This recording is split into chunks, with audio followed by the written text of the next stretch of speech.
far apart today. Global infrastructure is crumbling this evening as the Nintenbyte Podcast continues its unprecedented rise. In cities across the globe, fans are rioting. The Pentagon has issued a statement describing the Nintenbyte Podcast network as a pixel-based prophecy. Some say the rise was foretold, others say it's just a really good podcast. We're talking twisted nipples, milk, and a sock puppet who doesn't talk. It's dangerous to go alone. Watch this. Welcome to the Nintenbyte Podcast, bitch. That's right, ladies and gentlemen, you're watching the greatest Nintendo podcast ever! Yeah! Is that a Joy-Con in your pants, or are you just happy to see us?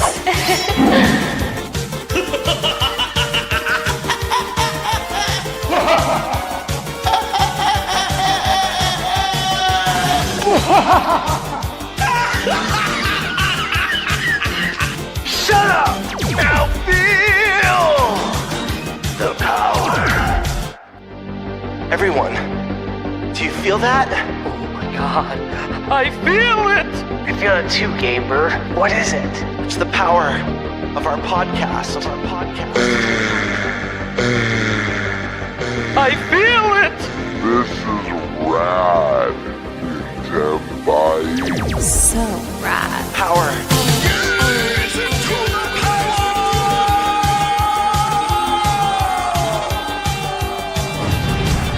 Now bask in their glory. I'm Nintendo Brian. Oh baby.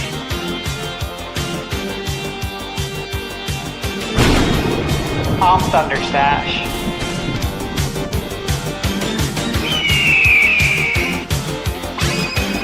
I'm Gamebird Classic.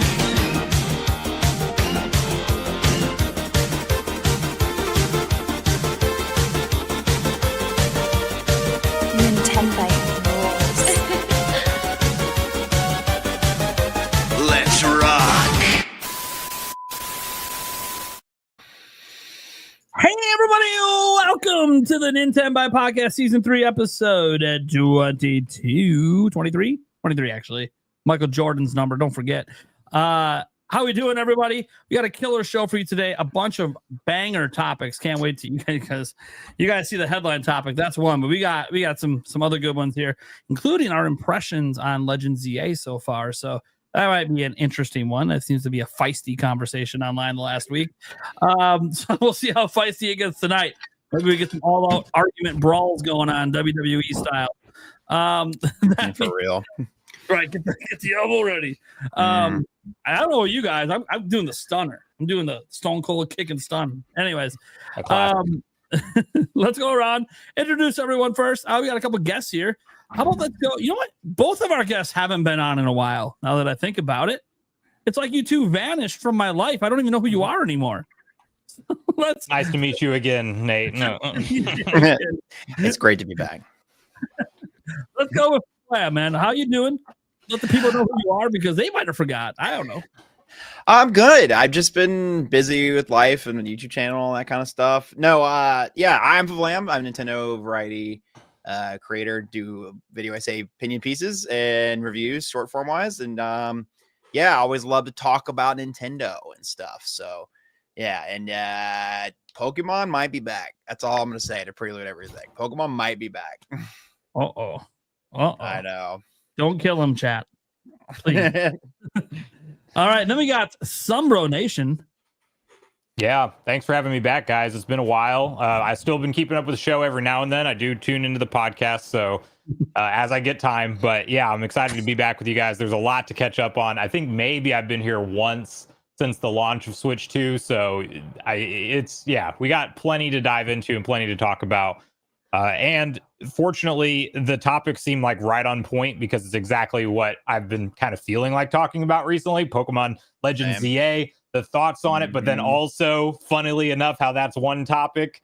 You know, it dovetails into this discourse we've been seeing online since the Switch 2. So, yeah, and it's going to be fun because it's like I think in long form like this, when we all get to kind of share actual opinions in depth. There's nuance to everything with this. You know, it's gonna Hell be yeah. it's gonna be fun to break down some of the details with you guys. So I'm looking forward to it. Yeah, it's great. I'm going to be honest. One of the topics that we picked up, and the crew can back us up, we talked about it like 5 days ago. I'm like, hey, Sunbro's on. Maybe it's time we talk about this thing that we haven't been talked about at all. Like, it feels like the right person to have on the show to have this conversation. Awesome. Then we got Eric Moore. Yeah, hello. Yeah, I'm here. It's their sock puppet. Yeah. Then the Game Bird Classic. The bird. I like shorts. Let's battle. Anyone? What's up, everybody? Super stoked to be here. Man, it feels like it's weird. You missed one episode. It feels like you haven't been on the podcast in months. Right. It's so weird that it's only been 1 week. Super glad to be back. I was on a cruise, guys. It was a family vacation. Nice. So, yeah, the bird is back. Those photos were fantastic. Jealous. Hell yeah. You Yeah, bastard. first time on a cruise. I've never done it before. Same for the kids. They all had a blast. They were all like, you know, we didn't get Wi-Fi for all the phones. It's like super It's expensive. expensive as hell, yeah. So you pay by the day and stuff like that. So the kids were like, dude, this cruise sucks, you know, until they got there. And then they had like an absolute blast. And, you know, they had like teen clubs and they made friends. And Yeah. the wife and I got to go off and That's do awesome. things. But enough about that. I'm ready to spread my wings. Everybody in the audience, please spread your wings and fly the Nintendo skies with us tonight. Hell yeah. Then we got ThunderStash Gaming.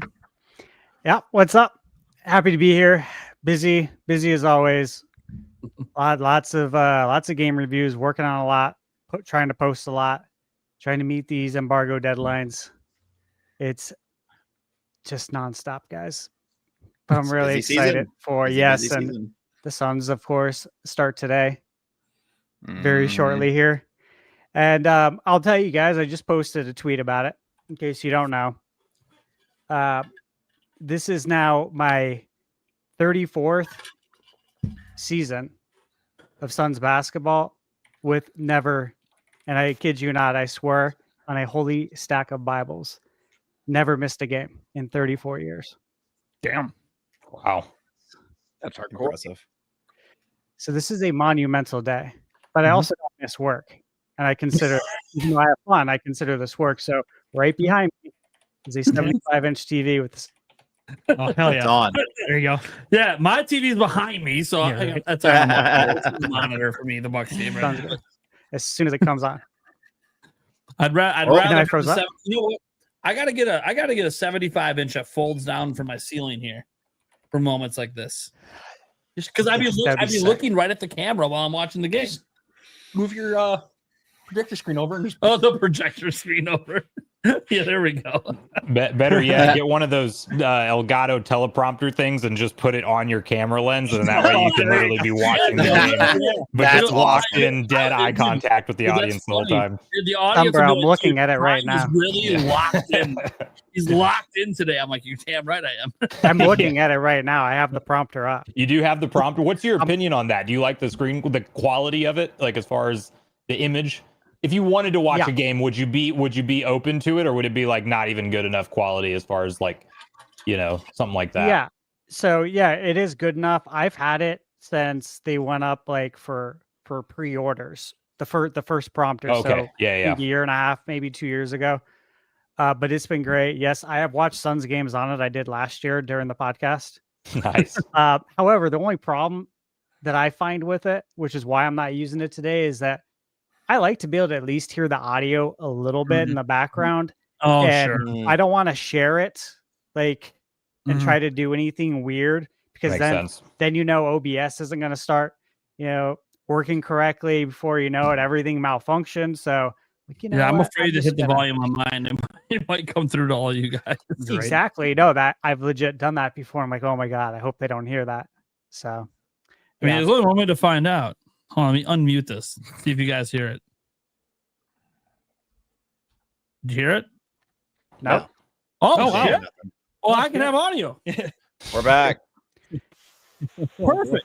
All right. It's in the back. Oh well, your audio just got No, crunched now it because messed of up. Yeah. Oh, And that's I also want to be able to hear Alright, you all guys. right, I won't do you know it. what I I mean? won't Like That I was want to be crazy. actively participating, Yeah. Yeah. You, which is why I don't you do went into like telephone mode. It was awesome. That's Okay, what they so have yeah, don't put it on. audio. The application we're using does not like me having that on. Got it. All right. That being said, I'm Nintendo Prime, guys. What's up? You guys should know what's going on at this point. If you don't, I post daily news videos. Yeah, it is what it is. Let's get into the topic roulette. Let's let me see here. I'm gonna do a little eeny, meeny, miny, mo here. Draw a random number. Oh, Game Bird. See you, buddy. Oh Pick the first snap! topic. Let's see what we got. I'll do let's do topic number 4. Virtual console. May it come back? Might ye come back? If My ye old friend come back. Okay. Eric Moore. Let's just, I mean, obviously I should probably just, take the Pokemon's impressions because, that's just who I am and take the easy ones.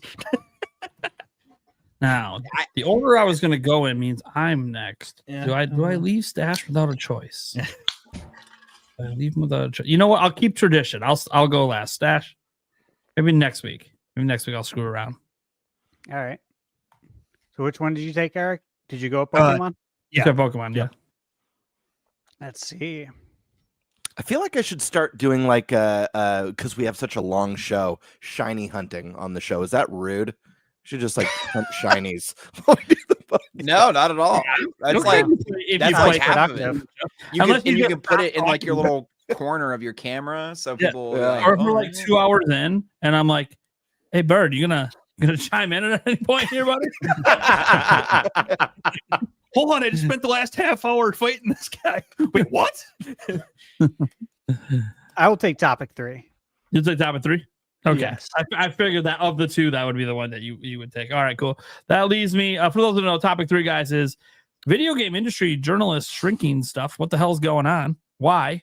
And I don't know how we could fix it or some shit. I have no idea. You know, we'll talk about it when it's time. And then that leaves me with You're missing The big one. look, guys. The main one. headline- I get the headline topic, the last topic we're covering, and it's misinformation and Nintendo negativity. That's a big one. I literally should not have put professional Nintendo shield.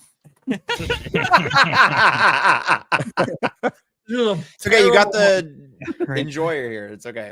It counteracts. Terrible look, but whatever. So, according to this topic, then with the misinformation and Nintendo negativity, we chose this last. So that means it's first, right? That's misinformation. Yeah. All right. Birdman.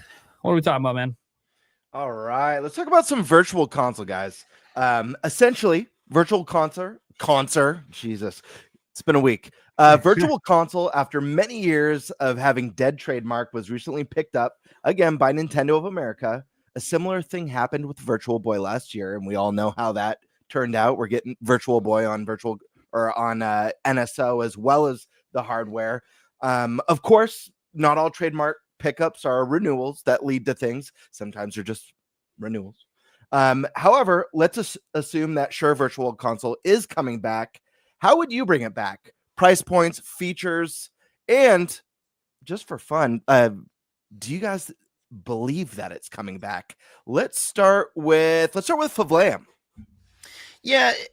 So I think my overall opinion is this is probably just a renewal of like just to keep the IP and the branding within Nintendo, right? I don't actually see this coming to fruition just because of the existence of Nintendo Switch Online virtual consoles. But if you were to bring it back, I think the best way would be to be re-releasing more recent games with it. So things on like maybe that were on the Wii U that aren't, you don't want to you don't have to make a remaster of it or a direct port. It would just be, you just emulate it or bring it straight over, right? Things on the Wii U, maybe you have the finally you do like 3DS or DS or something in that realm of just like, it's for the newer things, and you have to pay for like each individual game, and it's not necessarily, hey, we're planning to make a a platform, hosted app like they have with the current, devices for every single game within the franchise. I think that's the best way you can bring it back. I think another way you could also go about it is doing it in kind of the Nintendo Selects. That's what it was called back in the day, back in the Wii.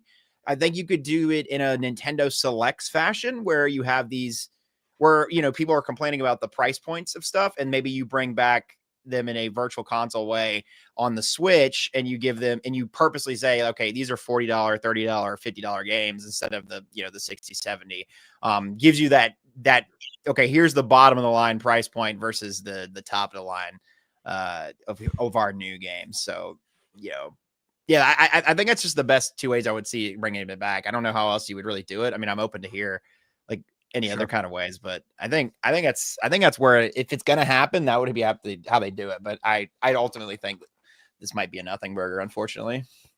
What about as far as like price points and stuff? Do you think it would, like, what would you're obviously predicting it would be more recent retro titles? Yeah. What do you think you would price that at? I would hope, if I remember, it was like what, like between like $3 and $10 on Virtual Console. Yeah, so Virtual Console, like back in the day, was like stupid cheap, like per individual game as well. I mean, I think if you were to compare, like, okay, all the games you probably bought on Virtual Console, if you bought every single game that is on each of these NSO services, right? I think you're probably going to spend more on Virtual Console in the long run than you are with that. But you do own the games, and that's a big point of conversation right now. Is Virtual Consoles own it? You get to own that game again versus the other side of the coin, which is the subscription-based service. And once you don't pay that month, you've lost access to that whole library, right?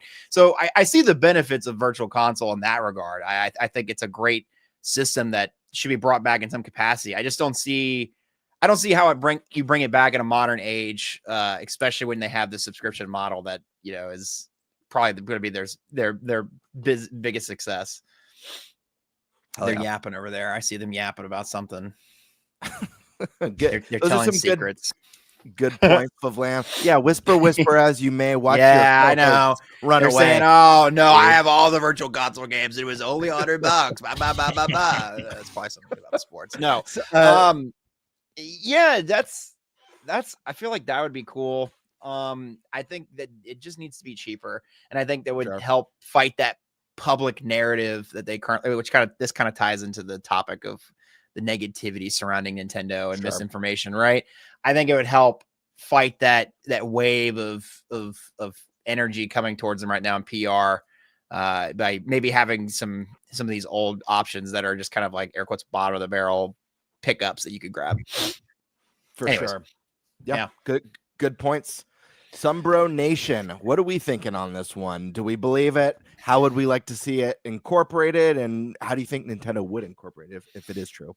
Yeah, well, pre-Virtual Boy NSO announcement, I would have said, no, there's no chance Nintendo's going to bring it back. But they're literally bringing it, they're going to sell a $100 piece of plastic Virtual Boy in 2026 and require that, by the way, to play Virtual Boy games, or the $20 Labo or 25, whatever it is. So nothing, you can never say never with Nintendo, and they might bring back Virtual Console, but excuse me, FVLAM, you bring up some good points, but I do actually think that it would be more as opposed to it being a Nintendo Classics or more recent games. I think the only way I could see them bringing it back in full force is I think Nintendo would have it as an option to purchase all the games that are in NSO, and they would use it as a way to advertise NSO.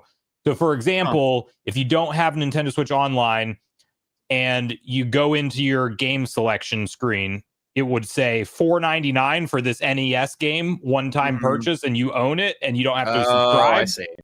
Or it's included with NSO, and then you got 20 for the year, and you get all these games. And so I think it would be more like an advertising tool, because I couldn't remember when you guys were talking about the price.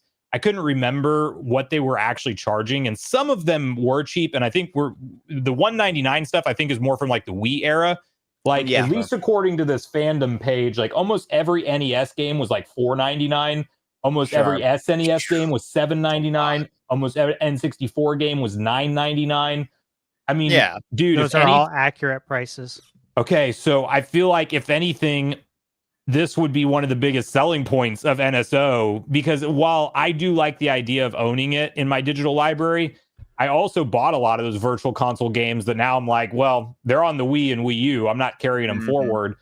And so when I look at the library of content that's available on NSO, I think that would be a good best of both worlds. Because if you do have somebody who's like, I don't want to subscribe to NSO, but I know I want to be able to replay Ocarina of Time and Majora's Mask for $9.99 each multiple times on my Switch or Switch 2, then you just have branching paths and a choice for consumers. And to give Sony some credit, that's technically what they do with their digital classic games right now, I believe, as well. Like most of the PS2 ones that come into the service as part of the higher tiers, you can actually buy them one-off. So I think options is better, but if Nintendo did it in a way where they like use it to advertise NSO, I think that makes the most sense. And then I just wonder, I don't think it'll ever replace NSO, but as in addition to might be the way that they would go about it. But I'm still very low on the expectations of it actually happening. Point. I think that's a great point. It instantly made me think of, for anyone who uses like a smart TV for like your streaming apps and stuff, you search a movie, it'll show you the streaming apps that it's available on, but it will also show like the rent or buy price. Yeah. There you go. You'll see all of that right there. And that's kind of like the way you're describing it. My mind kind of went to was like, oh, purchase it for this much or play it for free on NSO. Yeah. But yeah, that's a great point. Mr. Moore. Yeah. What are you thinking, my man? I don't know how I top Sunbro's thoughts. I mean, it's just that makes the most sense. I was kind of thinking, they would maybe bring it back as a new tier of NSO where it's just like you pay even more and then somehow you get the privilege of buying games. Hooray. Sure.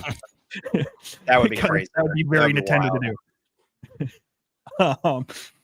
But yeah, I mean, go ahead. Do you think it would be? Do you think this would be? Because I know FVLAM, was talking about.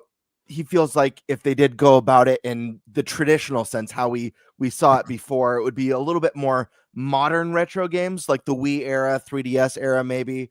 Do you think it would include that? Do you think it would be more kind of the retro stuff like we've been getting? Obviously there's so many games that aren't on NSO from third party. I know we've gotten a lot of the big first party stuff, but there is still a massive amount of retro games that could fill out a virtual console for sure. No, absolutely.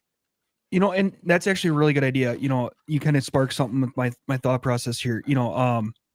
With it being another tier in NSO, but it's your NSO right now currently is all like really games that Nintendo wants there, where if the virtual console could be, third parties can go, hey, I want to put this on the virtual console. It's not tied to one of the consoles that they already have now, but it's any of them that any of the third parties just wants to put it on, that Nintendo was never going to put on their own part of it. I think that would be kind of a cool idea. For sure. Whether this will happen or not, it's give a percentage, 50-50, 60-40, yeah, probably 50-50. Probably 50-50. It's one of those things that Nintendo could have just re-up the trademark to just re-up the trademark so nobody else can grab it. That type of thing. I could always see Nintendo doing that. Yeah, I mean, companies do that all the time. So definitely possible. Let's go over to Primal Rage. Unleash your fury, my friend. Before I do, Sunbro, can you give me a quick recap of what you said while I was gone? Yeah, I think if it comes back, and I'm low on the likelihood, if I had to do a percentage, it's 20% likelihood that it will happen to 80% that it won't. But I would think that it would be used as more of a way to kind of advertise NSO, but also give players an option. So if you go through the NSO apps and you get to see Mario 64, it's available for purchase standalone as $9.99 as part of your virtual console library, or it's included with NSO expansion pack. So like you have the option, basically, is how that's the only way I could see Nintendo maybe bringing it back in this NSO subscription era. Okay. So I think that first off, just on the likelihood of it happening, I'm going to go with like a 40% chance that it could happen. I think it's something that, you know, Nintendo has probably at least had a conversation about potentially extra ways of making revenue. You know, because they have the player data. They know how many people are playing the NSO stuff. And they know probably in conversations with a lot of the third parties that some of them just won't bring it over because they don't make any money, right? So, or not much slice of that pie because NSO is so cheap. And, you know, if they crank the price of NSO, people aren't going to pay it. So I think that they look at it as a way that maybe we can get a bigger library available to people, but you have to buy it. Now, so that's why I think they've at least had a conversation. Whether or not that leads to it coming back, I don't know. I think it would be its own separate thing. So just like before, it'd just be its own separate application, just like NSO. You can open it up. It'll be down in the main menu area. And you can access your library. It'll just join your library, or you can see your whole library when you get in there. And I think it's going to be a lot of the retro, of course, some of the same games that we already have at NSO, but also if they launch it, it's going to also launch not just with games they already have on NSO, but it's going to have a big library of games that aren't on NSO, and it'll start to make sense why they're not. And what Nintendo will do, because one thing they don't want to do is lose subscriptions. Because if people are only subscribed to access the games, but they'd rather purchase them, sure, Nintendo probably makes more money overall, but then if they're buying third-party games, they make less. What they'll do then is say, hey, if you're an NSO, let's say, expansion pass subscriber, you get a 5% discount on the virtual console games if you want to buy to own. True. This is something, by the way, that happens with Game Pass. You can buy those games on Game Pass, but if you're a Game Pass subscriber, you get a discount. Used to. Well, used to. Yeah, I know. Yeah. You're going to tell me because I had it on my list. Price I point. double checked and saw that they don't do it anymore. They've ruined Game Pass. Used to be Game Pass used to be great. Yeah. I gotta give great again. You gotta give Xbox some credit for just double punching everything down all at once. They didn't even wait a year across just to raise the price on everything across the board, including Game Pass and developer kits. Apparently, it's insane, dude. I thought for sure they would wait till their next generation before. Just take the loss. They can't get the console off shelves. Right. Take the loss. But here's my thing. I don't think there is a next generation. They're saying there is. Yeah, they're continuing to say, but I think you're going to see it be the ROG Ally. It's going to be other manufacturers producing an Xbox that is a premium device, but it's going to be a PC for your TV. Like that's really where if you look at the way they word it, who's the gal that runs it? Sarah Bond. Yes. If you look at the way she worded her last quote, it's very clear to me. It's crystal clear evident that the way she worded it was the out, because it is not a console. If you look at it, like if we pulled it up right now, you could probably agree that this is the out. They're not going console. I continue to believe they're not. Yeah. But you cannot rock the boat with the shareholders. They're already in a bad spot. I've lost all faith in them as a console manufacturer. Yeah. I don't have faith in their leadership right now at all. Yeah. Like whatsoever. So that's where I'm at with that. They're going to push cloud, xCloud, and they probably should, because I'm sure that sounds crazy to people, but the fact is they've got the biggest head start on cloud gaming over anyone else. They've been working on it longer. They've got the R&D, the experience. I know we're not at like the 6 and 7G that's probably needed for cloud. It's not like mainstream, you know? Yeah. It's not mainstream across the globe, but I feel like that's probably what they should just focus on, xCloud. Yeah, I feel like you can't really get into the cloud gaming market until internet speeds and internet infrastructure catches up, respectfully. Like, I think you'll have plenty of people who can still do it, and there's some delay, but like, at least with the vast majority of Americans, I would say like the average speed is not up to snuff to even watch streaming videos, much less stream a Xbox game, like, you know what I mean? Like, and that's just like a little political, but like, it's just, I just don't see that in the near future until real world infrastructure catches up to the technology. For sure. Yeah. As the resident villain, I disagree with all of you and do think there will be a console. That being said. Oh, I thought you were saying about the internet. I was like, no. No, That's It'll a be a fact. PC console. I disagree, but that is okay. Because this isn't an Xbox show. We should keep it That's moving. true. We have a lot to talk That's about fair. today. Anywho. That's why I'm Hey, like, you wore green. You wore green. This is true. so You may have brought this upon yourself, Nate. grass to be is fair. green. Weed is green. self-inflicted. Who brought up Game Pass again too? Was that Prime over there? I'm pretty sure. Seems like it's trying to turn it into an Xbox show to me. Look, the best we're gonna get. As an Just get example, Spencer on already. Damn. because that's a good idea. I think Nintendo should do it if Virtual Console comes back. I was Wasn't gonna meant say that to be too. a giant conversation. It was just meant to be Game Pass had a cool thing. It don't exist anymore. Nintendo should borrow that cool thing. Anyways, Xbox Stash, go, shell. man. Go, man. Go ahead, I'm good. Stash. Okay.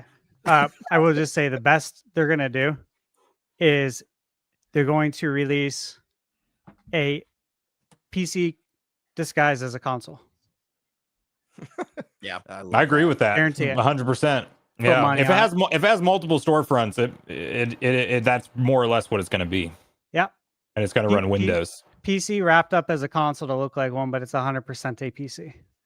Have fun with Windows. All right. Here's my thoughts. Okay, so I think there's an opportunity to make money for Nintendo, obviously, and for these other third parties, and for some of these tough ones to get. Because obviously there's a lot of games that don't make it to NSO because they're tough to get. Yeah. Some sort of licensing. Like all the games we want are never going to come there. However, there is a better opportunity for them to appear on NSO, or not NSO, but on Virtual Console. So I think they can coexist. I think they actually should. I loved Virtual Console. Yeah, I still have my OG Wii. I still have games on there like Castlevania, The Adventure Rebirth, and Contra Rebirth that are still only there. They've never been released anywhere else. And that's bullshit. So we need to have a way to play these games. Sunbro, you mentioned it. I had it in my notes too. They have games on PlayStation Premium. I have it. And you can buy them. So these are their classic games like PS1 games, PS2. And you can buy them through that service. And even if you don't have it, you can buy it. I believe it's a slightly lower price to buy the classic games. But like I mentioned it to you guys, who was that? Time Splitters. Mentioned this maybe a few months ago. We were talking about Time Splitters and about the idea of it coming to GameCube. And I was like, I doubt that would happen. And like, no, I actually think it will because it was just re-released on PS2 or on PS5 through the PS2. So why wouldn't it come to GameCube NSO? And we've lost him. Oh, no. To build on his point. Again, why wouldn't we be able to buy it? That's how I look at that. Back. It would benefit Sorry, Nintendo. It would benefit the consumer. And it would benefit third parties. So that is a win-win-win situation, right? All good. And again, like you look at Game Pass, Nate, you mentioned it.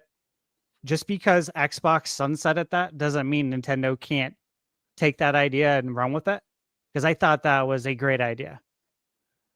Now with Game Pass, it's a little different because like people enroll in that service to get every new game. Mm-hmm. Yep. And this would be with classic games, right? Yeah. So it is a little different, but I still think there's like opportunity there to explore that issue. Now here's one thing I look at. Okay, I just pulled up a few things while you guys were talking. Pricing. All right, this is what I loved about the Wii Virtual Console. Ogre Battle 64, $9.99 on VC. You go to price charting, it's $130 loose. Sin and Punishment, never released in the United States. However, there was a lot of coverage on it in the US, And I always thought, damn, it would be really cool to play that game, but it's never coming here. They released it. I look at something like Paper Mario. At the time when that came out on Virtual Console, it was going for like $90, $100. Another one I look at, Earthbound, loose right now, $335. Okay, they had it for $7.99. This is why Virtual Console is great. Now, here's the thing, though. If I go buy it on eBay, Nintendo doesn't make shit. If I go buy Ogre Battle, Square Enix doesn't make shit. However, if it's on that service, they get a cut now. So again, everybody wins. Everyone's happy. This is why you should do it. That's the logic. Okay. Yeah, I think you guys have all made great points. I completely agree with what ThunderStash just laid out. I made a video on my channel when it was like brand new. I don't know. It was like a year, 2 years into the life of Switch, about how I think Nintendo should bring back the Virtual Console. And I think that both NSO and Virtual Console could coexist, and not bringing it back is leaving money on the table. I do believe that having those retro games available to purchase actually is more incentive for people to play the games. I can speak for myself. Like when I hop into Virtual Console, or sorry, NSO, sometimes I look at the selection and I can't really decide what I want to play. And then I'll pop back out and jump into something else. Whereas if I don't know, let's just say, I mean, Stash just brought up Sin and Punishment. If Sin and Punishment popped up on the store for $10 and I go in the store and I'm like, I want to play Sin and Punishment, and I buy it, I'm going to play it. I'm not just going to buy it and just leave it on my screen. So I do think it'll lead to more engagement and could draw more people into NSO ultimately. That being said, as far as the likelihood, I'm kind of 50-50 on this one. I think these things can coexist. I think there's a way that they can blend them together really nicely. Stash kind of pointed it out. Sunbro kind of pointed it out. Those make sense. At the same time, listen, guys, I was gone for a week. So you guys want to get nuts? Let's get nuts. What if we're looking at this all wrong, people? What if they're not actually talking about Virtual Console as we remember, but instead a Virtual Console as in virtual reality, a brand new project that they have, some sort of peripheral? What if they're like, Virtual Console's back, just not the way you all remember it?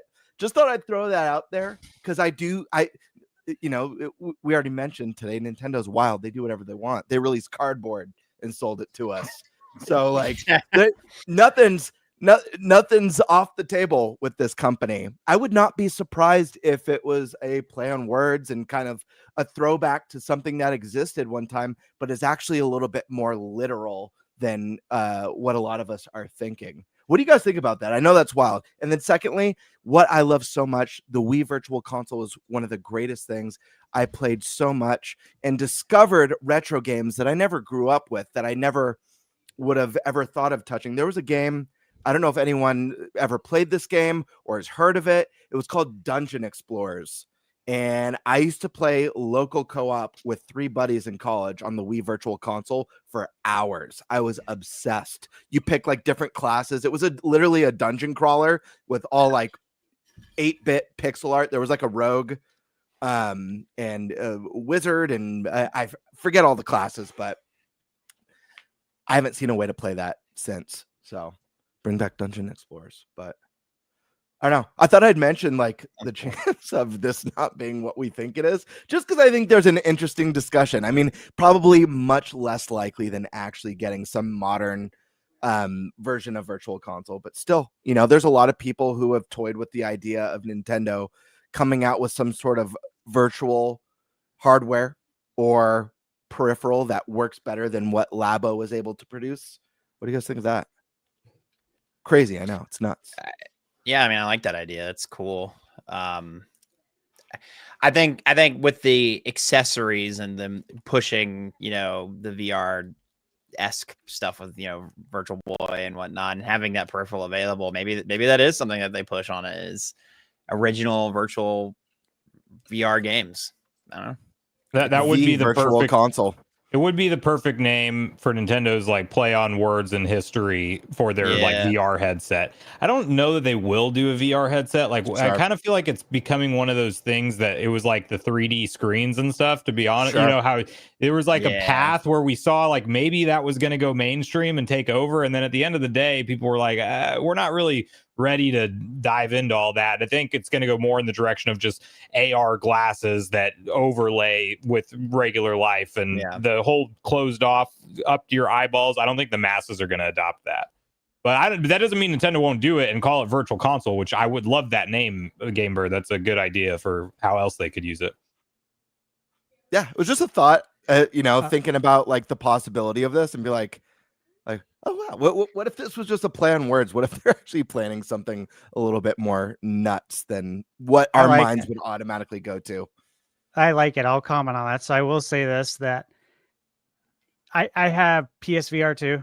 I have the Quest. I play video games, you guys know, on everything. And ThunderStash plays video games. It's just shit. If there's one thing I wanted, right, it was for Nintendo to do VR. They're the one company I care about most to do VR because of all the companies. I want to live in those worlds, right? I want to go see the Mushroom Kingdom in VR. I want to see Hyrule. They have the best IP for it too. They did. Like just think about stuff that already exists. Luigi's Mansion.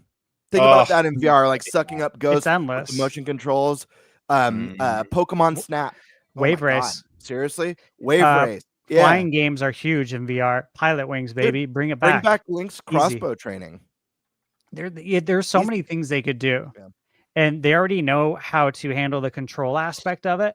So now it's just the viewing, right? And it is interesting that you bring it up because if you think about it, Virtual Boy is such a odd thing to bring back, and I love it, and I'll be pre-ordering it as soon as it goes up. But what if they are easing us into virtual reality? Because it is just such an odd thing. I mean, if you're going to bring out an attachment that costs that much money, you might as well bring out the DS. You might as well bring out that second screen, which, again, I still think they are. Maybe they're just doing things in the same timeline. However, it is interesting that they're the one company, again, I want to see do it. They're the one I care about the most. We'll see. I'll just say that I don't think it's going to happen. But it made me think of something else, and I don't know why what you said made me think of this. What if we're thinking about Virtual Console all wrong? What if Virtual Console isn't actually virtual? It's game key cards at a store, and that's how Nintendo uses game key cards. Retail space is getting sucked up, right? Xbox is exiting. There's more shelf space. That's the BC section now. Bunch of key cards for classic games. That's my least favorite idea so far. Yeah. For what Virtual Console actually, could you know what? be. It's not for me. Hold up. If you could get a game key card though of a classic game, like Mario 3 on NES, and you get it in an actual box that goes on your shelf. No, it better be badass. However, it better be a cartridge though, not a key cartridge. Yeah, It'd the whole point of a key card is a space saver. It's not. It's to save. It's for the big. Yeah. It's for the massive games that can't fit on the 32 or however big those cards are. Like that's the whole point of key cards. Yeah, considering one of our topics that we have later, I know that if they did that, it would just be negativity around it like crazy. Everyone would be pissed off. Oh yeah. And I'm just sitting here. My whole thing was the only defense I would have for it is I hate it. It shouldn't be that way. But would be, well, look, we didn't have any Virtual Console before, so isn't it better than nothing? Mm-hmm. It is. I mean, do I want to carry around, 50 classic game carts I have to keep swapping in to play my $10 game? No, I don't. But, And if you're trying to appease the collectors, I can resell it. I don't think that'll work either because the collectors just seem very bent about all of this, and like they very much will not give in. They're very stubborn about it. It's kind of odd. I mean, I We're gonna collect be left video behind. games, but like, There's hey, bro, gonna be life goes certain- on, man. There's going to Yeah. be certain game key card games that are going to shoot up in value in the collector's market because nobody bought them. Yep. There's like so few of them out there of a certain game. I guarantee there's going to be like massive collector's value on some of them. There's going to There be is. people who strictly have like collections of just keycard games. Like that'll be a thing. But I think what's crazy about a lot of this discussion is like and Sunbro, you mentioned like before, you would have never thought virtual, or I think it was you, Sunbro, who said you would have never thought Virtual Boy would have been a thing. Right. But guys, that means that like Power Glove is back on the table. Like, yeah. it's totally back on the table. And, guys. and Super I'm just Scope saying, and everything else. Yeah. it's Rob the robot. Let's go. True. I can They totally would see make them that. bringing Rob back. Yeah, I can could see totally see them doing it for some, I don't know. Some There's special Rob event. games. There's literally games that you need Rob to play. Yeah. I could see that for like the NES, like 50th or the Famicom 50th anniversary or Mhm. something. Rob comes back. Now, dude, they do Rob over the Power Glove for that. No, got a Power Glove, man. Classic. Dude. It sucks, but it doesn't matter. It- People buy it because it's badass. Dude, it's the coolest piece of shit ever. Like, ever. I'm thinking, I love the aesthetic of that thing so much. You still have it? No, I don't. I You don't love have the, you love the aesthetic of it because it's totally 80s. It's so 80s. I still have it. I still have my power pad too, and it still works. Power pad.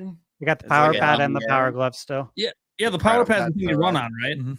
Yeah, it's like the DDR. Yeah, I used it for track and field. Track and field. Yep. That was what I had that too as a kid. Yep. Dude, the glove hurt too. At least it hurt me. Like it was kind of painful to wear. it's not comfy. Yeah, no, I'm thinking Nintendo just should go lean into the Rob thing and just do the big AI giant company. I'll buy a household assistant robot that is Rob.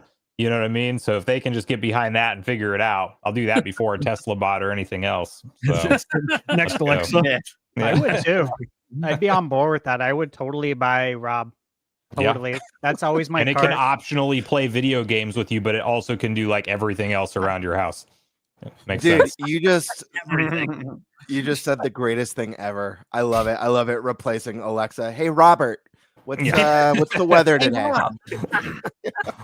I can see that. That could actually be something. Hey Rob, what's the latest Nintendo there? Play Mario 3D World music on my Nintendo Music app.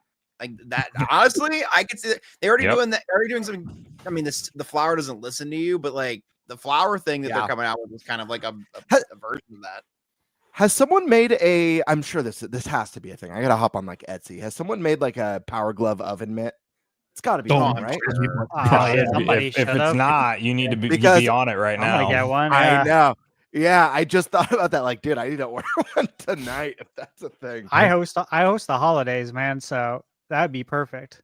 Yeah. Stash, you'll love this one. If they sell the Rob the next Alexa thing, but they have like a skin for Johnny Five. I got you, buddy. Ooh, that would be the other robot I would be willing to buy. Right? That Hey, and it doesn't just Screech's Amber. robot from Dude. Saved by the Bell. Yeah. Bed Bath and Beyond sells a Power Glove oven mitt. I thought Bed Bath and Beyond went out of business. Am I crazy? How much is it? Oh wait, it's out of stock. I just clicked. Okay, So okay, maybe good, I good, purchased good, it. good. Yeah. Hey, this is why I'm broke.com has it in stock right now, $15. I put it in the Damn. Not sponsored. Send the link literally. in private chat. Yeah, So I I don't did put it forget. in private chat. Oh, perfect. Hell yeah. That's a good place to go to get stuff that's out of stock. Again, I this is never why touched- I'm broke. I'm buying the dumbest shit. I mean, there is that. That's legit. I never grab biscuits without it. Anyways, All right. what's the next topic, folks? Yeah, let's get to the next time. Eric, what the hell are we talking about? Pokemon. There's this Oh yeah. possibly a new game that came out. I don't know. Yeah, I've- there I've- is. I've started playing it. Fairly simple. What do we think of it so far? If you played it, what do we like? what we don't like, and why. I got it. This is why I'm here. This is why I'm on the show today. He picked today to come on. He wanted this episode. Yeah. So whether you may or may not know, I've been very critical of the Pokemon games in the past over the era of the Switch, right? Or it's Switch and Switch 2 at this point. I think Sword and Shield and Let's Go Pikachu and Eevee are very lackluster. I think that Scarlet and Violet should not exist as video games, and I think Legends Arceus is a great step in the right direction, right? This game, while the graphics are lackluster, they aren't game-breaking by any means, and they're not even, I don't even say that they're even distractingly bad. Like they're just not impressive. That's as far as that goes down. Otherwise, this game fucking rocks. This game rocks, dude. Oh, what's he doing over there? He keeps distracting me. He's like watching basketball or something. Oh, he's got a Diet Pepsi. Anyways, so he's making me the soda bitch. He's over here like,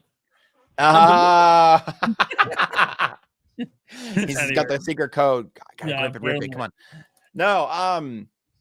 No, but these games, like, so they bring all the good parts of Arceus back. So the like live no battle catching is back.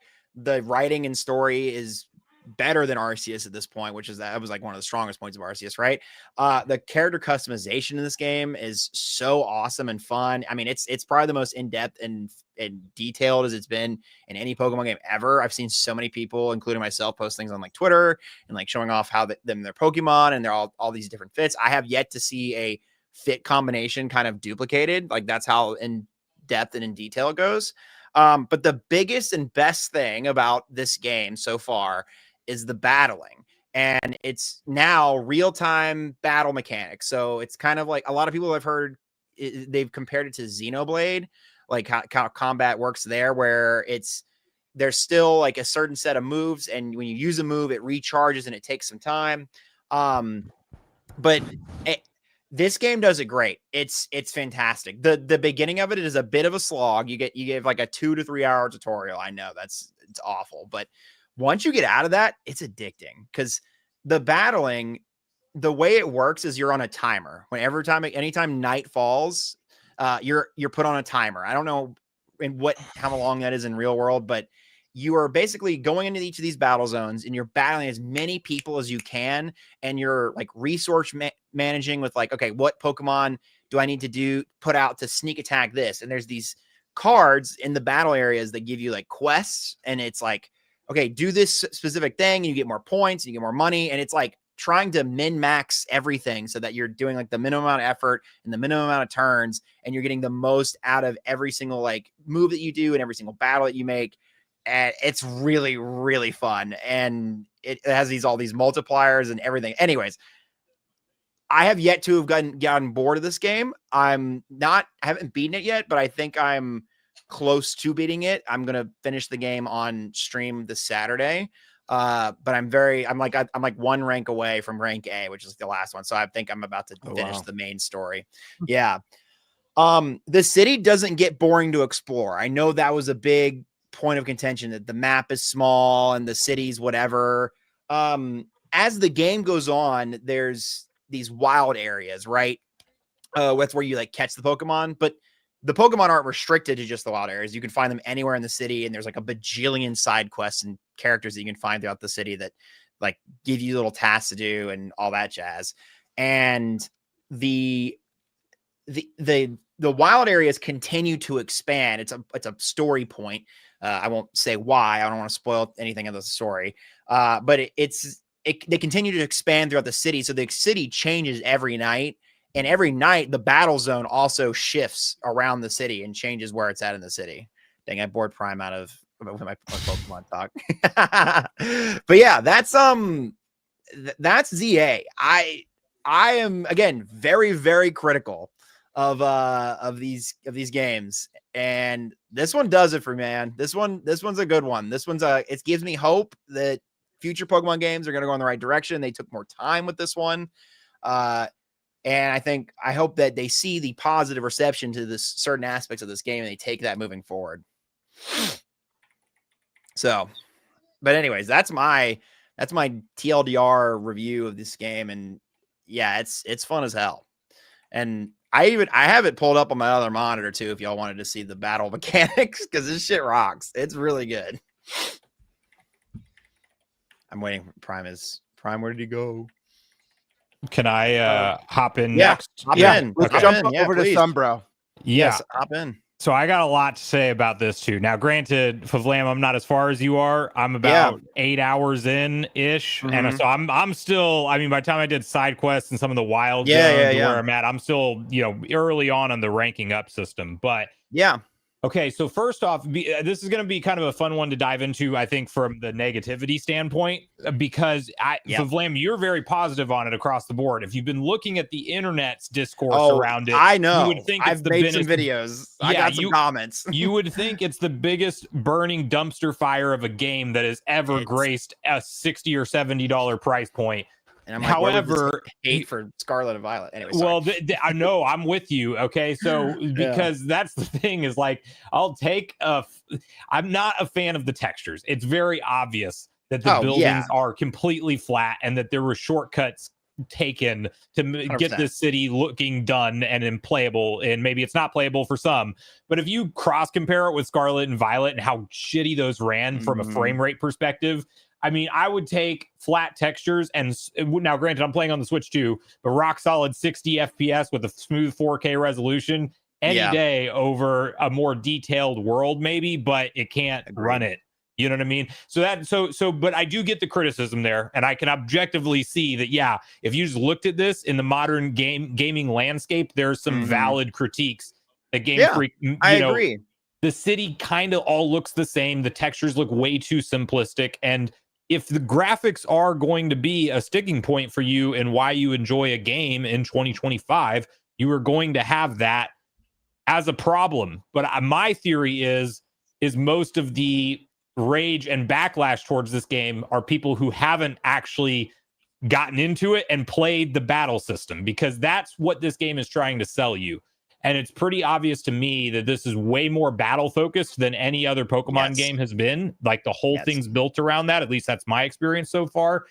And there is some elements of Arceus I miss, because I do like the bigger open map. I know it's like the city feels dense and it feels like there's a ton to do. But the one thing that I have found myself like critical of so far is the wild zones, at least 8 hours in or whatever. They all feel the same, but laid out slightly differently. And there's not enough variety of environment. And now that was my concern the whole time I was watching the trailers. I was like, I don't know if I'm going to like the entire game unfolding in the city. And to be fair, I don't know if that changes late game or if you get like a snowy environment or a desert environment. Probably not is my expectation, but I'd be happy to be proved wrong about that. I will bite my tongue. Okay, thank you. I don't know. I mean, like I said, to be fair, I don't know. So there is some stuff that, and then there's also some small complaints, because like I said, I want to get some of the complaints out of the way first, but I'm actually largely with you on a lot of, because this game's doing a lot right also. But there's some moments. Okay, so the day-night cycle, I like it, but then I hate how you can literally be mid catching a Pokemon that you just damaged to nothing and you threw your Pokeball and it is a forced hard break. Like, okay, now it's the next day, so let's recap everything that happened at night and we're just going to cut you off. Like, that would have been cool if it was a seamless transition that happened in the background. Oh, day is now night, and then you get like that in a pop-up menu to the side, but it doesn't straight up interrupt the gameplay. I don't like how they fragmented it off like that.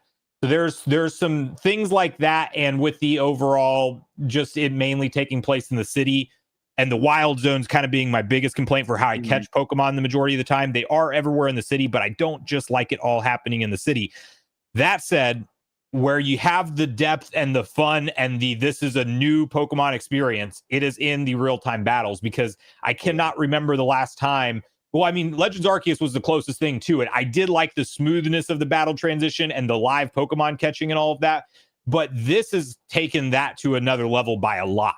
I mean, having every attack that you start to, like, I started to put my attacks on specific buttons, so that way I kind of knew, like, okay, like my Y button is always going to be like my number one most powerful attack out of the gate, and then my B button is going to be a quick attack to follow up and stuff. You will start to like get a different kind of strategy going in this game that in real time you don't get all the time in the world to think about, am I using the right weakness against this Pokemon, or am I throwing out a Pokemon that's weak against this type that I'm fighting? Like, it feels way more engaging than battle has ever felt in a Pokemon game before. And it 100% feels like the right direction and the natural evolution of the series for me. So I want to see I want to see this battle system in the mainline games. It may not happen yet, but this is a great, huge first step towards that. And it's really fun. And there's a lot to do. And it's so much fun to like have your Pokemon go attack something on the side, but then like Z target, catch, lock on, and throw another, like literally catch a Pokemon in real time, but then you're still battling this other one. And then once that one gets knocked out, you catch it next. Then you're dodge rolling out of the way of an alpha Pokemon that's trying to attack you. Like, this is the real anime happening in real time. And there's a lot that this game's doing right. So I get the critical stuff online, but I honestly think a lot of it are people who have not played the game yet. Agreed. Because if you do play the game, if you play the game and you get past the opening tutorial, which, as FVLAM said, is like literally 3 freaking hours. If you get past that, though, this game becomes really fun. And I'd be surprised if many people weren't just way more positive on it if they actually gave it a fair shake. Yeah. But I think the biggest barriers to entry with this game is the price. Just that $70 price tag is definitely something that hurts.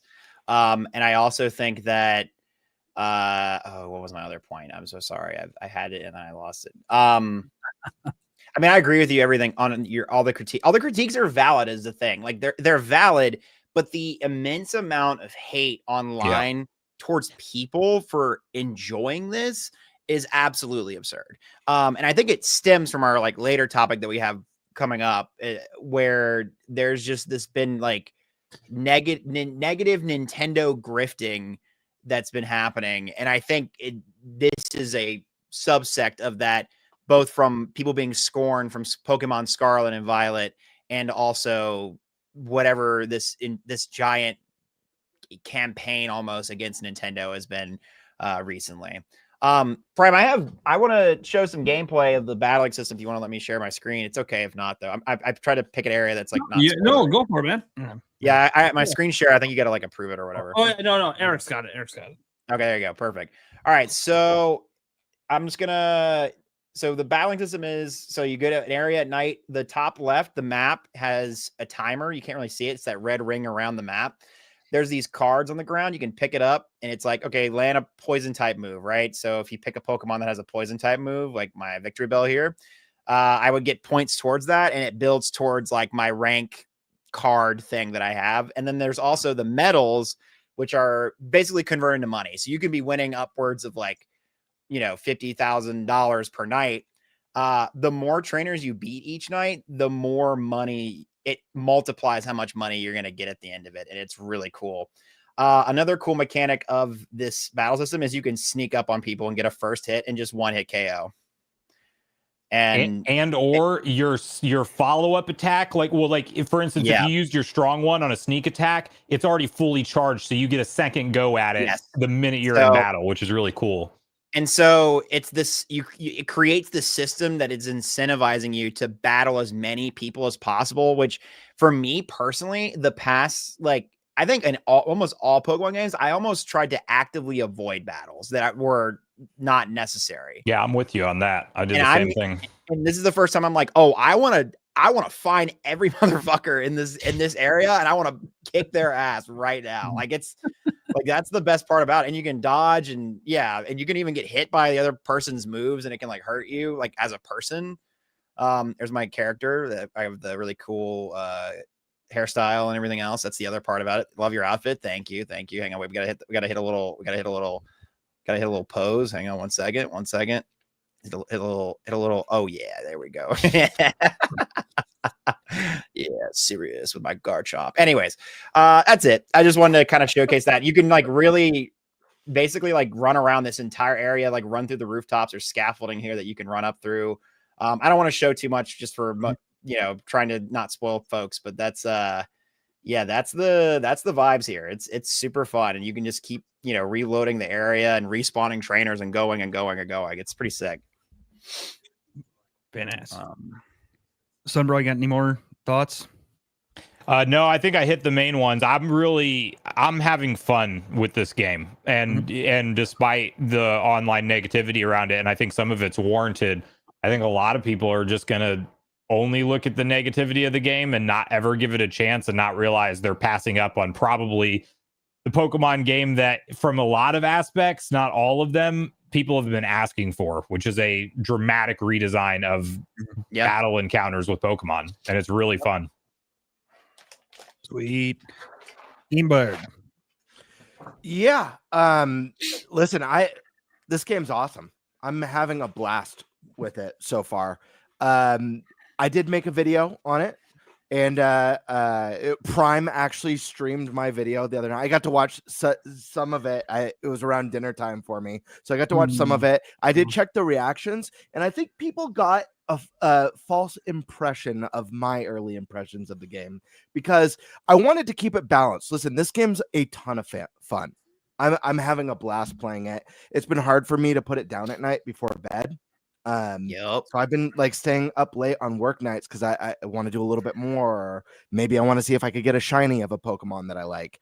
That's a really good sign. That being said, I do have some critiques with the game, and my goal in my video was to talk about the things that I like so far, and the things, and this is granted maybe a little bit over 10 hours in, about 11, maybe 12 hours. I play very slow. I kind of try and see everything and do every side quest before I move on to the next story beat. So that's how I've been playing.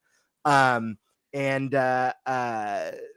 the way I did it is I'm like, well, I'm going to draw comparisons to Legends Arceus, because this is a Legends game. It's a spinoff. Yeah. It's not a main gen game. This is a spinoff series. So I'm going to compare it to that game. I will say my early impressions of this game are a lot stronger than my early impressions of Scarlet and Violet for many reasons. But I did a back and forth, pro, con. I gave even pros, even cons. And then I gave a con for both Legends games that made me sad. But I know people thought like, oh, it sounds like you didn't like the game. You just like the combat system. So I'll reiterate here those points. I have a couple extras to make. And I'll do it the same format because it was a lot of fun to kind of do pro, con. The first pro, you guys both already mentioned it right off the bat. The star of the show is the combat. It rocks. It's so much fun. It not perfect. I have had some issues where on a rooftop, like my Pokemon like falls down off the edge, and I've had that happen too, which can be a little frustrating at times. But despite that minor occurrence that happens every once in a blue moon, it's just fun. It's active, reacting. I love how, because this one's not turn-based, when the trainer switches their Pokemon, in the mainline games, you get they're going to be summoning this Pokemon. Would you like to summon a new Pokemon? And so you get to kind of react to what's happening. They just toss it out on the battlefield, and you're like, oh crap, I got the wrong typing, and you've got to swap on the fly and despawning your Pokemon to avoid attacks. It's just really cool. It has a nice fluid momentum that keeps the battles fast paced. And like FVLAM said, it's made it to where like there are times where I kind of wish I could avoid certain battles in previous entries, where it's like I'm battling as much as I can. I'm trying to battle as many trainers as I can before it becomes daytime. That's a good sign, in my opinion.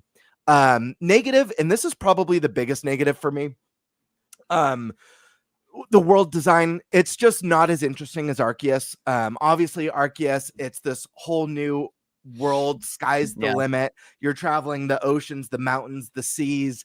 It gives you that true sense of discovery and adventure and wanting to know what's behind every nook and cranny, even beyond discovering Pokemon. And you just don't have that here. And I know a lot of people are saying like, oh, it's because like, why'd they choose to have it in just one location, just the city? And I don't think that's the issue. I think that's a killer concept. I love that concept. The problem is what that requires is effort that Game Freak doesn't really put into their games or funding, as far as like all the NPCs being on like a daily schedule. like the city feeling alive. Maybe every quadrant of the city feels like a different biome. Maybe as the city is getting built up, it's become like way more technologically advanced and just dramatic changes to the city as you progress. The Pokemon zones, the catch zones, the wild zones in the game, they don't cut it for me. If they had unique biomes, I think that would go a long way. I think the fact that they're just the city, but it's a walled off area. So when they add new ones, as they've been adding, as I've been playing through, I'm like, okay, it's cool. There's a new zone, but like this part of the city already existed. Like nothing's changed other than there's a wall around this park now, and there are Pokemon here. So I feel like if they really dove into making the city feel alive and having unique quadrants and certain districts that are themed after whatever the district. I know the old Lumios wasn't like that, but guys, it's the future, So I think the world was a mess. Positive, and I don't want to talk too long. The momentum, the gameplay, the moment-to-moment gameplay. I love the carrot on the stick type of like checklisty gameplay of this game with the research missions and the side quests and the ranking stuff. Like there's just so much stuff that even in a small session, I feel like I'm always making progress towards something, not just my Pokedex or evolving my Pokemons. And I love that. I love that I could drop in for 15 minutes and feel like I made progress towards something. There's a lot of goals, and it just keeps the gameplay a lot more fast paced than Arceus, which was it was a much slower paced out game. In some areas, it felt kind of sparse beyond just the Pokemon catching. So I really love that. Another positive, the performance, the game, it's the best running modern Pokemon game, period. By a lot, especially if you're playing on the Switch too. Yeah. It's so, and I know it's a silly thing to say, but playing a Game Freak game on Switch 2. I don't know how the Switch. I'm playing on Switch 2, guys, so I don't know how the Switch 1 performs. Yeah, so I played it on Switch 1. It's definitely noticeable, especially in comparison to Switch 2. But it's not bad. It's still better than Scarlet and Violet. It's still I would say it runs about the same as like Sword and Shield. It's at 30 frames. It has a little bit more pop-in issue. Something that I noticed is like some of the things in the distance pop in a lot sooner. A lot, like you have to be a lot closer to them is what I'm trying to say. And the textures, as crazy as it sounds, do get more bland on the Switch version. Yeah, and so that brings me to my con. And my con, so performance, fantastic. They crushed it, at least on Switch 2. Yeah. I've like there is no 3D Pokemon that's as buttery and creamy experience as this one is. So love to see that.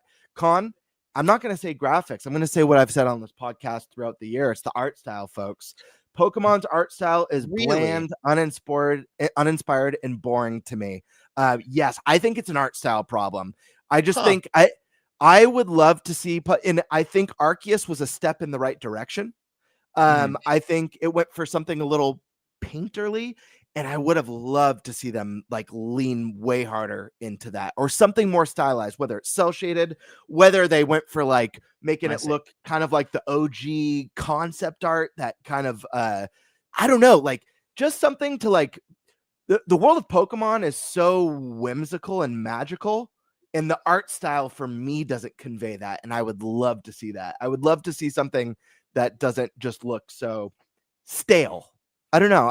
That's just my opinion. I feel like it's a stale art style. I actually think the best art style of the 3D Pokemons is Let's Go, to be honest. I agree with that. I think that with Let's Go. I like the style on that. Mm-hmm. I think the characters in this game are probably, in terms of art style, are probably the strongest they've ever been. But I see your point in terms of the world itself. Yes, I agree with that. It's tough. The characters in the world almost blend together. I feel like it's like, I don't know. I do agree that like obviously the characters are way more animated this time around, and I think that helped a lot. But I don't know. Go ahead. I would love to see them just inject more creativity. I'd love to see a Pokemon game that looks nothing like visually anything. It doesn't have to be realism. I don't need fur on my Pikachu. I don't need scales on my Charmander. You know what I mean? I don't want realism in Pokemon. I want it to be, dude, even if it looked like a Ni no Kuni game or something like that. Oh man, that's beautiful. So art style negative. Another positive, the mega battles. They're awesome. They're like, the mega battles are so fun. To have something that feels like actual boss fights in a Pokemon game. Hell yes. I'm gonna fly through the rest because I feel like I've been talking forever. These two all bundled together. Voice acting is, for whatever reason, never noticeable in the previous games. I don't know if it's because the characters are more animated this time around, but it's really jarring in this one. At least in the opening cinematic, I thought my game was kind of like bugging. I was like, oh, is my game bugging? I'm like, oh no, of course, there's no talking here. And tied together with that, the sound design, the city, I wish you heard conversations and chatter in the background and cars honking, and it sounds like a city again for that immersion. Just like the sound design, I wish could be better. Last positive, and this one might be divisive. I love the catching mechanics in this game. Love it. And I love that you can battle a Pokemon and knock them out and get one chance to catch them. And it doesn't make them go away. Dude, there's nothing more frustrating. And I get it with like the high level Pokemon, people want a challenge. But when you're in early game and you just like you accidentally kill a Pokemon in a like early part of the game with a low spawn rate, you're like, really? And then you walk around for like an hour just to find that Abra again, Yeah. So obnoxious. So that was a huge win for me. I hope that's something that goes into the main line. And then this last negative so far, and again, I'm still early in the game. And this one, I know Prime had some issue with, and I've got some counter arguments to whatever he pulls out of his ass for this one if he wants to come at me for it. This is a complaint against both Arceus and Z-A. And I know people might disagree in the comment section. This is my personal preference, so this is just me. The lack of gyms in both games for me is a big miss. Arceus, I feel like the thought of incorporating into that setting the creation of the very first gyms and stuff just sounds so cool, and breaking up the pace and having those monumental battles against memorable characters, I just think would have been really, really awesome. When Z-A got announced, I was like, heck yes, we're gonna get gyms now. It's in the city. What do gyms even look like in the future? What's the gym experience gonna be this much far ahead? I think it's Globo Gym, right? That's right, what gyms look like in the future.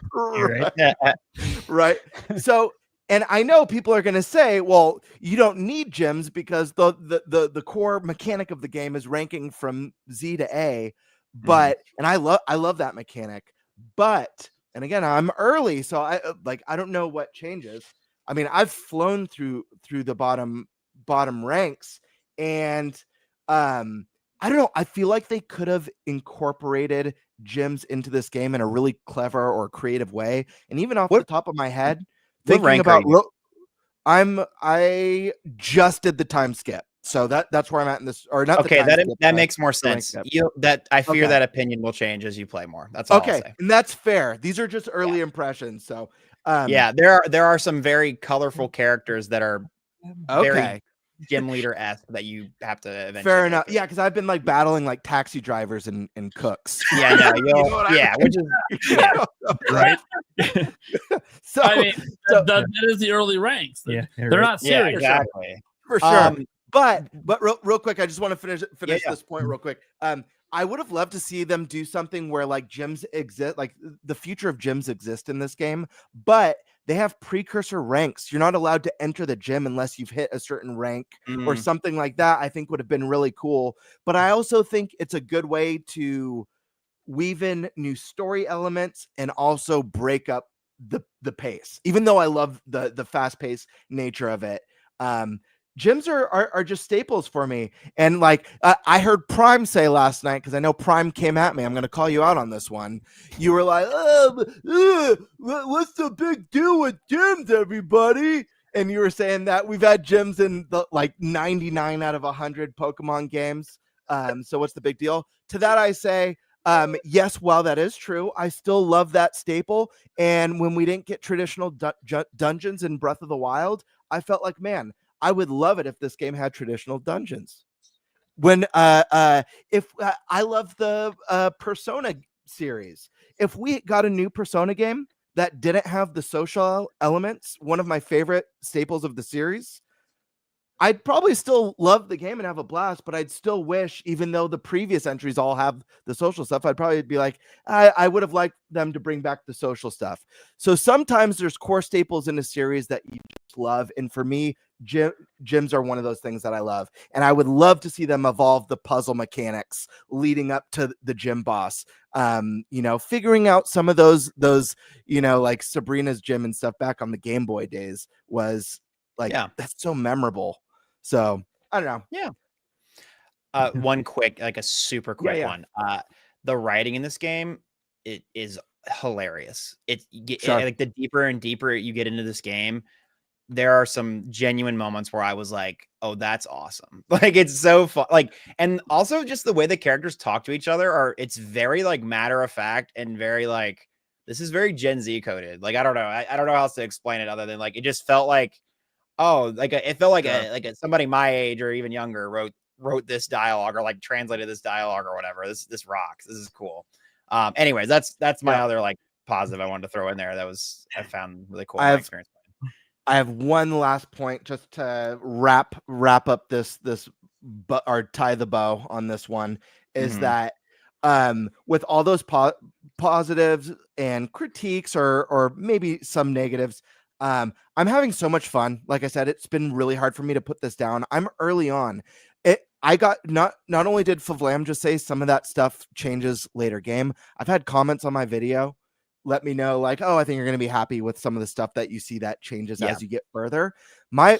Some of my things that are negatives might just like completely flip and be positives. My experience is better than Scarlet and Violet so far. I'm really having fun. It's not perfect, but I really love this Legends series that they've created.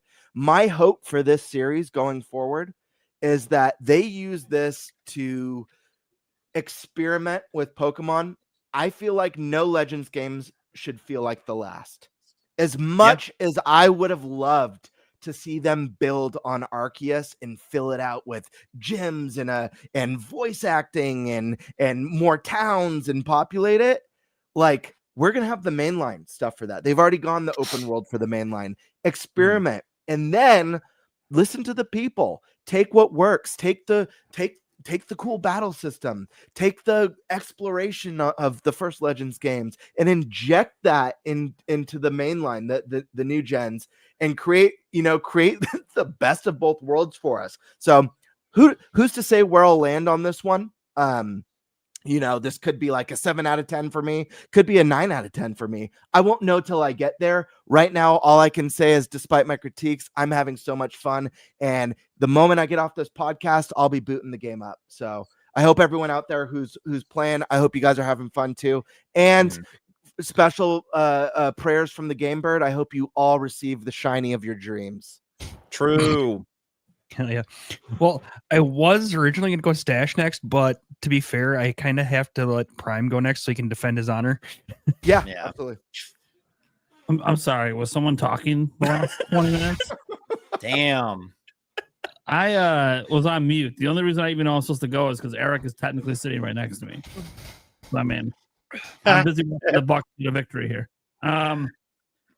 So what are we talking about again? Oh, right. Hey, there's a ticker. It reminds me.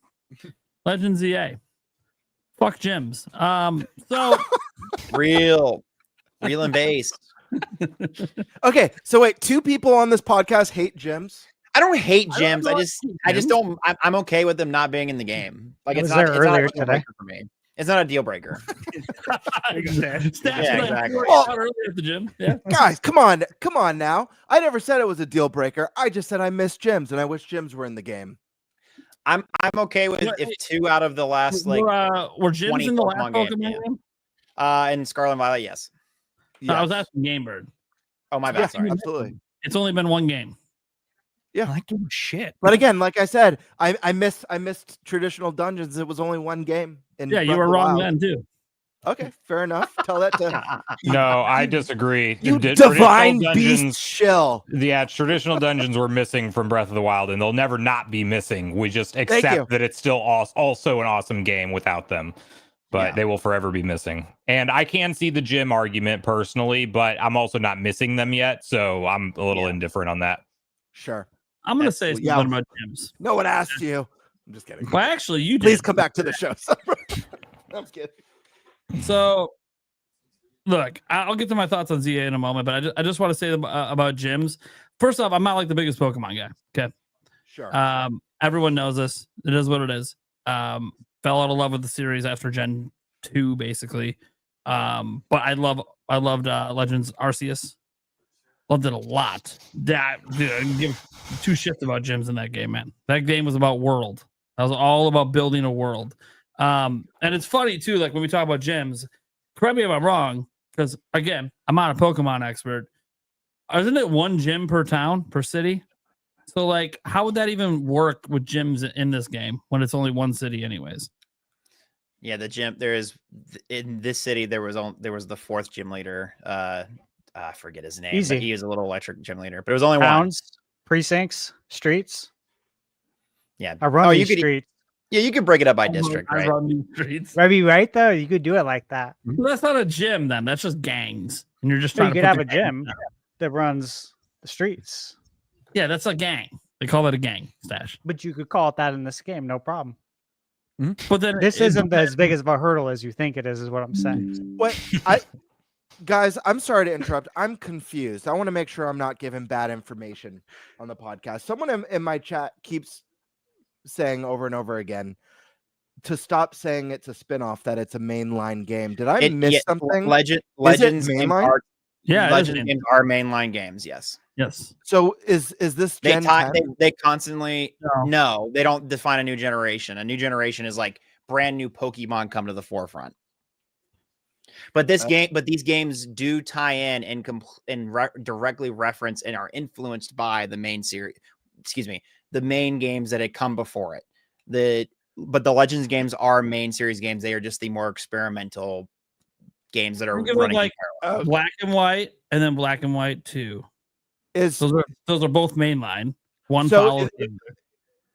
is this like I'm genuinely curious. Is this like a Game Freak confirming, or is it just because it's within the same They say canon? that when they first introduced Okay. Arceus, they said this is a new mainline series Got it. that we Okay. are running in parallel to the classic turn-based whatevers. Yeah.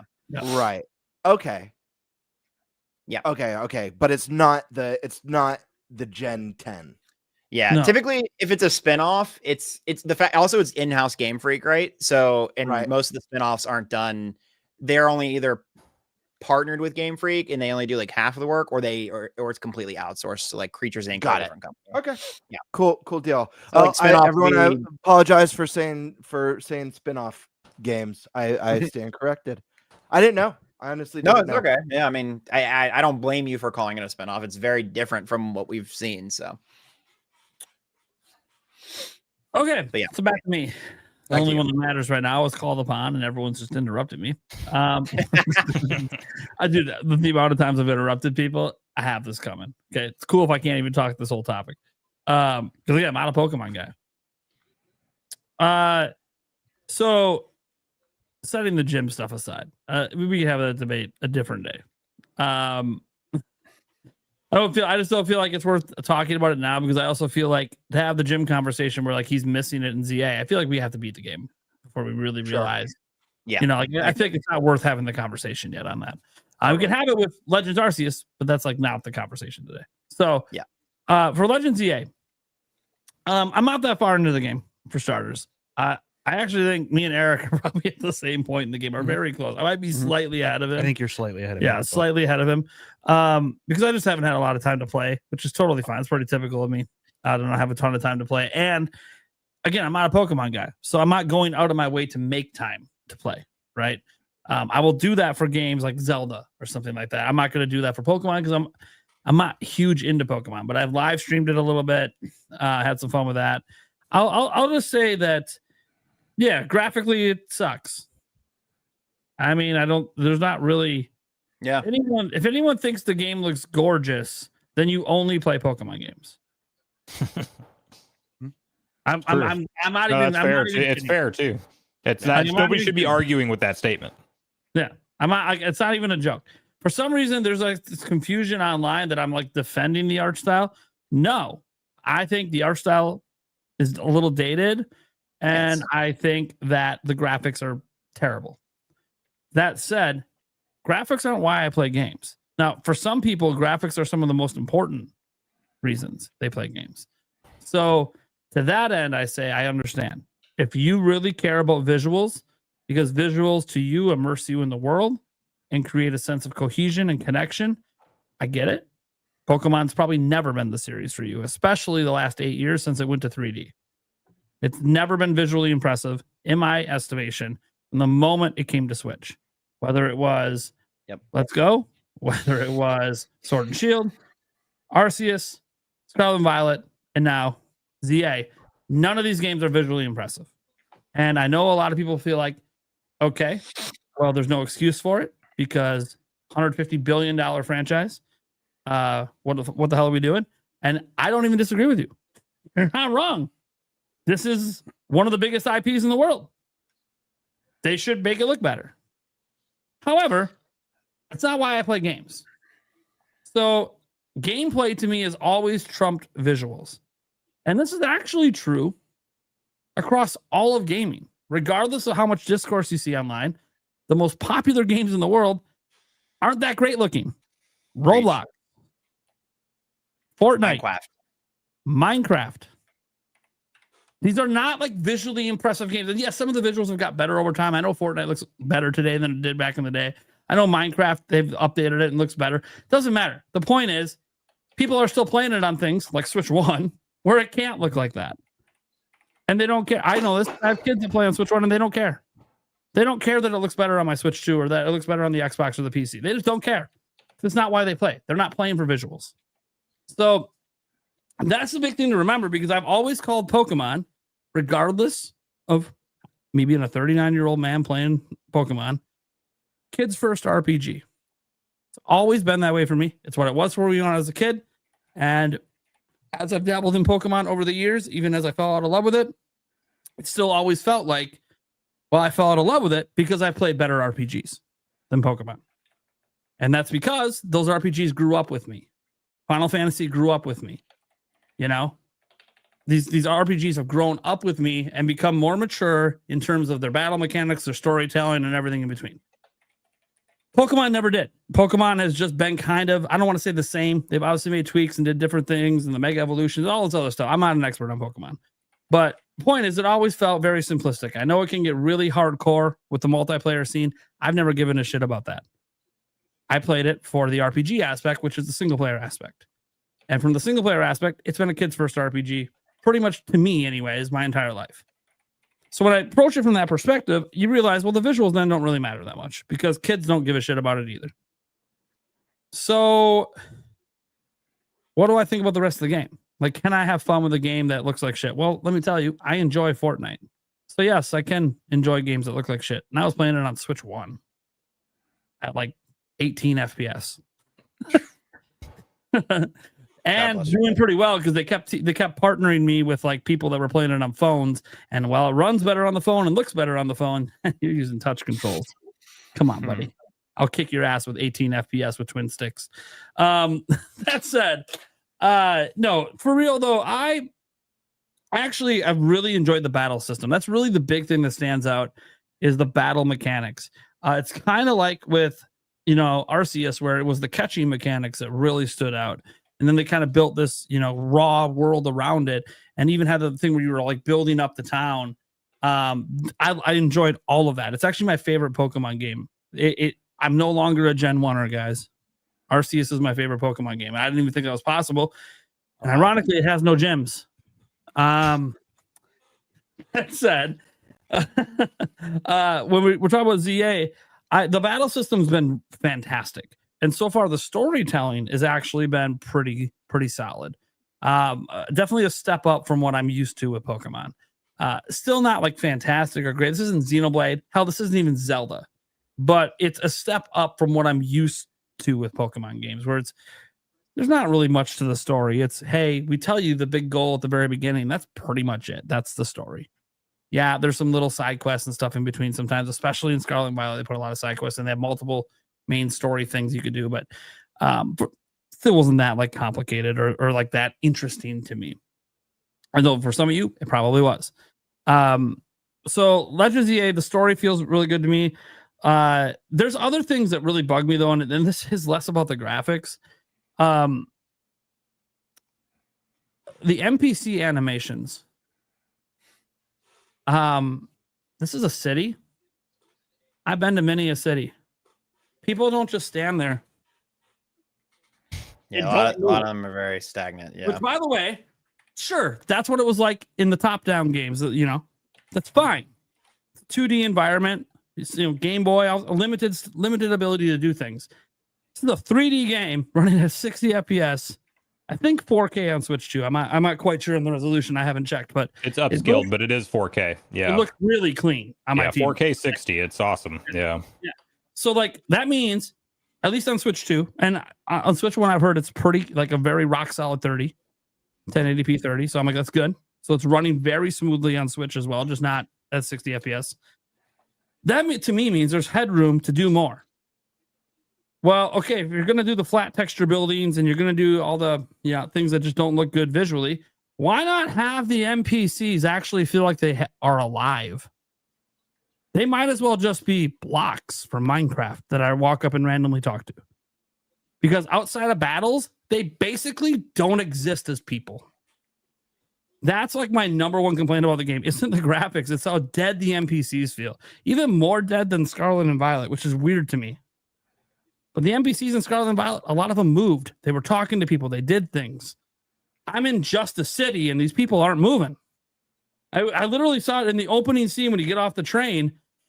You guys remember, people were watching me live stream. I stopped for a second, and I said, okay, there's 1, 2, 3, 4, 5, 6 people standing in the exact same way with no motion and no life.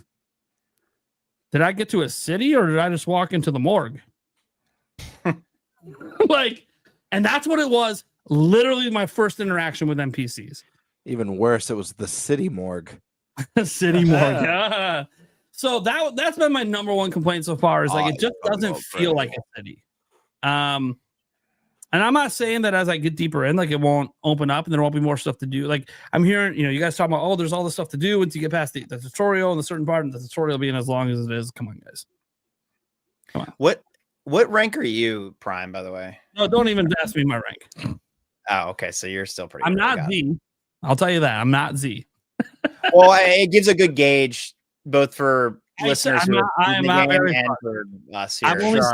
I've only seen 2 wild zones, so that should let you know. I've only have one night. So you're like, why would you be super early? I am super early. So I'm not going to say the world isn't alive and that there's stuff to do, because there probably is.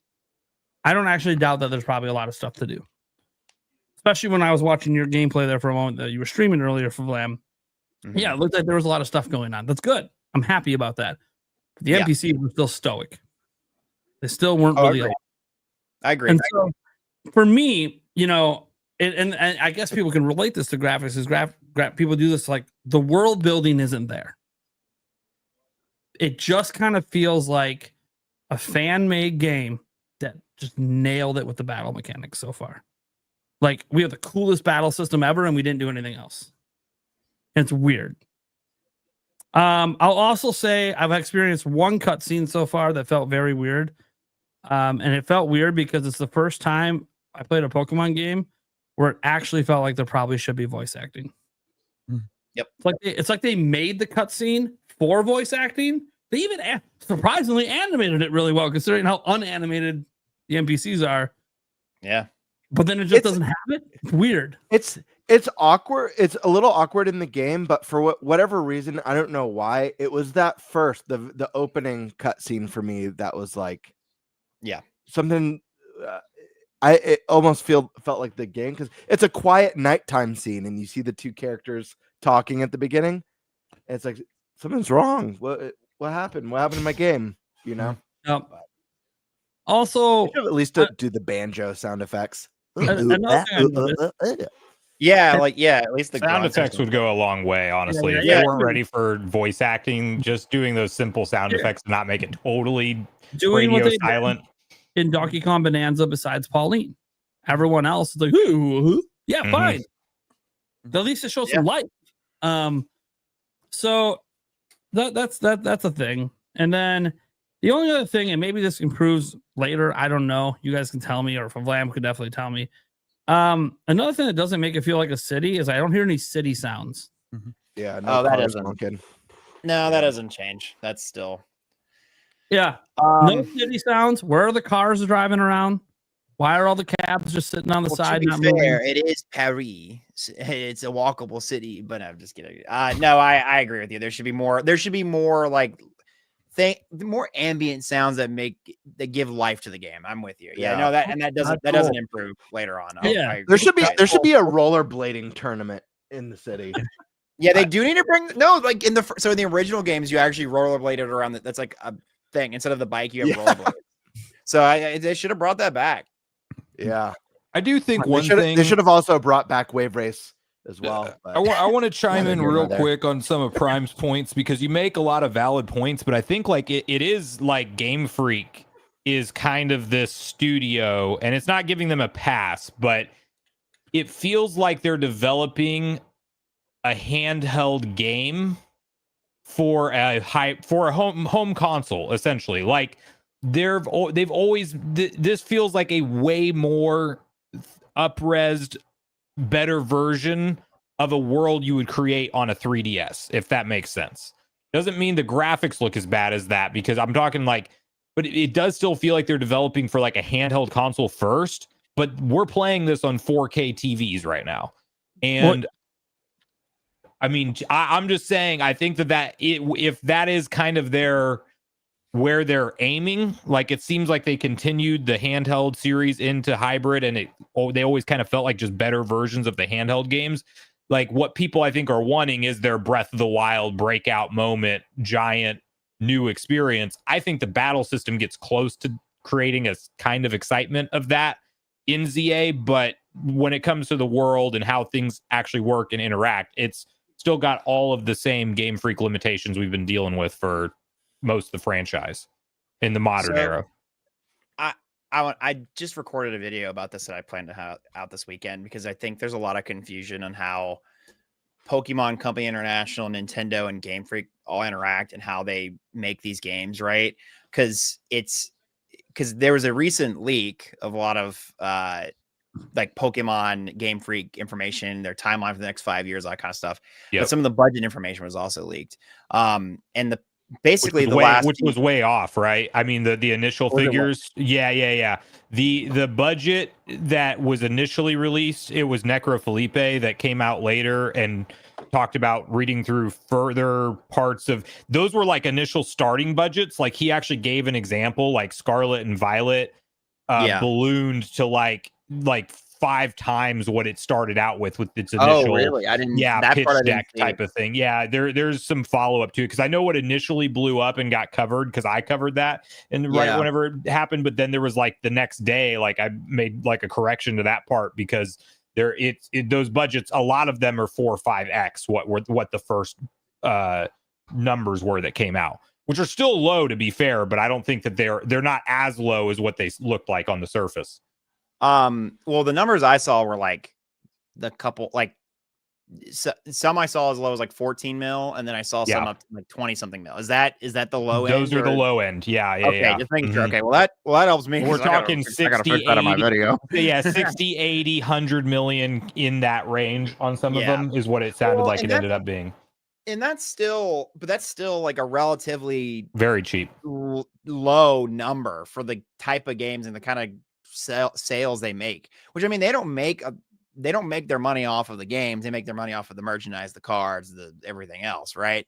But the thing that bites Game Freak in the ass that most people don't recognize is that the Pokemon Company International and them in that machine of like, okay, we have to have the next region out Gen 10 by this date because we need to sell the next, TV show, the next plushies, the next whatever's, right? This is all a giant machine that can't be slow. We can't put this on stop, right? And it ends up making these insane production cycles of like, they have to basically make a Pokemon game in 2 years. Right. And so it's not, again, this isn't to give Game Freak a pass, but even with a very large budget, 2 years is not a long time to make a video game. Like, you have most gaming studios taking half a decade to make big AAA titles, much less, So just to take all that with a grain of salt when you see a Game Freak game, it's like, okay, is it really Game Freak or is it more the Pokemon Company International or is it the whole system at large? But yeah, anyways, just a little education there for you guys, because I feel like a lot of people are immediately blaming Nintendo, and Nintendo actually has like no part in the Pokemon process at all, other than that they have a little bit of ownership in it. That's it. They don't like define timelines. They don't give like extra money and resources, at least that we know of publicly. They all that kind of stuff. And to be fair, and we are talking about this in comparison to other games that we maybe get one entry in the franchise every 6 or 7 years. Yeah. And that is not the case with the Pokemon Company. It's legitimately quite the opposite, 2 to 3 years apart. And we got DLC Scarlet and Violet, a couple years, the end of a couple years ago? Is it, or was it last year? No, it was like a year after release of Scarlet and Violet. So yeah. So probably like 24. Yeah. And if you believe those Game Freak leaks and everything, it seemed like this was originally going to be an end of 2024 game and got pushed to 2025. Yeah. And I remember making a video the middle part of last year talking about the fact that we haven't gotten any updates on Legends Z-A. Like, maybe it is like at least a little bit reassuring, and seeing that maybe they're going in the right direction to just take their extra time with the game instead of cranking them out on that stupid quick schedule. Wait, the Scarlet Violet, you said it came out last year? No. Scarlet, the DLC. When did the DLC? Oh, gotcha. Yeah. Okay. Was it 2 years ago that the DLC wrapped up in the beginning of? Yeah, that sounds right. We're either a year and a half out or 2 years out from the DLC, but I can't remember for sure. Yeah. Anywho, sorry. That's all I have to say about Pokemon now at the point. Okay. We got to hear from the Stash guys. Yeah. Yeah, if you guys want me to go, I'll go. Yeah. I do. I really do. Okay, I'll be quick. I have notes. Okay, so I have several reviews and embargoes lined up. Okay. Games I can't even talk about. Like, literally, they said do not talk about it on podcast. So very, very busy, because again, you guys know this as content creators, but I am a one-man show. So to be able to play all these games, beat them, write a review, record a review, edit a review, do all the other shit you got to do, it's a lot. I'm working like 16-hour days at least, maybe more. I'm barely sleeping. So I'm trying my best to get everything out. With that said, just as a matter of respect and professionalism, when I get a review code, that's what I play. I don't play what I want to play because that's the right thing to do as a business partner. Good or bad, whether the review is good, whether it's bad, you review the game first, because they gave you a review code and that's what's expected. There's a cost attached to that, right? So with that said, I have not played it. However, I will show you this. I do have my Pokemon Legends desk mat, and I have my plush from the Pokemon Center. Nice. That will not be opening, obviously. Good call. Yeah, Sweet. so I want to play it. My heart's there. However, I will say that I played the game 3 times at PAX, and that is important. And some of you might say, well, it's a demo. And I have to preface that demos are built to show you the selling point of the game. Okay, that's why demos exist. And so, yes, I did play the demo. I played it 3 times, so I got the selling point 3 times. The selling point is the battle system. Okay, and that's exactly what I said in my impressions. I think that's what we all said. Anyone who played it early, the biggest takeaway is the battle system, because you can actually move now. It's live action, which is excellent. So that's where I'm at on that. In that, look, I loved what I played, and I have a few other notes in that. Look, I don't care if anyone wants to quote this and talk shit. I could care less. I truly could not. I do not play Pokemon games for graphics. Now, I want to take this a step further, though, okay? I don't play any video game for graphics. I never have. I never will. The graphics are nice. It's a nice bonus. Now, look, I have a review template that I built for my reviews when I decided to review games, okay? Those are gameplay and controls, story and presentation, pacing and challenge, content, music, graphics, fun factor, replayability. Those all matter. Graphics don't outweigh any of that. Graphics is at the end.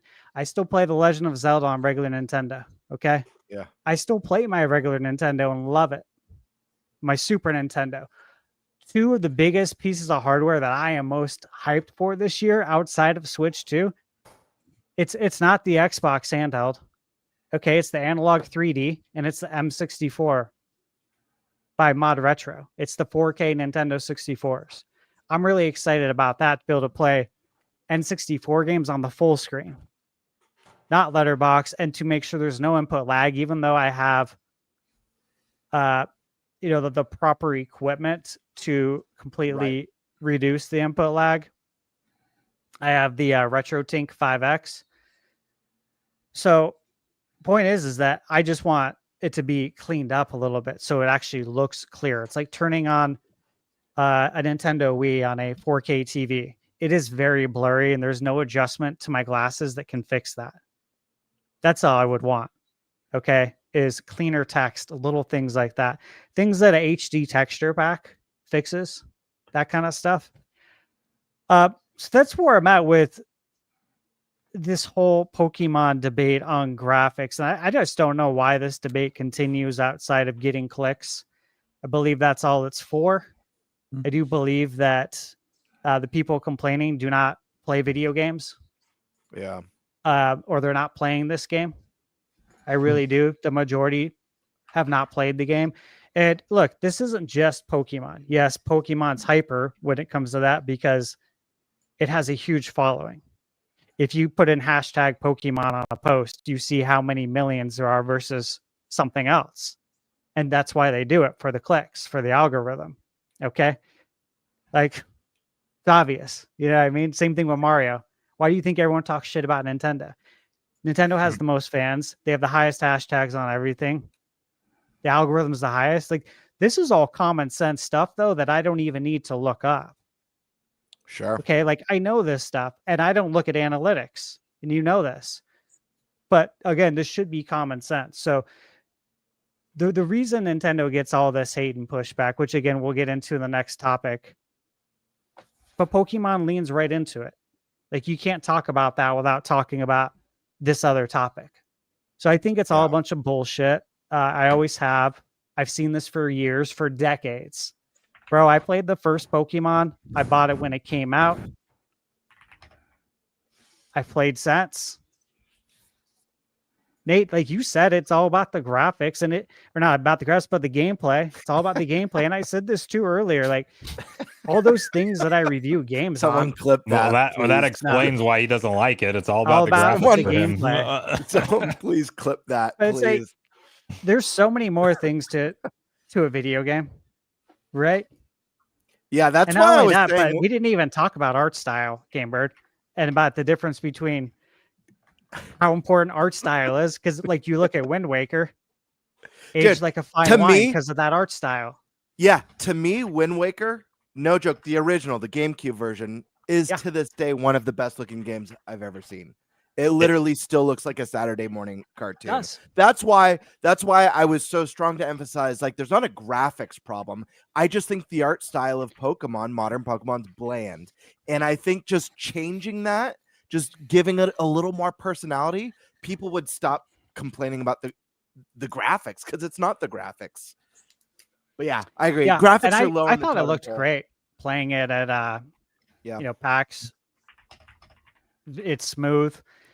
Again, we've talked about this a lot too when it comes to choosing performance mode, right? Versus a graphics mode or fidelity. I'm always going to choose performance. Why? Because performance affects gameplay and it can improve it. Yep. So again, like, this is nothing new though. And if people can't understand that logic, oh well. I'm not here to sell you on me. And I don't care if you don't like what I have to say. I never will. Like, that is honestly, that's how I operate. You know what I mean? So like, I see a lot of people that are like a little nervous to say certain things. I've seen that on YouTube. Like, you guys, you're fine. Screw these people. You'll never meet them. You don't know them. There's chronic complainers everywhere on the internet. I coined that phrase like 20 years ago. It's so relevant today. Chronic complainers. I talked about it all the time in the workplace. Do we want people like that working here? Do they help the business? No. It's the same thing, except we're on the internet now and we have to see it every day. You don't even have to work where I work with that same employee who's a chronic complainer. Now they get to voice their opinion every day on the internet. This is why, though, I spend little time on social media. I reply to my YouTube comments. I do some stuff on Twitter. I check the news mainly. Otherwise, I'm not engaging with anybody. Unless they're cool and I get to know them, which I do have subscribers like that. And you guys, obviously. Mm-hmm. That's my point. You get so much of that shit with Pokemon. Yeah. And really, they should just focus on what? What's the one thing they should focus on? Catching them all. Yeah. Simple as that. Keep it simple, silly. Yep. That's right. The KISS method. Mm-hmm. Damn straight. Okay. I'll wrap up real quick. Just to give my points. One of my biggest gripes so far is like, I'll be sneaking up on somebody and go to attack and tell my Pokemon to attack. All of a sudden the trainer turns around and then I'm like not fully into the attack mode yet. All of a sudden they have the advantage. Like, but how? There's no way that they should have the advantage. I'm sitting here. Real life. Right? It's like they should still be like, oh my god, you're here. Wait, type of thing. It's just it's happened to me a few times where I've sent out my Pokemon to attack with at first, and all of a sudden they turn around and it's like, no, all of a sudden they got the advantage. Like, why? This is dumb. One thing with gyms, I think it would have been kind of cool to work that kind of gym-esque thing into like your ranking going into the different ranks. Now it just feels like you're battling some random person. It's like, okay, who is this and why does it matter that I'm battling this specific person to go to the next rank type of thing? It just feels a little arbitrary. It's very like, I love pasta, let's battle. Yeah, right. Yeah. But that being said, I mean, that might be a line in the game for the record. It could, yeah, it totally could be. Right. That being said, I'm not the biggest Pokemon fan either, but I am having fun. So, it's one of those that I'll probably keep playing. So it's doing its job so far. And that's all I got to say about that. Cool. Hell yeah. Ready to move on? Yeah. Awesome. Well, speaking of hating things. Yeah, good transition.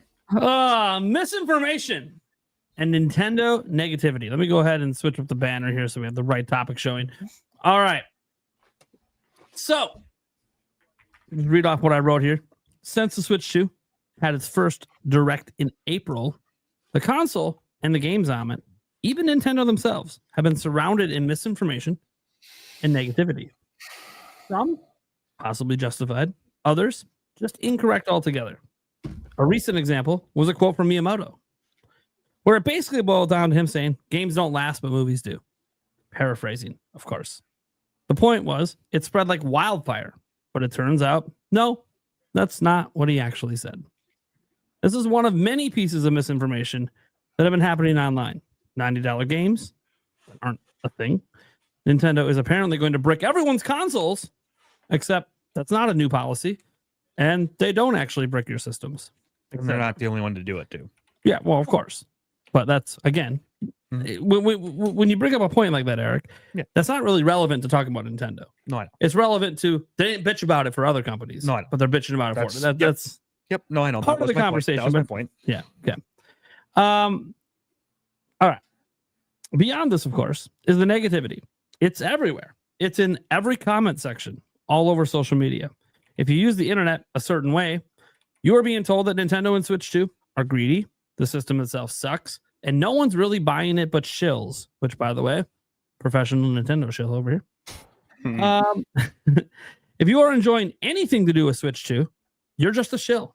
It's impossible to enjoy it otherwise. The games all suck. Everything is overpriced. And Nintendo's ruining the gaming industry. Obviously, the conversation is a bit more nuanced than that. So what are your thoughts on all of this? Why do we think it's happening to the degree that it is? Do we think there's any truth to any of the criticisms, negativity, all that? And do we think this sentiment is going to go away someday? I'm going to toss it over to Sunbro because I know he's on the clock here. He's got about a half hour left. So a topic specifically I wanted to bring up because he was going to be on. So Sunbro, go, buddy. Yeah, I got a lot of thoughts on this one because I actually think it's multifaceted. I don't think it's just one. So first of all, to paint as much as I personally am enjoying the Switch 2 generation thoroughly so far. Okay, so let me say that before I dive into all this other stuff. That said, I think I see at least some of the reason, or maybe it's my speculation for the reason why there is as much of a wildfire train of hate that rolls at Nintendo's doorstep every single day, and we feel it as content creators. We probably see it in the like to dislike ratios in our videos when we're generally more positive about something that the rest of the internet is very negative towards. And these negativity videos are gaining not just a little bit of steam, but significant traction. And it does feel like the masses of the internet have more or less put their backlash towards Nintendo to a level where it would make you think that this company, if you were just living in this internet bubble that we exist in on YouTube, it would look like from the outside looking in that this company is like made all the worst mistakes and are doomed to fail this generation, or that we're going to be on some kind of repeat train of maybe talking about, a little bit more than the Wii U and console sales. Well, first of all, part of that is the fact that we are in an internet bubble, but there's no doubt that the internet bubble that we are in is very negative towards Nintendo right now. So part of the reason I think that is because it's really a broader issue going on in probably about anybody's cost of living period. And this did come out at $50 higher of a price point than I think a lot of people were expecting it to be. I think $400 was the price that initially people were expecting. Then you had Mario Kart World, and that was an $80 MSRP game. And somehow, because of the, I think, Insider Gaming article that translated the UK price of physical, it got pushed out there that it's going to be 80 digital and 90 physical, and Nintendo's charging $90 for their games. Okay, then people start reading through terms and conditions of Nintendo's policies with what they can do with the console. If you mod it, you take it online and stuff like that, which is really not different than anything they've had in their terms and conditions or what other console manufacturers have in their terms and conditions to begin with. But that's another double down. Meanwhile, you have a Pal World lawsuit, which, to be fair, no good look around that. Nintendo just coming after a game developer for using a somewhat similar catching mechanic or whatever the exact infringement was. Well, then that gained steam into, there was some other weird patent that they had that people thought that now they've patented the ability to summon Pokemon or summon a character in. And that turned out not to be accurate at all, or even what Nintendo was fighting their patent on or patenting, period.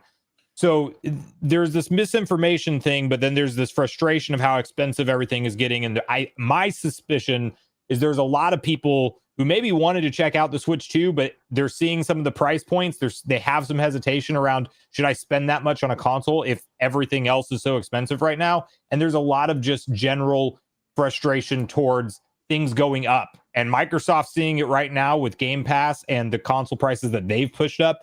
But here's where I think we're headed long term, and then we'll break down some of the nitty gritty.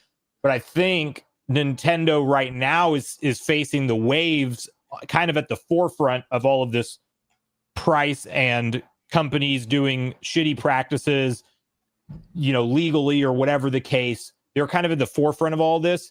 And then we forget that Sony and Microsoft, when their consoles came out and even the PS5 Pro got announced and it was so expensive, so many people just passed up it. With these other companies, they get that initial wave and then the market kind of settles. And we're seeing it right now with Xbox double price increasing. Sony went up 50 also. Pretty soon that $450 price point is going to look like what the $300 Switch did. And all of this going on also while Nintendo has a huge portion of their fan base that, let's just say it, are hardcore Mario and they're waiting for the next 3D Mario, or hardcore Zelda and they want the next exclusive 3D Zelda, or hardcore Animal Crossing or hardcore Smash Bros. And some Nintendo fans are literally going to wait to get into this console generation until that game is there for them. And I think whenever all this stuff is happening, that's like my speculation for the reason why we're seeing the numbers we are online with some of the hate towards Nintendo. People who took the plunge, however, and this is what's interesting because I see it in all these videos and I don't watch many of them because I get many of the negativity train videos where you can just tell it's like Miyamoto smiling evil and, like devil eyes. Like you can tell pretty quick that it's not a nuanced discussion. It's just, we want to paint this corporation as the ultimate evil bad guy. And that's where the conversation's going. But almost everybody in the comments is talking about how they gave up on Nintendo years ago. Nobody that is actually angry is like, I have a Switch 2 and I'm playing these games that are coming out and I hate this company. Nobody's saying that. People are saying like, I can't believe what Nintendo did this generation. They screwed up everything, but they haven't actually given a chance to the new generation that they've kicked off.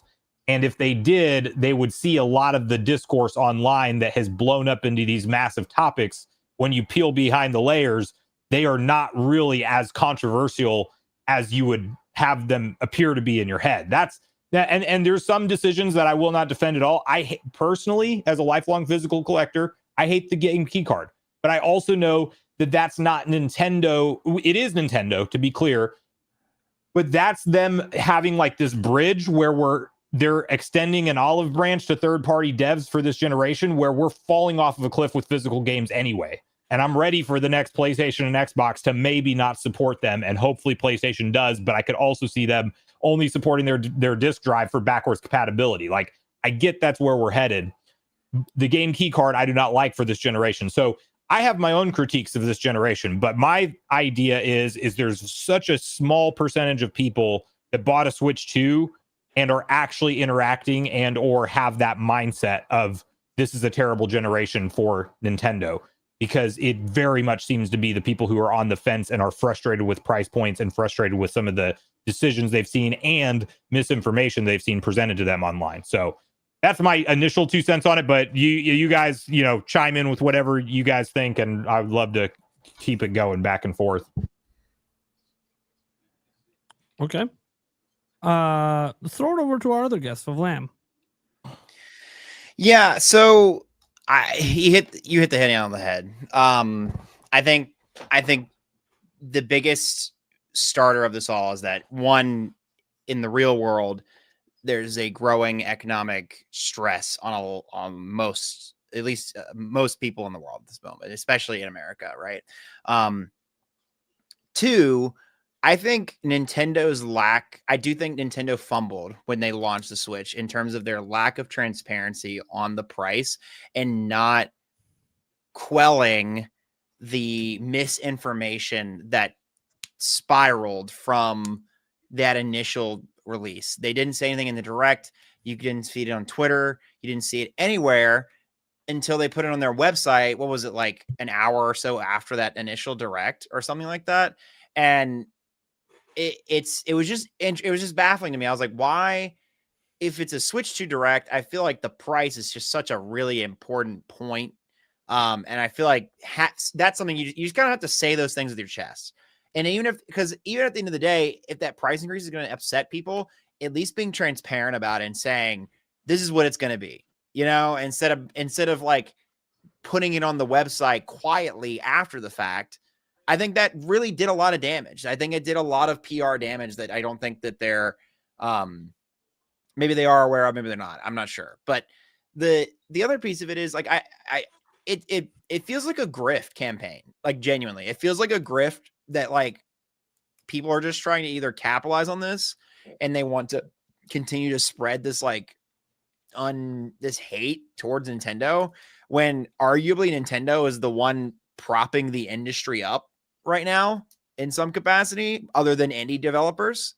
I feel like there's just, you hear every other day, last time I was on, we were talking about this with Rogers Base, there's layoffs at the big studios left, right, and center, and there's constant, the big companies just aren't keeping up, but I feel like Nintendo, when while it might be a little overpriced, I feel like 9 times out of 10 when you get a Nintendo game, the quality's there, that you're not getting stiffed. I don't know. That's just me. Like, I just feel like you pay for what you get. So, and we have a release schedule where games are actually coming out pretty consistently. Yeah. No, for real. Like with the PS5, respectfully, what the fuck am I playing on a PS5? Like, I'm playing Final Fantasy, maybe Ratchet and Clank, and well, yeah, that was over the course of the past fucking 10 years or ever how long. Yeah, like. That's 3 games. On the exclusive side, Sony's dropped the ball, and a lot of that was their initiative to like, oh, we've got this 5-year plan to release 10 games of live service, which is the most like biggest fu to your consumers ever. But obviously, because it's Sony, it's not going to get as much hate, and people aren't going to cover it at the same length. I think part of this is like, I think part of it is that like Nintendo's been at the top over the last generation. I mean, just the Switch 1 sales in general. And I think that does put a big target, and people will hold it to an unrealistic standard. I mean, first off, it's the fastest selling Nintendo console right now. So anyone saying that the console's doomed right now, it's purely a grift. There's no fact. That's all bullshit, and it's all fake. Listen, if you want to have a conversation, if numbers come out that like it wildly underperformed during holiday, the most crucial time of year for console sales, then maybe there's room to have a discussion there. What's going on with Switch 2? Did it come anywhere near what most consoles sell during the holiday? Is the console in trouble? What can Nintendo like? There's a conversation there. Anything that you talk about the console being doomed right now is bullshit and made up, and it's just for clicks and attention. I mean, guys, there's a lot of mental illness out there. We live in a very disturbed world. There's a lot of mentally ill people out there. I mean, I talk a little bit about this in my Pokemon video that I dropped the other day. I actually quoted ThunderStash, and he kind of said this today. It's the saying, it's not that serious, guys. It's video games. It's literally video games. Yep. And you see half these videos, it's like so obviously a grift.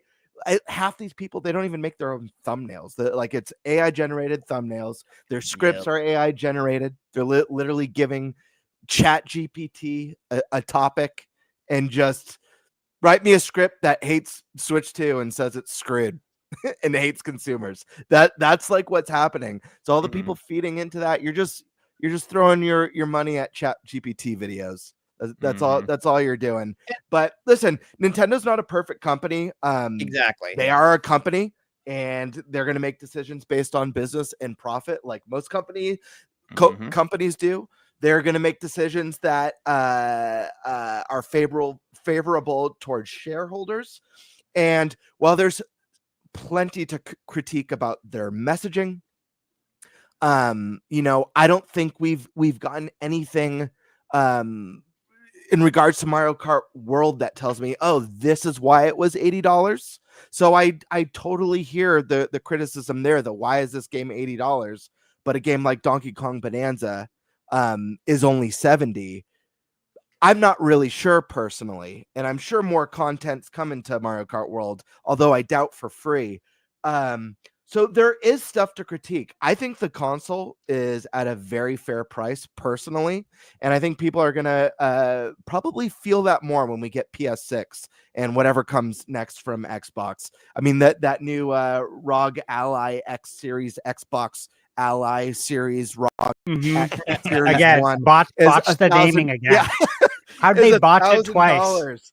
With So, the yeah, it Series might S be- and X and 1X and 1S bullshit. Right. What's what? So it might be way more powerful, but it's also $1,000, and it's also a device that's actually going to require probably some troubleshooting depending on what you're downloading and playing.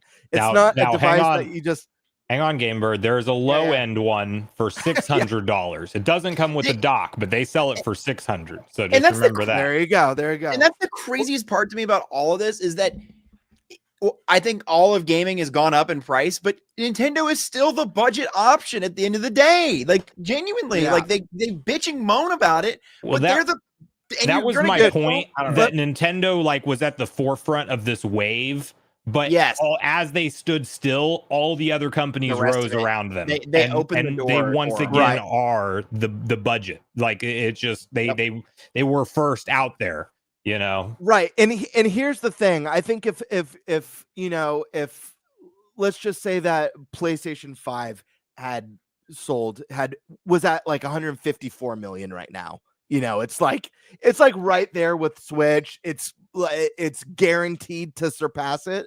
I think people would be making these same videos about Sony. I do think crushing the market affects it, but I don't think Nintendo's a perfect company. I think there's tons of stuff to criticize all of these companies for. Nintendo's not excluded at all, dude. I was so tired of things from Nintendo being packaged with some sort of apology. I think they've made a lot of strides forward, but there's still a lot of stuff that leaves me scratching my head. Messaging was huge. They really dropped the ball with messaging. There's a lot of negative backlash that could have been avoided just by being straight up in that direct about pricing and not letting people just run away online with $90 games, which like literally doesn't exist. Really funny. And the other weird thing too is there's a lot of games that get DLC, but you don't see like floods of videos saying like this game cost $150. You'll see it when like Ubisoft does like Star Wars Outlaws, and it's like there's like 7 versions of the game and stuff, and it goes up to $200 for the full experience. Yeah, you'll see it then, but dude, it is so commonplace. I don't like when we get like day one DLC or day one announced DLC. I never like it, but it's so funny that like the amount of videos about that with Pokemon when it's so commonplace and you just don't hear it with other titles. And then I want to share something on screen real quick. We have this quote from Miyamoto that caused quite the stir.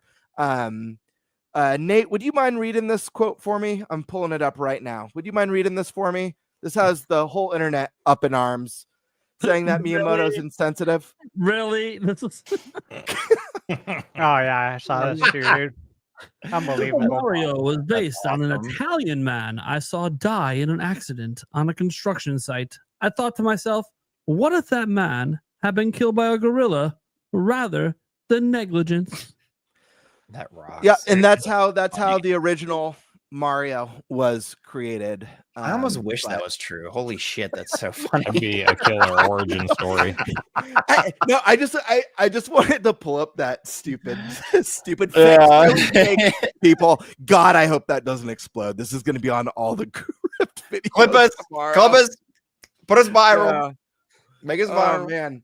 But no, it's such a nothing burger. Like the Miyamoto thing, it's so ridiculous. And poor Miyamoto, dude. Like the saddest, the guy who asked companies like way back when like microtransactions were a thing. If I remember correctly, he was like telling like companies, "Oh, please don't nickel and dime customers." And he's just like a happy guy who just cares about fun, the whole experience of fun, and and happiness. Like, dude, this poor man with all these AI thumbnails of him as like a demonic presence, as if he's the one who's like making the like, we're gonna charge this much. We're doing day one DLC for Pokemon, or I'm out of here.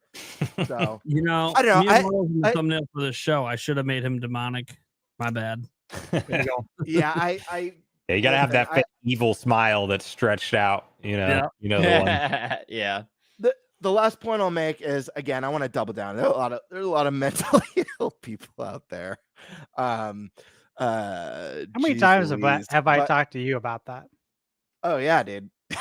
It's serious. It's you know, like like epidemic. it's serious. I don't we don't make light of it, but As I'm it's laughing, important to be aware of it. unfortunately. It's Yeah. dead serious. It's crazy. And like, despite the griefs that I do have with Nintendo's, at the end of the day, it is just video games. And in a lot of ways, in a generation of gaming where so much of the releases we see are about chasing that games as service, chasing those paid for battle passes in the cash shops right when you boot up the game. I really do feel like, and I hope it stays like this, for at least a while, at least a few more generations. I feel like Nintendo's kind of like the last beacon of hope for like complete single player experiences. Everything is about how do we keep people in our cash shops? How do we keep people forking over change? Yeah, you have a DLC that's coming out for Pokemon, but at least you're not being charged 10, 15, 20. I mean, some of these games are $20 every 3 months, or you're being locked out of content, both story content. I mean, you have games like, and I'm a huge Diablo fan. You have games like Diablo now with like their season passes and their shops. Like their armor sets used to be so cool that you could get in game. Now it's like the ones that they launch in game, even in the new seasons, are generic as hell. And if you want something with cool particle effects and unique looks that make you stand out, it's only even in the battle pass, they're not even that good. You have to pay like $25 for one outfit in a cash shop. That's the world we're living in. Like even with Sony, man, no matter how many shutdown companies and failures, it's like they had a hit with Helldivers. Focus on that. Make that was your hit. That was your lightning in a bottle. Make it the best game you can. Why do we have more? Why are we have Marathon? And there's more than that. And I don't know. It's just so egregious. It's so anti what we want that at the very least we should celebrate positives when they happen. Nintendo's not, at least not yet, hasn't gone down that route. Who knows? I mean, if Mario Kart World launched and had seasons and battle passes that you pay for and a cash shop in the menu, and then that turned out to be the case for Smash Brothers and Animal Crossing, and then they're like, oh, well, we want to make the next Zelda game a games as service where everyone logs into a hub Hyrule town. And yeah, obviously there's a place for a cool online experience in games. I'm not saying there's not a place for that, but I don't know. I've rambled. You guys get the point. Well, yeah, and I know everybody else needs to go too, but I was just going to say on that last point real quick, that is really one of the things that I think, while I never want to see a price increase across the board on games, especially whenever it never feels good to pay more for something. Like obviously the less the better. Metroid Prime Remastered was probably the best $40 I've spent in recent memory. That was a fantastic price game. I was happy to pay it for the amount of content. But one thing that I will say eases the blow of a price increase with Nintendo when they do it to $70 for standard games, or they do it to $80 for one-off mega franchises like Mario Kart, is the fact that they're one of the few companies that you can still bank on. Pretty much all their first party published stuff is actually a complete game that is not it doesn't require for you to spend more to get the content you want out of it. We haven't seen them go that skin and live service route heavily, to be if at all. The one thing I will say that scares me a little bit, as much as I want to give them kudos on that, these Mario sports games are launching with bare bones stuff and then having like free content updates to finish I'm not a fan of that. I'd much rather wait for the stuff just to be there and don't try to loop me into like replaying the game every 3 to 6 months with a new free update. Granted, those games don't have crazy DLC packs or anything like that, so it's not like they're really making that much more money. They're just drip feeding the content for some reason.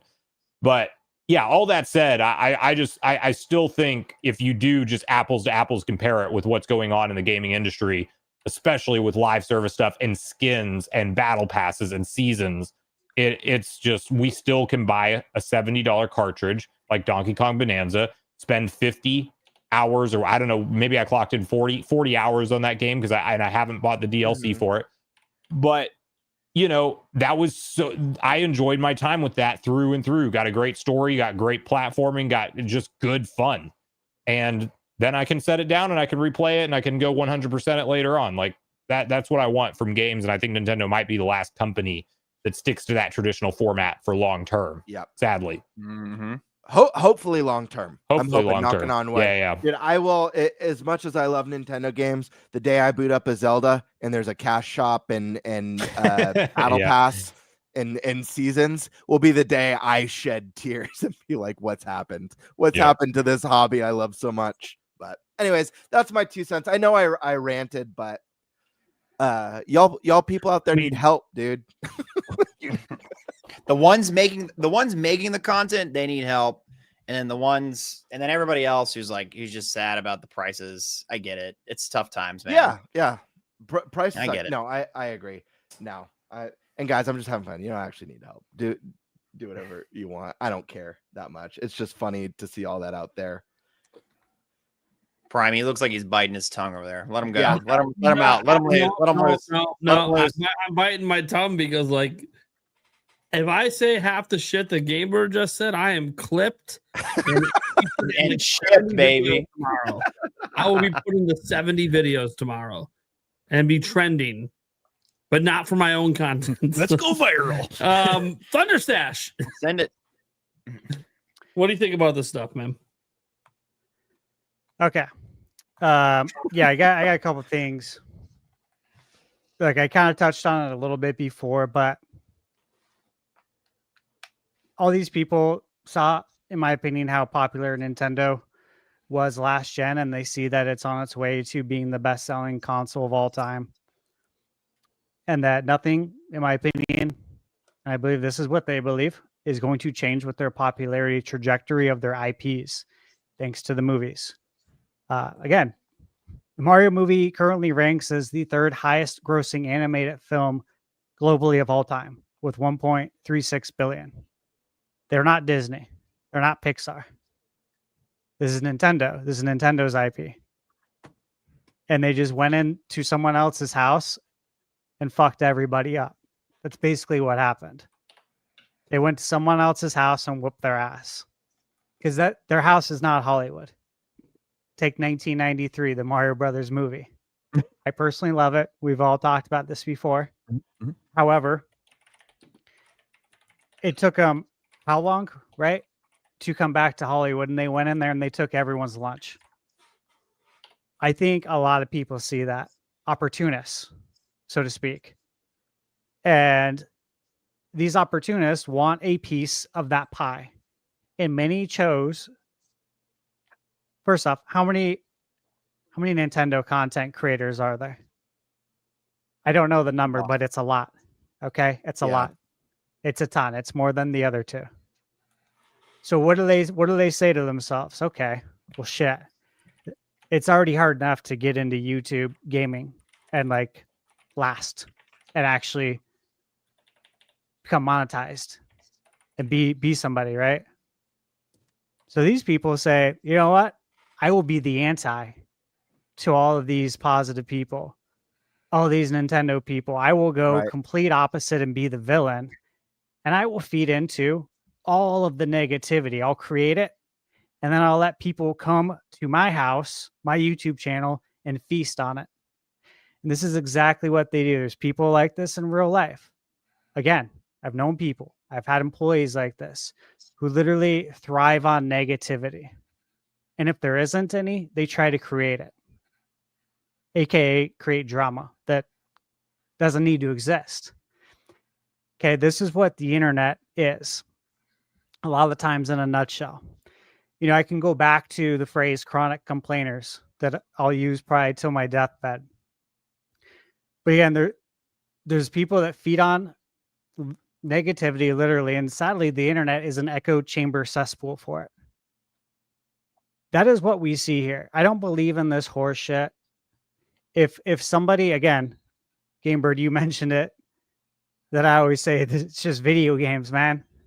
And it is. So if someone actually feels all of this hate, right, and these strong feelings towards video games and towards Nintendo, I don't buy that. I don't buy that at all. But if you really do feel that way, yes, I do think you have some mental health issues, like some serious ass ones that, you should try to get your life right. Honestly, like this is dead serious, not making light of anybody. And 100%, dude. As I said, I hate the shitty microtransactions and battle pass, like armor sets. Who that likes are $25-$30. But guess what? If you buy it, I could care less, dude. I'm not gonna go on and make a video. Would you go up to someone at the grocery store and question what's in their cart? Yeah. No, for real. Thank right, you. though? It's like so gnarly, dude. It's the same thing. Like, oh, you're buying organic. You can just buy this for less. Yeah. Well, okay, it's my money. Why do you care? Get out of my cart. I'm not. If it's not actively harming you or anybody else, then like who gives a shit? Yeah, that goes for a lot of things in life, right? Like you don't need to be poking your nose in other people's business, man. Yeah, people live, and the same thing goes for how you spend money, and it's absolutely wild. But I think at the end of the day, this is driven by, the almighty evil, and that's money.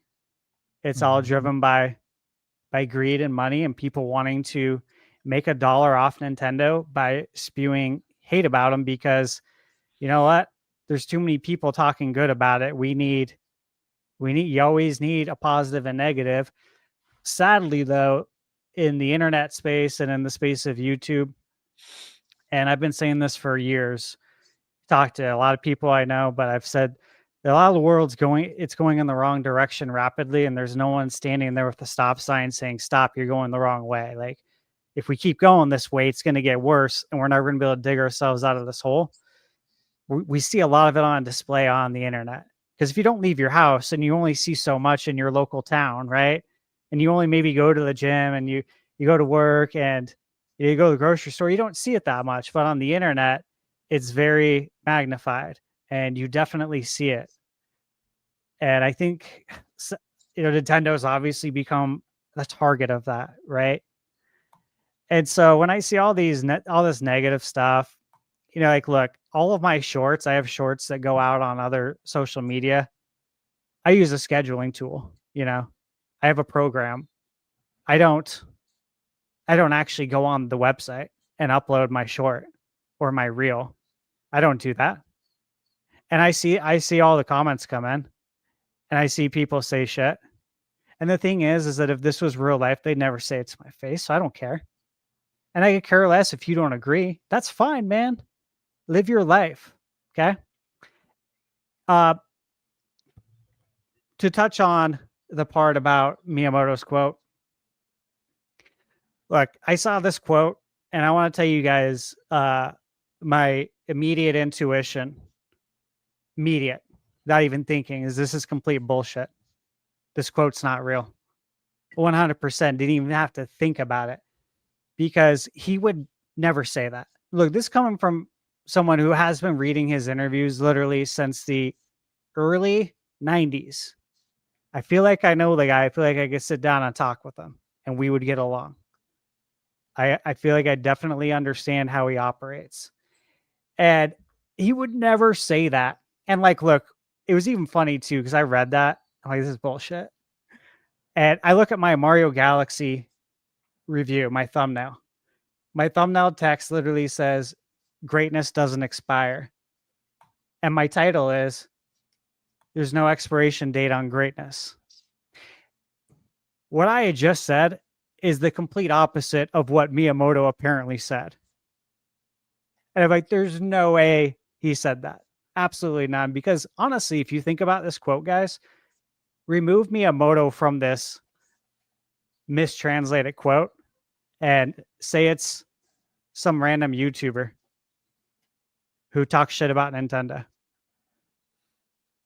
Would you give it any time? Would you even look twice at it? Or would you just say that guy's a moron?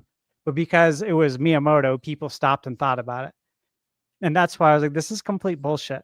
This is not him. This is not what he said. He would never say that because it actually makes no sense whatsoever. Like, think about that quote. That quote makes no sense. And that's why I would not touch retweeting it, because I'm like, this is bullshit. He would never say that. Ever. Really? The guy who's literally the GOAT of video games. He's the GOAT. He's the MJ. He's the Brady. He always will be. It'll probably never be touched. Certainly not in our lifetime. I don't know if ever.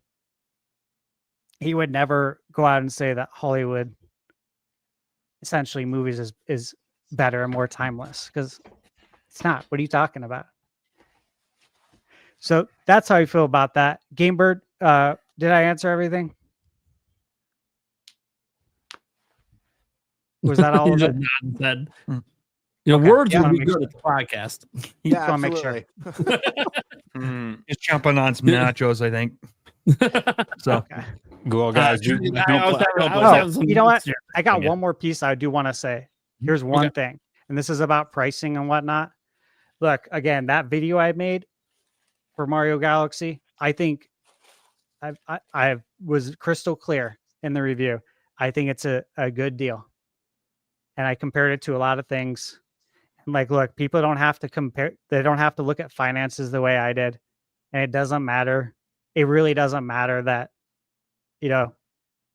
I worked with billions of dollars, right, in mortgage and managed people's money. It doesn't matter. People don't give a shit. Okay. They have their opinions. I have mine.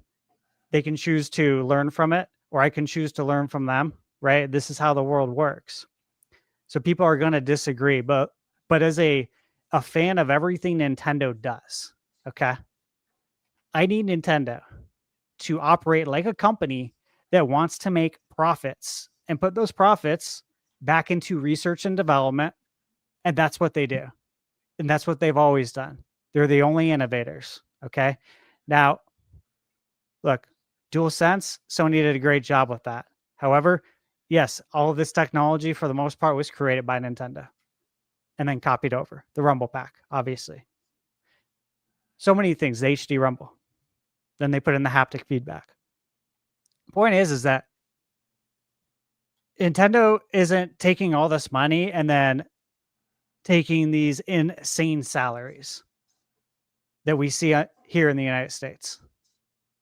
They don't pay their employees an insane amount of money. They take that money that's made, those profits, and they put it into research and development. That's how you want Nintendo to operate, because if they stop operating that way, that's when their future becomes in jeopardy.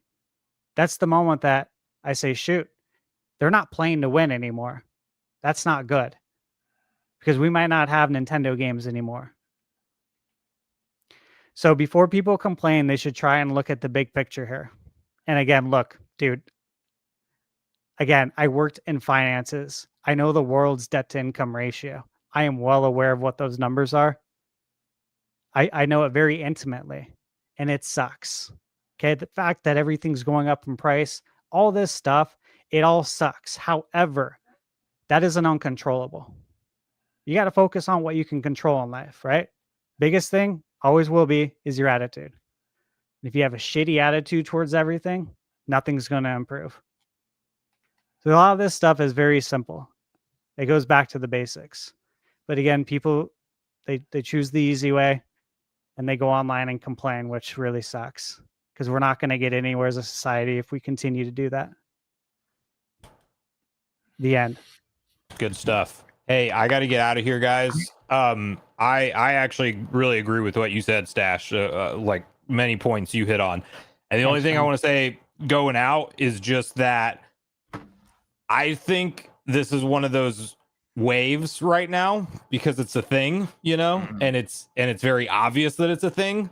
but I promise you, this generation is going to mature. Well, some of the missing games are going to come out. People are going to get into the Switch 2 ecosystem that are on the fences right now, seeing all this negativity from the outside, and they're going to realize, holy shit, this is an awesome console that I can play a ton of games on, docked in 4K or on the go, and they're going to start having the fun, and the conversation will shift, in my opinion, ultimately, unless we see Nintendo make some legitimately terrible decisions. I think we're readied up for a pretty good generation. But I agree with you on that. We're thanks for having me back. in. Yeah, exactly. 5 months. That's a great point. Yeah, literally. It's like crazy. Anyways, thank you, dude. Yeah. Always a pleasure having you on the show. Yeah, Hey, great good to be seeing here. You want to show yourself out where you can find you and everything Yeah. like that? Sunbro Nation here on YouTube, and if you watch Nintendo Prime, or even, I mean, I do some game reviews that probably not as many as ThunderStash. Gamebird, I watched part of your the vlog video for cool. Good stuff, dude. Legitimately Thank good you. stuff. So yeah. I enjoyed the way you put it all together, and it actually felt like I was on the trip. I would love to be on the trip with you guys, maybe one day in the future. Hopefully next year I'll try to work stuff like that That'd be cool, out. man. Yeah, definitely. Good. So anyway, so I enjoy your guys' content. Very similar, topic based. You know what's happening in the Nintendo news sphere daily. It's essentially 6 uploads per week. If a big new game drops, I share my initial thoughts and impressions on those games. And the only other social media that I'm kind of somewhat active on in relation to my channel and everything is X, just because that's where all the gaming news is at. That's where everything drops the fastest. So you'll find me on there posting stuff from time to time. But yeah, thanks again, guys, for having me. It's always a pleasure. Yeah. We go, man. All right. Appreciate you, brother. You guys have a Yeah, great night. again. Take care. Thanks. Later, man. Eric, what do you Yeah. think about this stuff? It sucks. It just really sucks. I mean, Stash said it comes down to money both ways. What's the fastest way I can make a dollar? Negative things spread like wildfire. So, let's put out something negative. You wonder how many of these people that actually say some of this stuff really actually mean what they say. I mean, I'm sure there's plenty of them out there that do, but I'm guessing there's also some of them out there that are just throwing shit out there just because it'll make them money. And that's the part that's kind of dumb. I mean, I understand it. You do you got to make the money. To a certain extent, I get it, but it's just, I just hate how easy it is right now to just kind of create random shit that's just believable enough that, it, even though it's fake, it's like, come on, why do I have to sort through all this shit to try to decide if it's fake or not? Let's just get back to actually dealing with facts and things like that.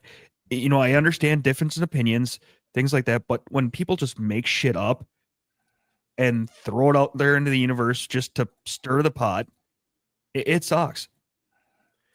Yeah. And What's people the don't easiest do way to their due engage? diligence. Hey, what's the easiest way to engage Nintendo fans? Oh, shit on Nintendo. It's 100%. Because then Nintendo it's fans like come so back easy. yeah. Because Well, they're and it's passionate, also- and I they- appreciate that.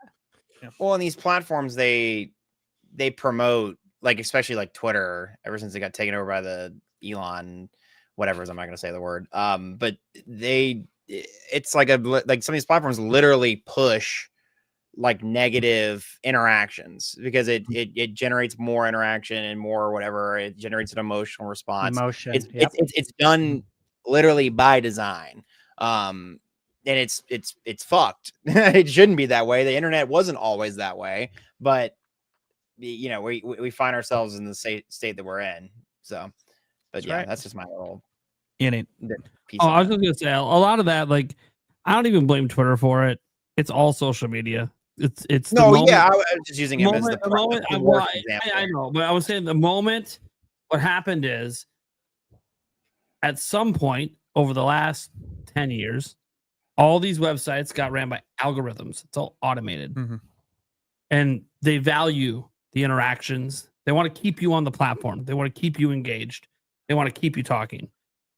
Just so happens, people talk a lot when they're mad. Yep. They don't talk a lot when they're happy. Because why would I don't need to talk. I'm happy. It's just like when you go somewhere and you have a good experience, how many people do you tell? And then how many people do you tell when you have a bad experience? We all talked about this in the restaurant business when, you know, you give great service, they don't say anything, but the one time you get bad, they tell everybody. This is how the world quite literally works, sadly. Yeah, I think the problem though is that, and I think it's obvious when you look at like certain people's content, is that people are very vocal when they're upset about something, but a lot of the people making this content wouldn't buy a Switch 2 if it was $200 and the games were still $60. There's a lot of people making content who are just on that bandwagon who've maybe never even played a single Pokemon game ever in their whole life, but are making anti-Pokemon game videos. So it's like even worse. It's like hearing that someone had a bad experience at a restaurant, and so going on Yelp and leaving a really bad review for it based on things you heard from somebody. I don't know. It's weird. And let's just say the restaurant is a food that you don't even like, or you've got a food allergy to, so you would never go there, even if you didn't hear bad things. Like that's what it feels like. And that's not to say like I do believe that there are people on here who are upset about some of Nintendo's decisions this gen. So I'm not saying that rightfully so, making fair points, or no one's rightfully upset about anything. I fully believe that there are, but I do think, and I think it's obvious. I think there's some people you could tell like, oh, this person wouldn't even play a Nintendo game if it was $40 or $30 and the Switch 2 was $200. Like they just don't like Nintendo.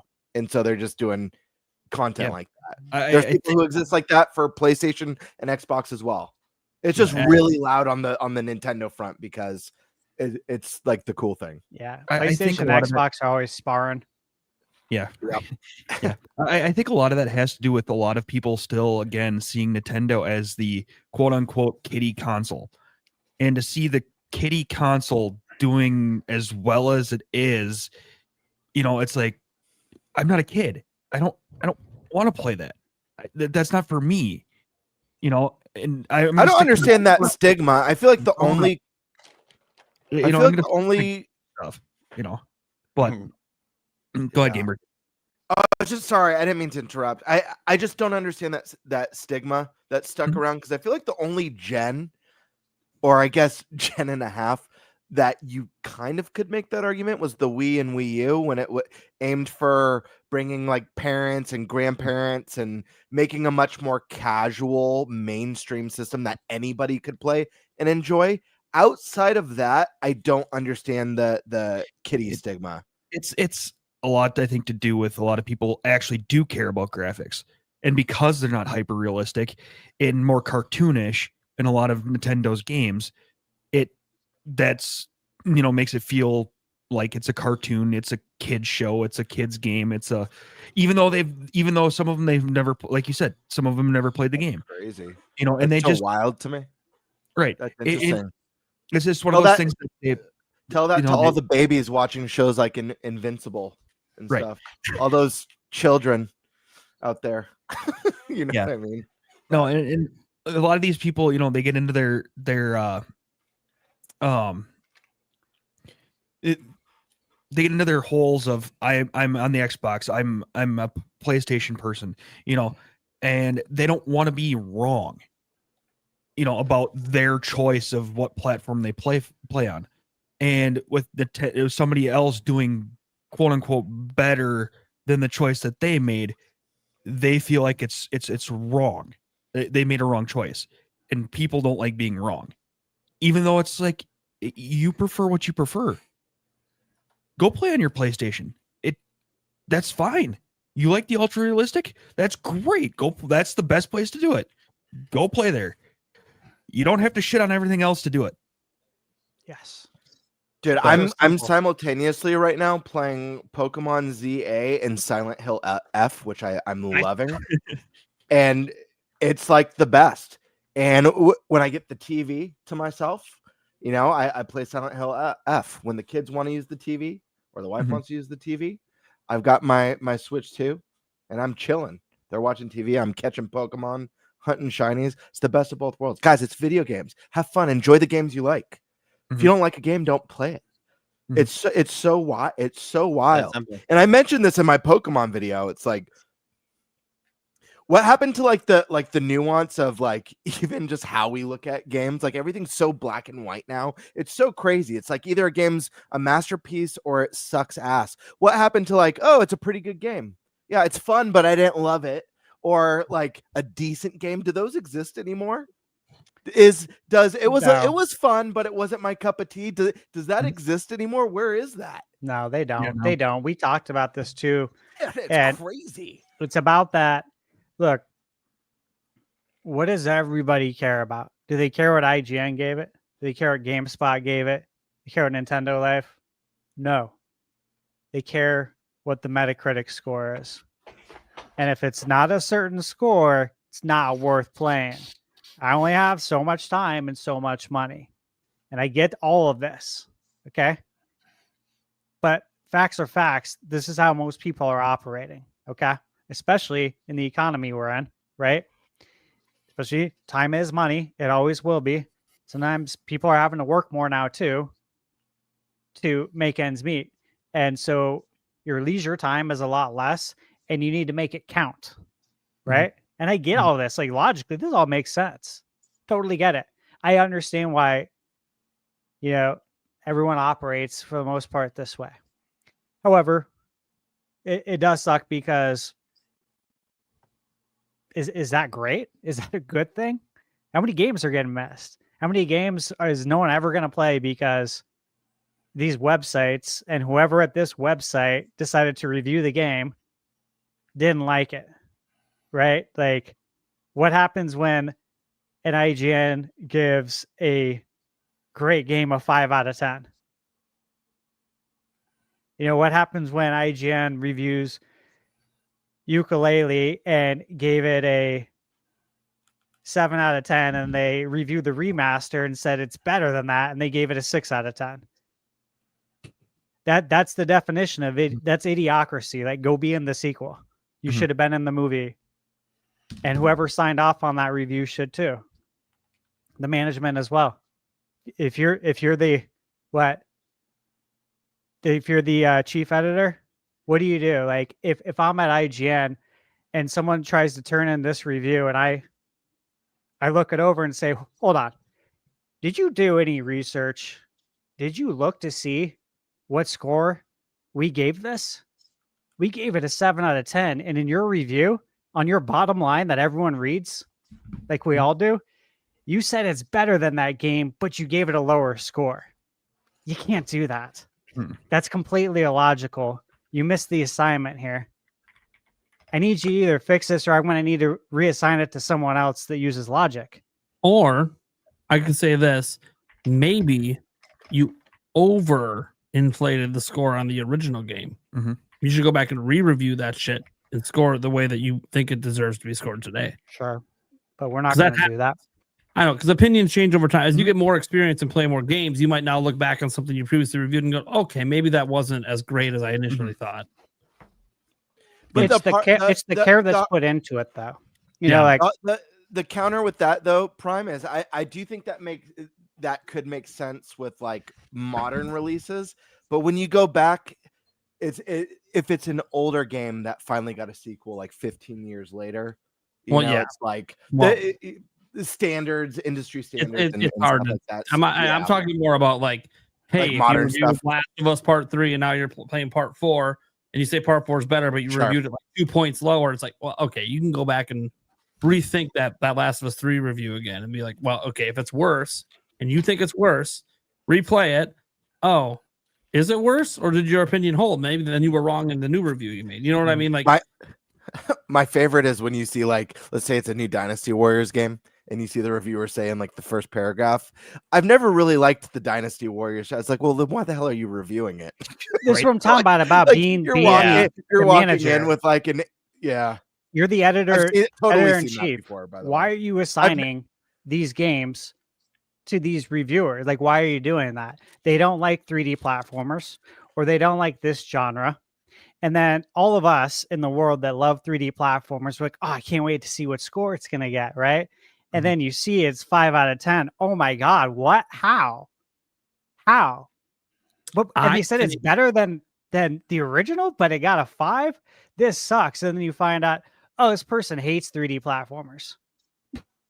I'll say this. I think there are some value for those reviews.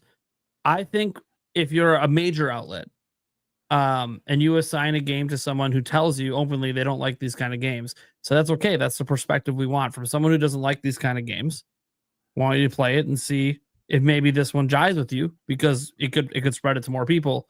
I think there is value in those kind of reviews, but I think in cases like that, you shouldn't allow review scores. Just do a review, no score, because at that point, the value of the opinion is for those people that don't like these kind of games. What's this game like? Will you like it? Like I reviewed Digimon, never played it. Made it clear in my thumbnail, I've never played it. Let's see if I actually like it. I was interested to see if I'd actually like it. Like, I think that is an interesting take, and that is a good way to present the review. However, it was not presented that way at all whatsoever. So be transparent about it. Be like, hey, I hate 3D platformers, right? Let's see if I like this game. And if that's the only review IGN wants to do, then do it. They used to do, back in the day, EGM used to do this. They do second thoughts, where they'd have a second opinion, right? Or be like Famitsu, do a panel. You got 4 people play it and review it. Now, if you have the manpower to do that, right? Woman power, that's what you do, right? You get 4 people to play it. However, that's not realistic. Japan, they kill it over there. I don't see us doing that here. Okay. I have a lot of thoughts, and I'm going to get to them in a moment. We have some breaking news. Oh, that's exciting. We don't get it very often during the podcast, unless, sometimes it'll be like an NSO update or something. Okay, we're good with that. But this is from official Nintendo media. People are calling it a leak. It's not a leak because it's from official media. You can read the headline here. Metroid Prime 4 boss fight leaked. Oh shit. And it's in a 15-second ad. So we're about to see official media that's gonna show us a new boss in Metroid Prime 4. So take a look at it quick. Hold on. I'll mute it here. We'll mute it. We'll just take a look at what the fight looks like at some point in here. Okay. All right. Here's Metroid Prime. I haven't seen this yet, so this is my first time. Okay. Oh, there it is. Oh, cool. There you go. Oh, pretty cool. See it right there? That's the fight. Cool. So there you go. I'm glad it's not showing much. It's a teaser, right? The fight will be fun to experience firsthand. But I want to throw it out. We don't have to really talk about it much. This will obviously be a huge talking point tomorrow and all the news channels and everything, including my own. But I figured, hey, it's breaking. It's about Metroid Prime 4, which is like one of the biggest games still to come out. So figured I'd show people quick. Nate, before you jump in with your thoughts, let me make one more point real quick. No, I'm just kidding. Okay. All right. It's one of those things that, is there shit that you can say bad about Nintendo that they've brought on themselves? Absolutely. The ones that are actually speaking the truth of being, hating the price point, that's absolutely valid. That's type of stuff backed up by actual facts. We're not debating that part of it. It's the ones that make up shit, throw it out in the world, and then there's no repercussion for it. That's the part that sucks the most, is that there's no repercussion for it. A lot of these guys just throw shit out there, and then guess what? The next time they come back, throw more shit out there. And it's like, there's just nothing it feels like you can do to, combat this to a certain extent, because it just keeps, nothing happens to them. So that's a good point. That's a really good point, because like there are no consequences. You can make up shit, make a video. It could be a complete lie. That's your whole goal. Is to just like infuriate the other side and see how many people you can see that are emotionally unstable and lure them in. Like you're out there playing Sega bass fishing. And then before you know it, you're making money hand over fist because you didn't just get 1 or 2 fish, you got a ton. Mhm. You know what I'm saying? And now they're rolling in the dough based on literally shit they made up. And there's no one there to say, hey, you made up all of this. There is no fact here. And so now you're getting a 1-week ban from making videos. Or now this is there's no repercussions, like you said. There's nothing. Mhm. You know, like if you lied about somebody at work and made up all this shit, all this horrible stuff, and it hurt their career, would something happen? If it was provable? Yeah, sure. Mhm. But in the world of the internet, do whatever you want. It's a Wild West, sadly. It still is the Wild West. You know what I'm saying? Like, it's interesting as a content creator looking at it in that light. Because it does suck as someone who really believes in the truth, right? Mhm. It just won't go. I won't go in that direction. But whose truth is it? Whose truth is the actual truth? Yeah. Mm-hmm. On that note, I have to head out. It's about my time as well. Yeah. Bye-bye for them. Got yourself out. Yeah, of course. Yeah, so I'm doing video essay opinions and stuff like that. I stream every Saturday on my YouTube channel now. I'm on YouTube streaming. And this weekend I'm going to be finishing Pokémon Legends Z-A. So if you want to see Pokémon Legends Z-A content, I'll have it this weekend. Also this weekend I'm going to drop a video about the Pokemon cycle and what I kind of alluded to here on the podcast earlier. Yeah, I've got videos coming out every other week, roughly. And yeah, that's me. If you like Nintendo and you like listen to video essays, that's what I'm about. So FVLAM, can I ask you before you leave really quick? Can I ask you a quick question? Please. Are those Pokemon cards in the background? These ones? Yeah, they're all rainbow rares. I have a question for you. My youngest, he wants to get into Pokemon cards and he like collecting and like fill a couple of binders and stuff like that. Yeah. I can't find them anywhere. I know there's like a crazy thing with like scalping or Pokemon investors and stuff.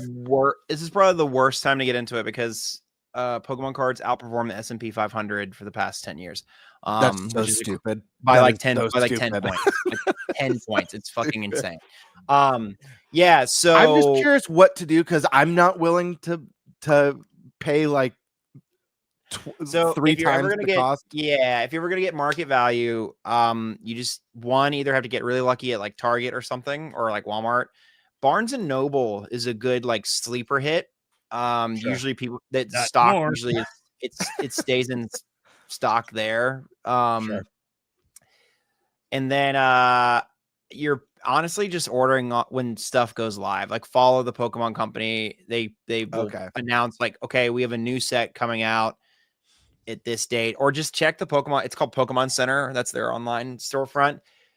Usually it's all out of stock, but if it comes back to stock, you can find it there as well. It's usually out of stock a lot though. Cool.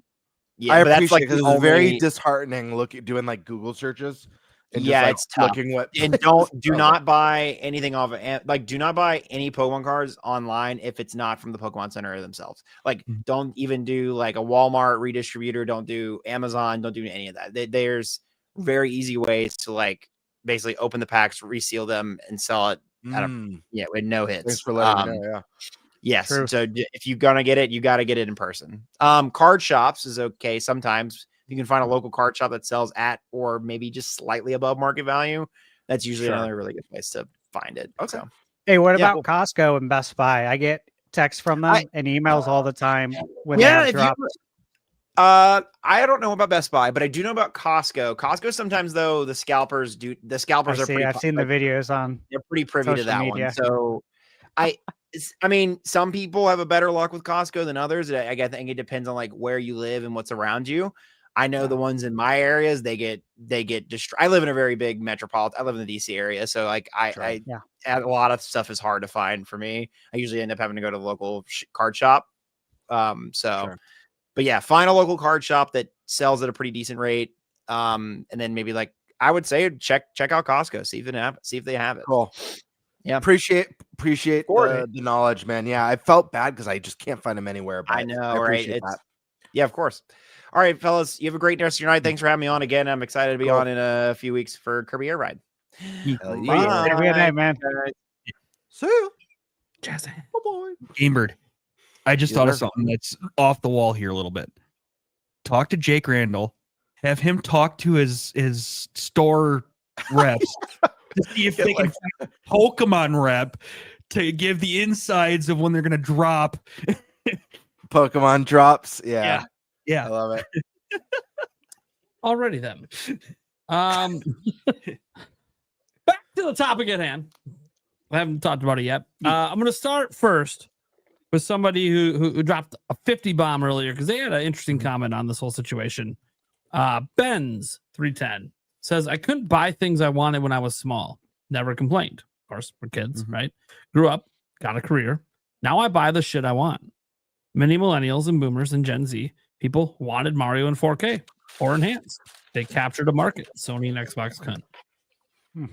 I think it's an interesting point. I think it's a very interesting point to make because, you know, when you're kids, we don't really care about a lot of this crap, like at all. We've talked about like before how kids don't care about graphics. Kids don't care about a lot of stuff because you just don't know. You don't know the cost of things. You don't understand the cost of things. And even if your parents tell you it's expensive, you don't really get any of this until you're older. And when you're older, it's your money. Do whatever the hell you want with it. You might be completely irresponsible with it and end up back on the street. But hey, it's your money. Do whatever the hell you want, right? Make your mistakes in life, or maybe it ends up not being a mistake. Bottom line is that this negativity with Nintendo, I feel like it's always existed. I'm going to start with that. I think I've been on the internet for a long time. I've been making Nintendo content for a long time. I tell you that the negativity around Nintendo's always been around. There used to be a website, it might still exist, nintendoisdoomed.com.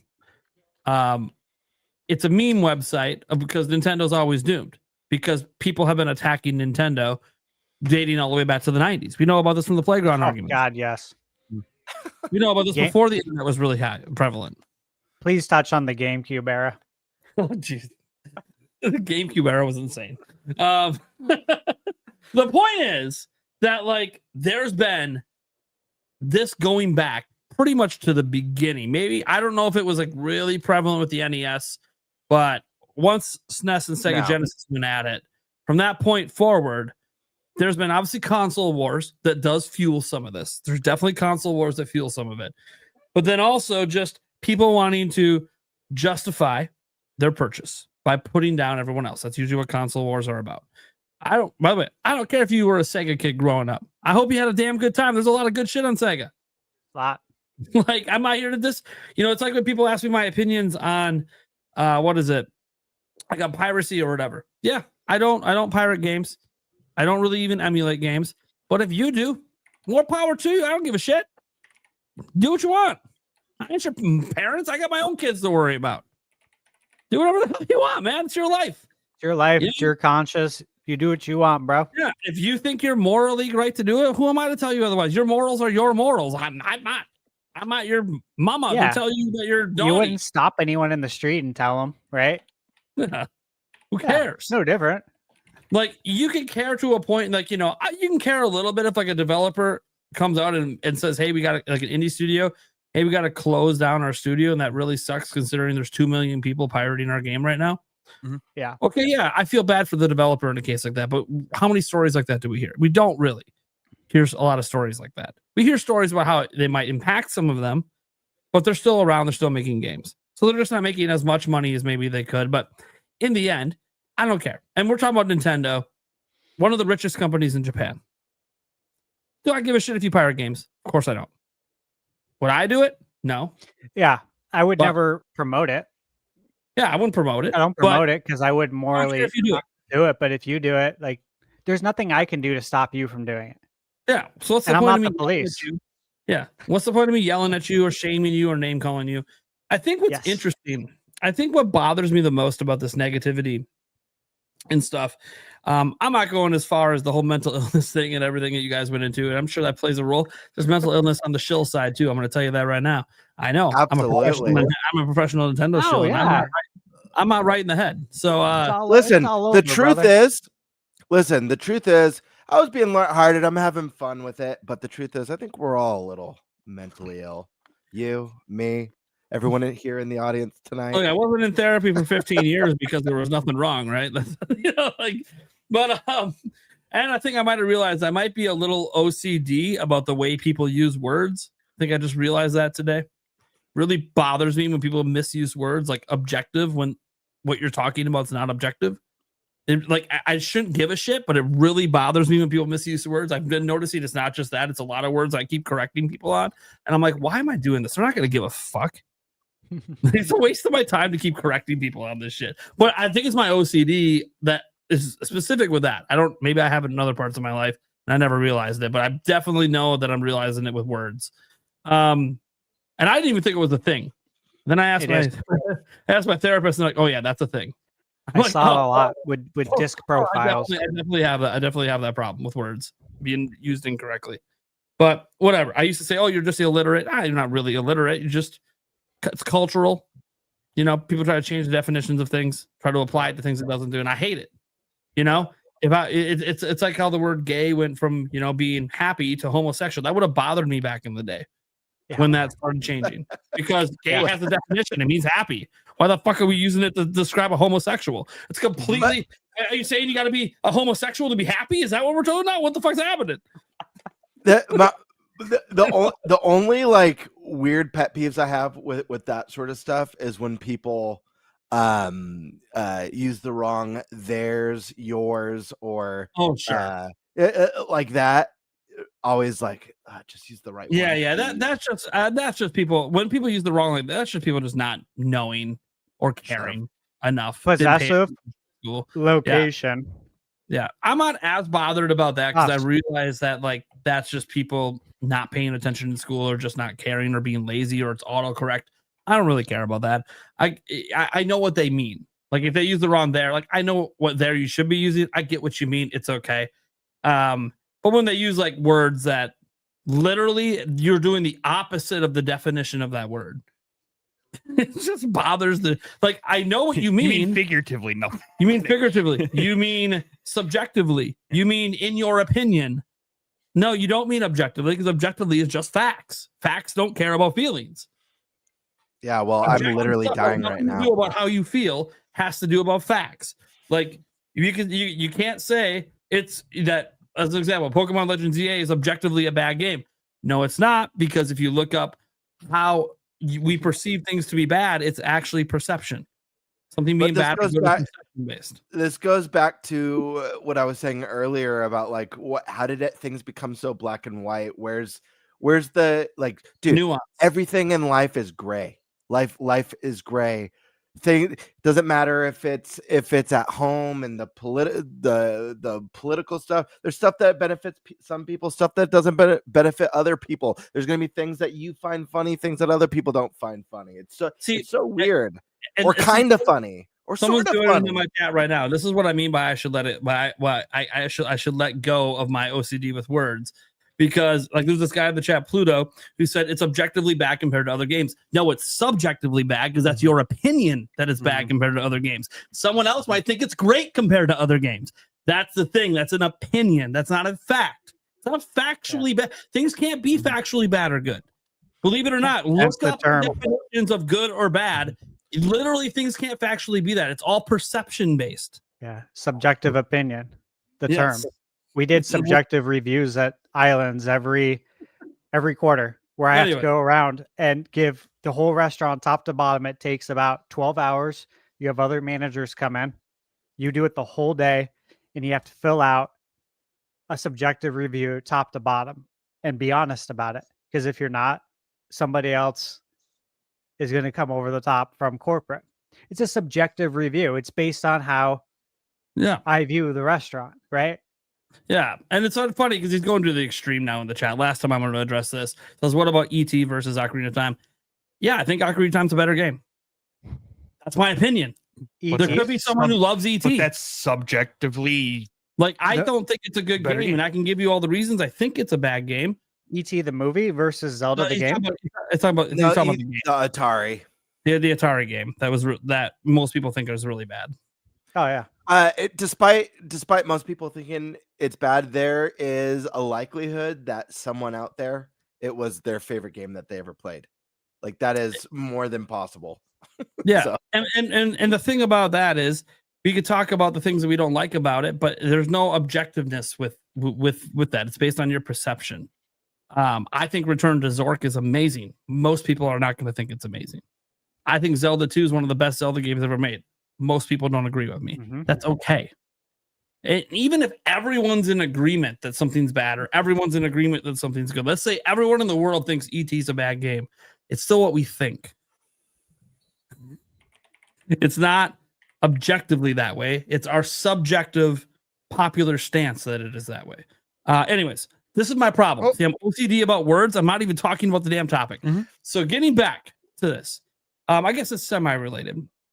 I feel like a lot of this discourse, some of it is definitely rooted in real frustration. You guys talked about it before, financial situations as an example. We came off of COVID and a lot of people aren't doing well financially. My parents aren't doing well right now. I'll use personal example. They're not doing well. To the point that I might be saving their house. So it's an interesting situation watching the world struggle sometimes with the finances and the way the prices are skyrocketing, and all of this stuff. Not just in the US. I've heard some stuff from other countries, but I don't pay enough attention to that to really get into it. But things are getting expensive. They just are. And so when you see Nintendo releasing a platform that's more expensive than ever before, yeah, that's a shocker to people. Now, maybe if it was $400, only $50 higher, maybe it wouldn't have been as much of a shocker. When you go to the store and at least at launch, seemingly the only thing available day one was like $500 system. You have to buy it with the bundle because they didn't have as many of the non-bundle ones. It creates this perception. This console price conversation, I'm sorry, Prime, it's so annoying to me because the Switch 2 is a good price. You literally get the console, you get a dock, and you get 2 controllers in box. Yes. I'm literally not disagreeing with you. Okay. Yeah, I know you're not. It's just we literally have fact-based information that before the tariffs went up an extra 10% for Nintendo, that it costs $410 per unit to get it to retail. That $40 difference there, that's not Nintendo profits. That $40 difference is retail profit on the system sold. So we already know that, with Nintendo having to eat an extra 10%, Nintendo might be even selling the damn thing for a loss in the US right now. That's how crazy things have gotten. So no, I don't think it's a bad price when the company that's making it is either breaking even or selling it for a loss or maybe profiting $5 to $10. I don't think it's wrong to profit on the things you make. All right. So yeah, I think that there is a disconnect there from reality because we look at Japan and they're like, oh, dude, it's a different economy. It's a different world. And when Japan's yen bounces back, it's just as expensive as it is here. It is what it is. They didn't change the price of the Switch there. The Switch is also cheaper than it is here. Why? Because the yen tanked in value, not because they lowered the price. They didn't lower the price there. The world economy changed. And guess what? The taxes are different there. It can be cheaper to get it there. The ones that come to Japan are made in China. Did you know it's cheaper to manufacture and assemble the system in China than it is in Vietnam? You probably didn't know that because you didn't do your damn research. You know why they don't bring that system to the US? Because the taxes are so damn high on China to bring it to the US. It actually doesn't make financial sense to do it. It actually makes it more expensive than coming from Vietnam. But you guys don't do your research. You don't know any of this shit. And that's what happens with this negative stuff is they base it on surface level bullshit. They don't dive into the economics of it all. No, Switch 2 is not overpriced here in the US and because it's cheaper in Japan. It's cheaper in Japan because they're dealing with different economic situation there that you don't understand because you don't live there. And you haven't bothered to do basic fucking research about where their systems come from and how much cheaper it is for this. By the way, a lot of this is public data. It's in shipping manifests. You can literally look it up. And you got to pay like $10 Prime to get access to it. But anyways. From what I can gather, it is honest assessment. Everything you just said, first off, totally agree. But from what I've gathered, there's a large majority of people that are not familiar with costs being different in different regions, and like they wouldn't even think to look it up because they're unaware that this is a thing. I mean, we've seen this on display. Yeah. I think I watched a live stream about this. There's a lot of people that I think don't even realize that all the systems remember? in the US come from Vietnam. Yeah, I remember. Yeah. Without naming names, but yeah. Yeah, I know. I think there's a lot of people that don't even realize the US systems all come from Vietnam and why they come from Vietnam instead of China. People don't realize why the PlayStation 5 and Xbox have gone up because all of their systems come from China to the US. So they're being hit super hard with the tariffs. So it's gotten to a point that, yeah, they take losses when they sell their systems, but the losses are so extreme that they had to raise the price. This is all playing a role, right? And there's other factors as well. Consoles are actually not dropping in price at manufacturing level anymore because of COVID. After COVID and all the declines in the economies, normally consoles get cheaper to manufacture over time overseas. That's not actually happening this time. The last 5 years, nothing's gotten cheaper to make in China. Nothing. Literally nothing's cheaper to make there. It costs the same to make a Nintendo Switch Tegra X1 chip today as it did 5 years ago. It didn't actually get cheaper. It's crazy. That's insane to think about that. Like this system, let's think of the 2015 chip. Why is it not going on? Because the world economy changed. We're not used to it because before this generation, that's not the way things were. We were in a different economy. Things got cheaper to make over time. It's not happening right now. Will it happen again someday? Probably. I don't think we're going to stay in this for the next 20 years, 50 years. You know, it's going to go back the other direction.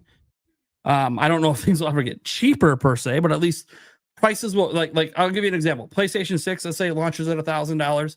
I wouldn't be surprised if like 6 years later it's $800 because we might be in a different economy then. And things might get cheaper to make then, and they'll lower the price over time. Like we're accustomed to consoles getting cheaper over time. So the first generation, that's not the case, and it actually went the opposite way. Switch has gone up in price, right? Xbox up in price twice. Switch 2 hasn't gone up in price, but there's expectations it may go up in price next year. We'll see. We'll see. I'm hoping that Nintendo holds because I think that, you know, they're not that far away from the yen bouncing back and things turning around. I think it's on the horizon. Might be a few years, but I do think that Nintendo's going to be in a good place if they hold. If they go up, you know, that kind of continues the narrative, and we'll see if it keeps selling. We'll see if a $500 base price, a $550 bundle, or if it goes up $100. We'll see if that can keep selling, if the market will bear it. What I will say is a lot of this negativity to me isn't just based on misinformation or a lack of research. It's also based on some confirmation bias. Talked about this in a prior video. We all have it. I have it as well. The data I just brought up is my confirmation bias to let you know the system isn't too expensive. But you can come up with your reasons you think it is, such as our wages not matching inflation, and all this other stuff. You can come up with all the reasons. We have less money than ever, yada, yada, yada. The Steam Deck's cheaper, right? You can come up with whatever reasons you want. That even with the price increase to the Xbox Series S, it's still cheaper. Cool. And they, you know, Steam Deck might have comparable performance. Series S in general performs better. Cool. I get it. The volumes they're selling are much less, but you know, that's okay. What matters to me about this negativity stuff is not, I'm not even mad at the content creators. I'm not going to call them grifters because a lot of people do that. And I'm not even so sure that's the case. I think some of them just generally feel this way. They're just sharing their genuine feelings. You know, when they say things like we're pro-consumer, right? Like we're trying to, because like one thing that they do have right that hasn't been brought up yet. And I give them credit for this because people don't talk about it a lot outside of when they're mad, is the reason they care about the price of things is because, as an example, if everyone's buying Mario Kart World at $80 like crazy, it can normalize an $80 price point for other games, not just from Nintendo, but from other companies. Now, that didn't happen. Mario Kart World's mostly being bought as a bundle. $80 game. Microsoft tried it, got massive backlash and backed off it. So it didn't get normalized. At least not yet. So I think that's where people say, well, if a bunch of people buy this thing or do this thing or okay, and we already know this to be true, why do we have microtransactions like crazy in so many games and all this nickel and diming? Us consumers allowed it to happen by continuing to buy the games that do it and then spending the money on all these microtransactions. Now, I'm not saying we all did it. We all didn't contribute to that, but many people did. Enough people that it's still happening to this day. But we are seeing some of the fallout from that today. As Gamer was pointing out with Sony, we're seeing that, consumers are kind of sick of it. They're not willing to keep getting nickel and dimed on every fucking video game. In fact, if you're going to nickel and dime me, at least make it free to play. Mm-hmm. At least make it free to play. You want to do season passes like Fortnite? People don't bitch about that. Let it be. It's free to play. You don't get a competitive advantage. It's just all cosmetics. Cool. Let it be. It's free to play. Oh, $200 for Star Wars Outlaws? And you're going to nickel and dime me on top? Okay, yeah, we're not cool with that. So there is some pushback now because people got a little tired of it. And so now it's not working with every game. And I think you're going to start seeing this stuff get pared back a little bit more. We're already seeing it. Expedition 33 didn't nickel and dime you. Probably winning game of the year this year, right? Universal praise from everyone. Excellent game. So the market, to me, will always correct itself. It just might take a while. So if you don't like what Nintendo's doing and people spending money on it and say it sets new standards that you don't like, cool.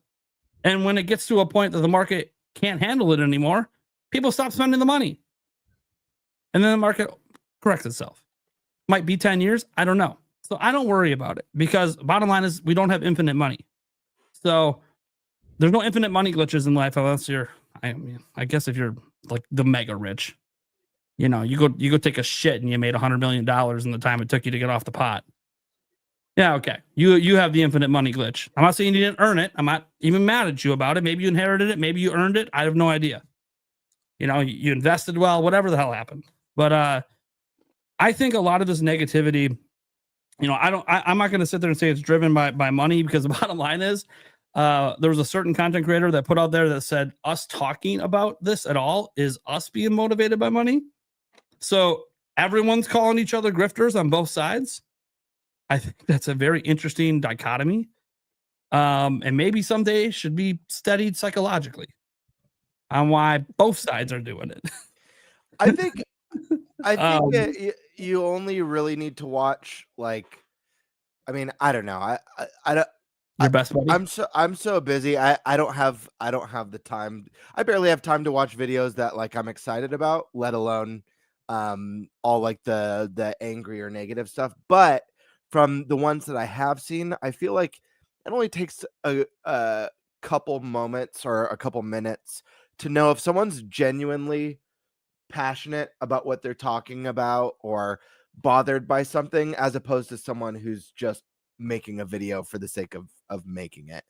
I don't think it's that difficult to discern what's actually coming from the person's heart, Yeah. Well, here's the thing. I don't like I'm a person that doesn't like that. The game's close. Yeah, the game must be really close. It is. Which is insane because they were down like 20 plus points at one point. Yeah, I know. But they came back and they have the lead at the moment. Yeah. His Suns. It's a tight game in the fourth quarter. The Stash will do his thing over there. Oh yeah. I'm actually kind of curious. I'm gonna bring up the game cast for it at least. I can see what happens. I hope you're not ahead of my game. Well, I'm not gonna react one way or another. Yeah. I don't care if they win. Okay. So if it's ahead, it's whatever. I won't say anything. I'm gonna just talk about the topic. I gotta say that the negativity, yeah, we could talk about being dry for clicks and the algorithm and all this. I've talked about it too.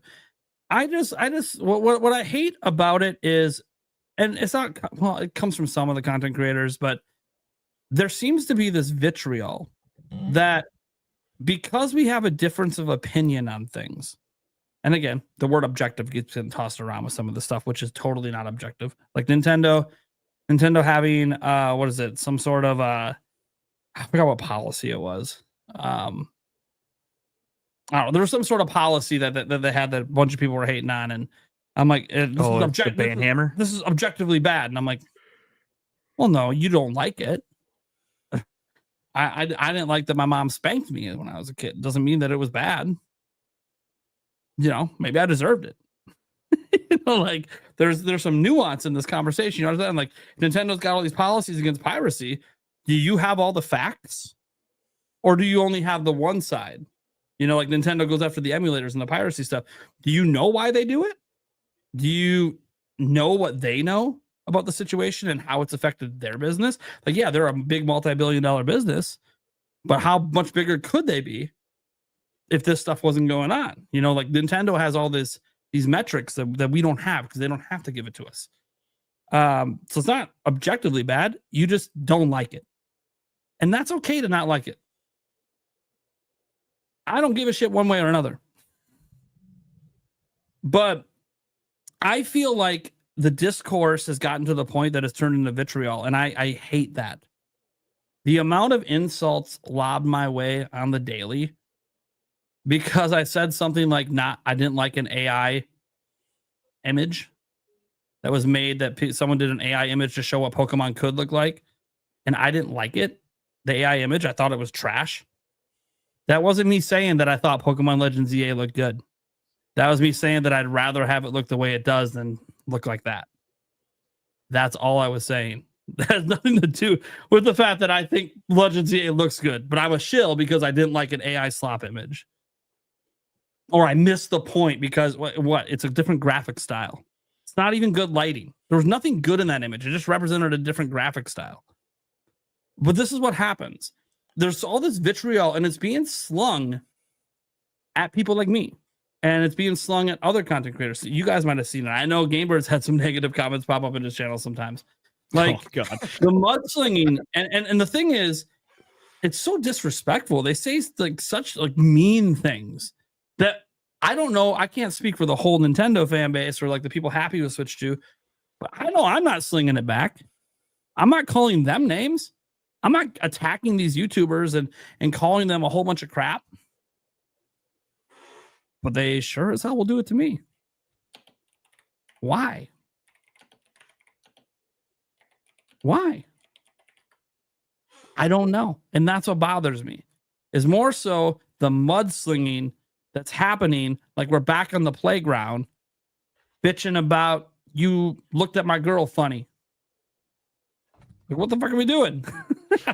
He's so happy over there. Yeah. If you guys are listening to the audio version of this later, we're good. Stash is watching the Suns game, and it's really close. They just looks like they're probably going to win, but we'll see. We'll see. Jump into about 3.5 hours into the video version, and you'll see Stash going wild because it is exciting when your team comes back when they were down that much. It's pretty crazy. I'll have to watch some of the highlights of it later to see what happened. I love NBA, not just the Bucks. But yeah, I think there's just a lot going on with the online vitriol, and whether it's doing it for views because algorithm is favoring it, whether it's because of just wanting to be right, whether it's just also fueling people that already dislike Nintendo and now they just feel like, oh, now everyone's joining my side. Or it's legit fans upset. I get it. You can legitimately feel how you feel, and it is totally legit. If you think Nintendo is greedy and scummy and they don't give effort with their games and this console is half-baked, and those are valid opinions. I'm never going to tell you you're wrong about your opinions. I will present my opinions and try to back it up, but your opinions are valid for you. I'm not here to tell you otherwise. It's just frustrating. I think the word is frustrating, and I'm not frustrated about the views they get. I'm frustrated about how people who like the games or like the system are being treated by those people. That's what bothers me. It's like this massively unbalanced thing where happy with some of the stuff or all of it or whatever, hates all of it. The people who hate it, rah, attack, beat them up, Why? You're not going to change our minds. You're just going to make us dislike you even more. I don't get it. See, at least when sports fans, like Packer fans and Bear fans, give each other shit, we know it ain't serious. We're just shit talking because it's fun. But when the other person's not participating, it ain't fun. Mm-hmm. That person's just getting bullied, basically. Modern day version of bullying. Now, do I give a fuck? I don't give a shit what anyone thinks about me. But I think it's sad because I watch as they attack me, and then they'll attack people who agree with me. And I'm like, come on, man. Makes me wonder if I should even make my content or post my posts. Because now people who agree with me are getting attacked. And maybe they wouldn't be if I didn't make my post or make my video. Sucks. But life moves on. You guys got any other thoughts? I'm just trying to waste time at this point because Stash is next for his topic. Thanks, man. Yeah, no problem. I know the game's almost done. Yeah. Looks like it's going to go your way. It's not impossible to score 5 points in 10 Did seconds. anybody actually end up calling a timeout in the second half of the Bucks game? I have no idea. It was maybe the sub people in at the end. Yeah, right. I think it was the longest. We were like, what, 3/4 of the way through the fourth quarter. Neither team had there was called like an offense. There was like 3 minutes left, and nobody had called the timeout in the second half. Yeah. I think that's the longest I've ever seen a half go without somebody calling a timeout. I think the Wizards just knew. They knew they weren't going to win that game. And the Bucks, they were never down. Yeah. So like they didn't care. Yeah. Anyways. So oh God, what? Oh my God. Such great defense.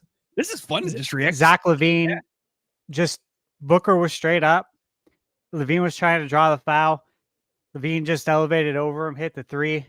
So good there wasn't a 4-point play. Thank God. Right. That was a great shot. We're still up 3 though, with 17 seconds. But I didn't think he was gonna make that. LaVine is good. Yeah. So, he's good at scoring. You can put the ball in the hoop. That's for sure. Scores in bunches. Folks at the line. I think we're good. Yeah, I'm pretty sure it's good. I'm a little bit ahead of you. I'm pretty sure it's good. Okay. I only want to know if it's good news, obviously. Yeah, it's good. Right. It's good news with like 8 seconds left. It's good news so far. Okay. Well, I have the article pulled up here. Yeah, they're following. Yeah, Booker's at the line. For what we're going to talk about. Yeah. Stash. Why don't we go over to you because I don't think you got to worry about it. I think your team's about to win.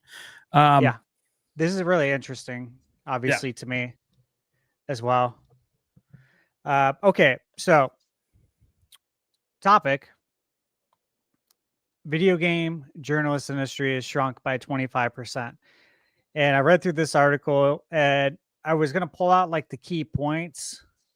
However, this is really a pretty fine-tuned article. There's not much fluff here, so I'm just going to read it so we get the full context here. The headline is more than 1,200 video game journalists have left the media in the past 2 years and haven't returned to the industry, it's claimed. So this is according to data supplied to VGC by Press Engine, a popular PR tool used by developers and publishers to distribute codes and press releases to a global database of journalists and content creators. I've actually never heard of them. I'm gonna have to look them up after the podcast. Yeah. I was aware of them. I could never get them to send me anything, but yeah, it's okay. I'm not a reviewer though. You are, so maybe I'll have some luck. Yeah, I'll try that. Okay, so according to Press Engine, more than 600 journalists who regularly covered video games at major outlets around the world have disappeared in the last 12 months. Virtually the same number of people left their positions in the 12 months before that, the firm said, and haven't taken up roles at other media companies since. According to Press Engine's database of Tier 1 publications that cover games, which is defined as major websites, both specialist and mainstream, with 7-figure plus audiences. So over 1 million viewers. And the global pool of game journalists has declined by 25% in just 2 years. They cite the vast majority of these departures were from specialist game websites like IGN, Polygon, or they put GamePot, but I believe they meant GameSpot. Yeah. Mm-hmm. Come on, guys. I know, right? This is article about Robinson. Come on, man. I know you're really good at your job. I do respect you. I've talked to you in the past. You're a good man. Come on. Well, I mean, to be fair, well, word correct's not going to get it. And exactly. Yeah. And I could see that being a name though for a video game website. Well, Same here. We're totally wrong, and it's Yeah, some like really popular UK website. I'm like, oh well, I didn't even know. Right. My bad. Yeah. So first off, obviously those are they're big websites, but again, this is based on having 1 million viewers. So okay, this makes sense. We'll keep going. It says if amateur, part-time, or freelance writers are included, the number of departures from the games media swells to more than 4,000 people since October 2023. So again, yeah, effectively the last 24 months. It says this figure highlights a significant drop in the number of people writing about video games, either because they've chosen to change professions or been affected by the wave of redundancies that have hit most major game publications since the pandemic. All right, so, this is all kind of setting the stage, and then it gets into some more interesting details here as to what some of these experts that have been in the industry for a long time think as to, like, what's the reason for this. And of course, as you would expect, COVID's being cited and not recovering from that because all the jobs that were cut, some of these people just left entirely. Some of it took a long time. COVID happened years ago now, right? Crazy. Yeah, but the effects were still felt for many years after. Okay, makes sense. It says, according to Press Engine co-founder Gareth Williams, the most significant contributors to job losses in the games media are an overall shift towards covering the biggest games. We were just talking about this earlier. The biggest games, the ones that get the highest reviews. So there's a shift towards covering the biggest games.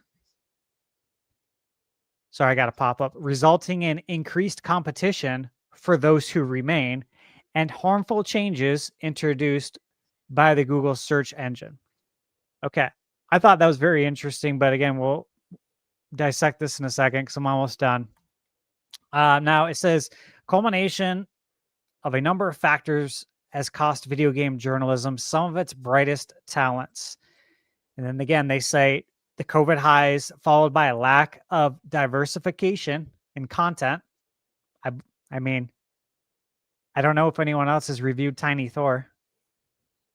That's a lack of diversification in content, 100%, because you're only reviewing the big games that everyone cares about.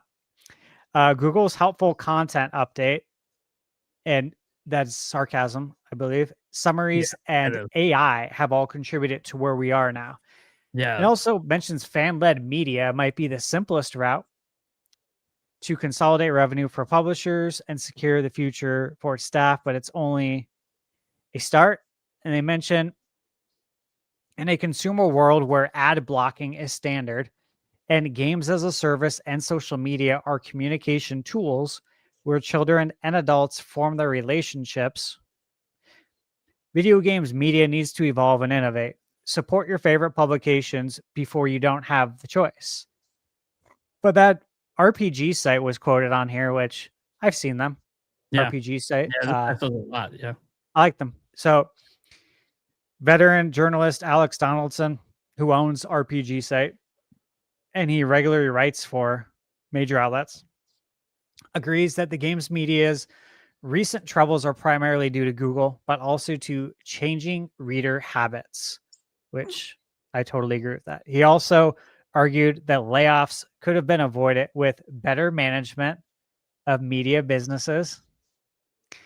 And he said, we're now seeing an increasing number of brands ran off the road entirely through a confluence of factors, but certainly primarily led by search changes, Google AI summaries, which everyone knows when you do a Google search, you get the AI summary. It just pops up now automatically. And even user behavior changes as a portion of queries move directly to services like ChatGPT. And he goes on to say that my expectation is that games media will continue to shrink for at least the next 12 months. Any earthquake has aftershocks, and I'm currently not even convinced that we've hit the grip of the main earthquake yet. This might be the foreshocks. So he thinks it's going to get worse. For quality games media, I continue to believe that the best form of stability stability is dedicated reader bases to remove reliance on funds and a hybrid of direct reader funding and advertisements. So he kind of gets into like the nitty gritty here of like how to make some money, which is not as interesting. Yeah, because I think the gist of it. I think VGC is fan funded, if I remember right. So that's how they're able to survive. So 25% is a significant number, especially because here's the thing, though. They're only factoring in, again, million plus the big viewers. players. Yeah. Who else? There's so many more casualties on that. Yeah. That are not being accounted for. Oh yeah, people below 1 million. It's very like, you know, you're really, as someone who used to work in traditional media, like 1 million views a month sounds great. It's really not. Even back before like ad blocker was a huge thing, you be struggling to make a few $1,000s a month off just 1 million views, which is crazy because conversely on YouTube you can make significantly more with 1 million views a month. So I think it's an interesting, as someone who's worked on both ends of this, I think it's really interesting. I also think they're counting. They're probably not counting like YouTube stuff. They're literally just traditional print media stuff. I think this is kind of fascinating. Look, I've seen even the comments in the chat and everything. You know, a lot of people don't care about some of these big outlets. Like if IGN died tomorrow, a lot of people, you know, a lot of people would care, but a lot of people in my audience wouldn't. But I also think that would be sad because the bottom line is, as much as like you could see a lot of the anti-video game journalist website, you know, rhetoric out there, reality is that you know, as much as we complain about access media, which is what a lot of people call them, because they get access that we don't. Well, if they go away, nobody gets access. You want interviews? You want inside stuff? You want you know, let's say do you like when I report on rumors or leaks from journalists that have actual sources and follow the journalistic integrity to get things double and triple sourced before they report on it? If that goes away, you're left with random users on Twitter or something like that being a source. Is that what we want? Is that the only kind of rumors we want out there? Random people rather than people with verified, you know, sources and actual backgrounds in this. I feel like people forget some of the value that these outlets can still have just because you don't like how they behave as like review outlets. Sometimes you just don't like the way they review games. LOL, too much water. You know, like I always bring that one up because most Nintendo fans are aware of that one, but I think most gamers are probably aware of it at this point. But there's also been other examples, like even in like Zelda fans might be aware of a certain person that used to work at GameSpot who not pot spot. I did look up. GamePod is not a website. Should be. Mm-hmm.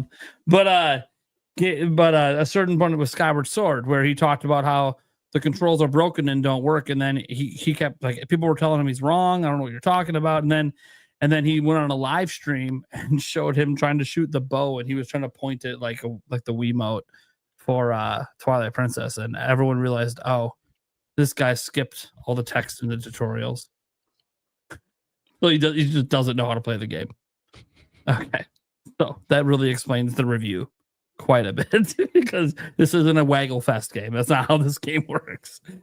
So it was like, you know, stuff like that makes people devalue the outlets. But as much as you might, me personally, I've never devalued the outlets for the review. I can devalue the reviewer. Like that point forward, I knew I'm never reading another review this guy ever writes because he's skipping things in the game, which by the way, I get it because the time crunch to get reviews out, as ThunderStash knows, is extreme. And he might be reviewing like 3 games at once. So I get it. And so I have respect for that. But also, don't skip the tutorial. Well, the guy probably figures I played a bunch of Zelda games. That's the big deal. Yeah. It's like, okay, yeah, but you know they shot the bow on stage at E3, right?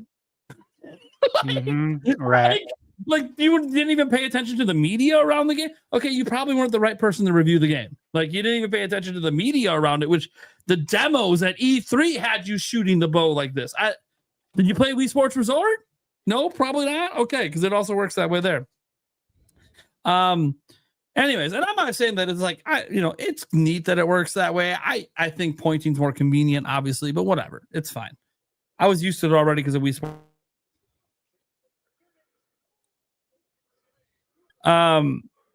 But you can kind of point a little bit with the beetle, but no, you gotta twist it. And anyways, I love the controls in the game. So whatever.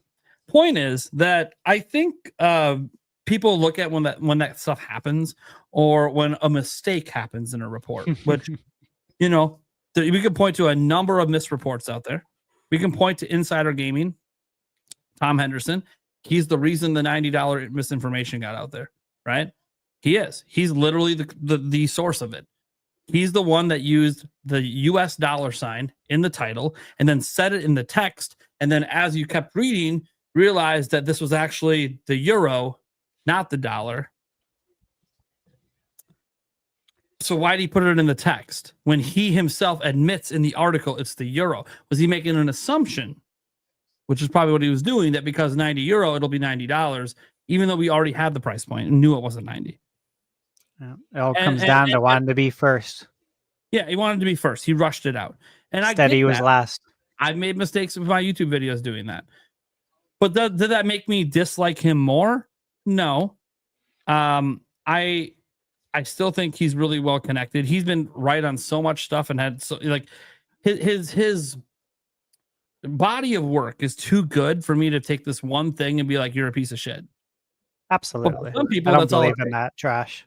Yeah. But for some people, that's all it takes is one mistake. And I'm like, dude, we all fuck up. It's okay. Yeah. I hate that article is still up and he's never offered a correction on it. I don't care. You know why he didn't offer a correction on it? Because he's moved on to the next 80 billion stories he's got to cover there. Like, he's moved on. He's not, he runs that whole website. They're one of the most reliable websites in the world for inside information. We're talking about stuff that hasn't been officially announced yet. Their track record at that website, Insider Gaming, is impeccable. So you know what? He fucked up. He didn't really correct it, which I think he should have at least had someone go in there and correct it. Life moves on, right? Yeah, it does. It's not that big a deal in the grand scheme, even though, yes, it did create this huge online narrative, and it was created because he is so reliable. No one would really think he would make that kind of mistake and then not fix it. So that article still being up still leads to that misinformation, despite the fact it's been out for 3-4 months now, and we know this isn't the case. But I'm not mad at him in particular. I'm mad that the people spread it, and I'm talking about like content creators and other news outlets, didn't do their due diligence. That I don't think I don't think there was an excuse for. Him rushing out to be first and fucking up, it happens. Not offering a correction, I think that sucks. But everyone else covering it, you could have did your research. So I do think that some of this has caused a lot of animosity. Obviously, some outlets, won't name them, but some outlets out there that have injected their politics into how they cover games. That's obviously upset people. So I think there's a lot. I think there's a lot of reasons that people have this animosity towards game journalists, and that's why YouTubers like me and others have been able to gain followings and stuff talking about news. But reality is, all the news I'm talking about is coming from these very places. I'm not the source for practically anything. I'm getting my news from these very places. So you know what happens if these places stop existing? We don't have the news. So these places are actually an important wheel in the cog. I don't want them to go away. But I will say this. I said it in my video today. You're predicting a future where everything's just a shadow drop. It's like everything is a shadow drop. Still make announcements. Yeah, of course. I'm kidding. Make announcements. Yeah. Obviously, like the interviews and all the that stuff goes away. First looks and all that stuff. Like looks, early impressions. And I won't say it goes away entirely. There's just less of it. Yeah. So and then that sucks because the more of it there is, I think the better picture you can get. With the wide variance of opinions, you can get a better picture of things. Or the more interviews that, say, Eiji Aonuma does for the next Zelda game, the more information we might be able to glean instead of just having one interview. Him doing 30 gives us 30 interviews where they might mostly say the same things, but there might be this one question he answered a little differently that gave us a new nugget. That goes away if we're stuck with like one person, or it's just Nintendo doing their own internal interviews with their Ask the Developer series, right? Like, okay, well, those are all catered. They already know what they're going to say. Yeah, we learned some great stuff, but that might not be the questions the fans want to ask you. That's the questions Nintendo is willing to put out there. So I know I don't want journalism to go away or all these websites to die. Even the ones that went too political for me that I don't really visit them anymore. I still don't want them to go away entirely. I think a lot of the issues these websites had, and I've talked about this again in my video, is they didn't evolve with the times. I said this back when I was working at Zelda Informer to the guy who owned it when he bought it. This was back in summer E3 2016, and Eric was with me. We put up the one video that blew the fuck up from E3, and I had this conversation with the guy who bought Zelda Informer, and I said, I think we got to start shifting to making video content. Like, we could still do our walkthroughs on the website, we could still do the news and all. Like, let's not abandon what we're doing, but we got to start thinking about video content and growing followings on YouTube, growing followings on other platforms that existed at the time. And, eventually, obviously, now with Instagram and everything, yeah, we should be growing followings. Like, we should be making content catered to that, because what it does is diversify and also gets us in with all the trends. And some of these outlets, like IGN, they got some pretty big YouTube channels. But if you go check out the IGN channels, they are so unfocused. It's like they don't know how to use YouTube. Like they garner this massive, like, millions of followers, and like some of their videos do worse than mine because they don't fundamentally understand YouTube, because they didn't take the time to. They're not dedicated to it. YouTube's just this thing they throw it out because, hey, we make a little bit of coin. These are just videos we put on our website. I'm like, no, you need to make content specifically for your YouTube audience, and it needs to be catered in a specific way. It's really hard to have one YouTube channel that's really massive and generalized. No, you gotta be specific. Like the one series, they might still do it. They used to have that series at IGN where they had like a quick news recap. It was kind of like Spawn Wave, like News Wave. Yeah, but I remember that. You should have a channel that just did that on YouTube and did it for the YouTube audience and put all the sources down below. And yeah, the sources are all going to be links to your own website. That's fine. The Daily Fix. Yeah, the Daily Fix. And I think it's still going on, but they should have made that a YouTube channel, right? And they should have made sure they're on top of it with a dedicated team paying attention to what works on YouTube, not just what works on your website. But IGN didn't do that. They tried locking content for a while. They've tried paid subscriptions, all this stuff. And it's like, you didn't evolve with the times. You were trying to stem what was going on and delaying the inevitable. They still do it. Yeah, they Blockbuster style. Yeah. Go with the flow. Realize what's happening. Recognize. So that disagreement was one of many disagreements me and the guy had, and I essentially got fired. But the point is, it's been 8 years later. Oh, 8 years later, you're finally full time. It's a long time. Yeah. Guess who's shrinking and guess who's growing? We just heard 4,000 people losing jobs, but I'm growing. I'm growing very loud. TMI, man. Girthy, some might say. Buttery smooth. Wait. Well, look, Gamebird's the one over there talking about how much he loves cream. So multiple times I've heard it this year from him. You said it on this show today. No, I said it was a creamy experience. I didn't say I love cream. Yeah, you love cream. You would know.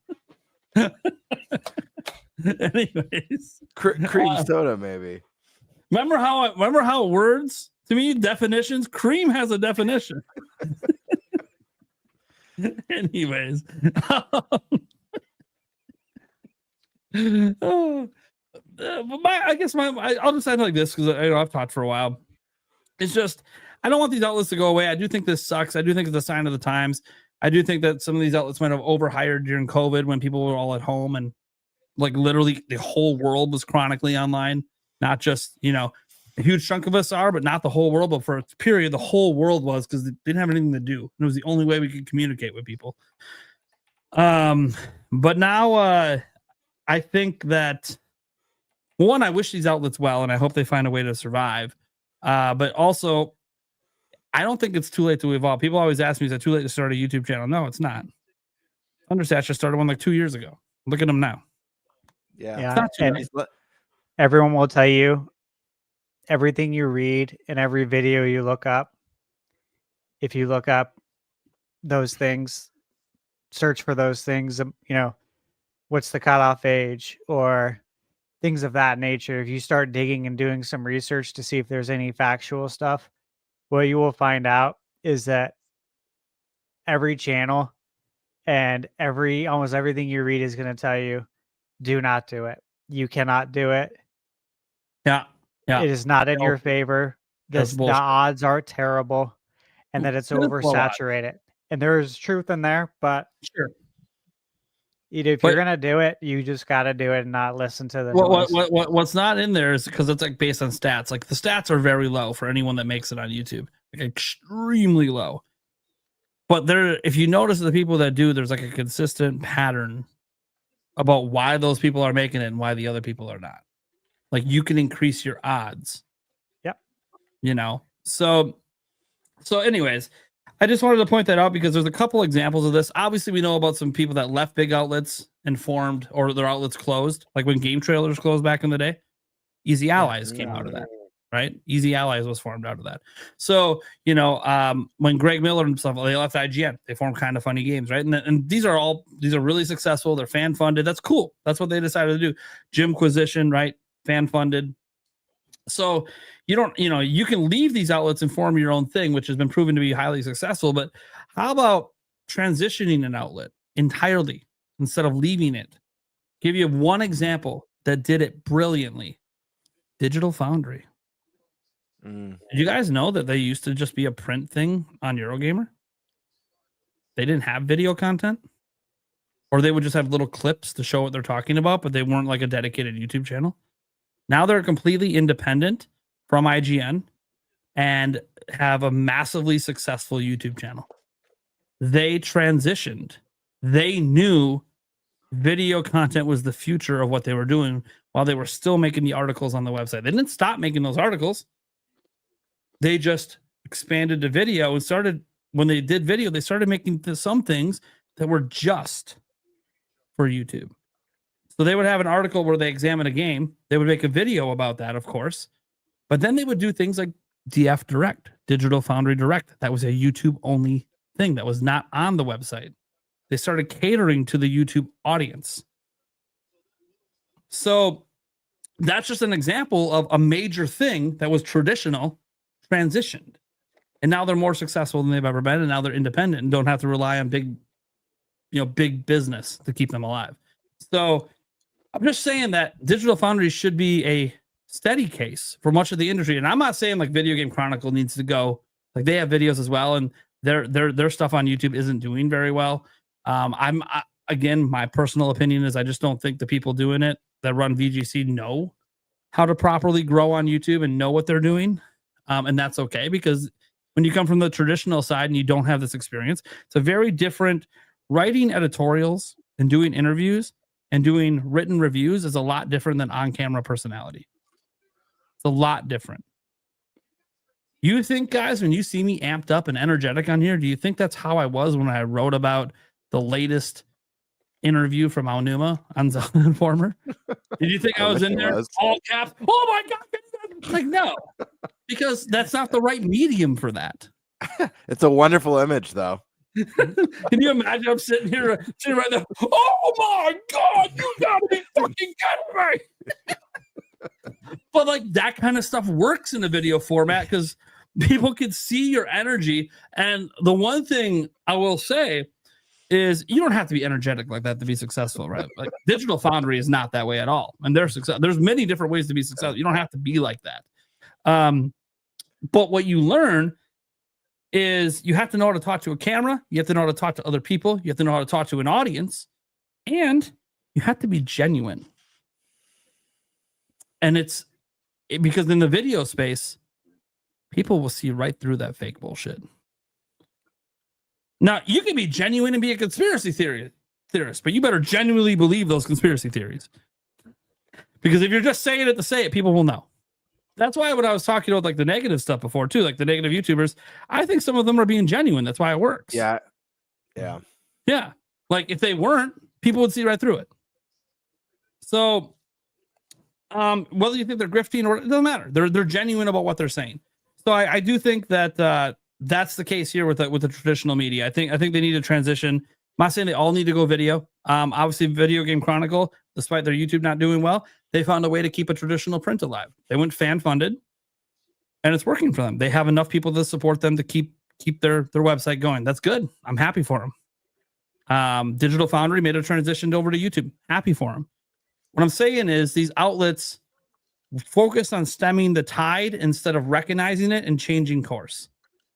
And I feel like that's something that Video Game Chronicles article was Andy Robinson was trying to point out towards the end, talking about how, hey, you can go with like a fan-funded model. You can go like there are ways to go about this. But the problem with these major outlets, like IGN, Eurogamer, they're owned by a huge, massive corporation. These major outlets, unfortunately, there's just too much corporate red tape. A lot of times to make these decisions.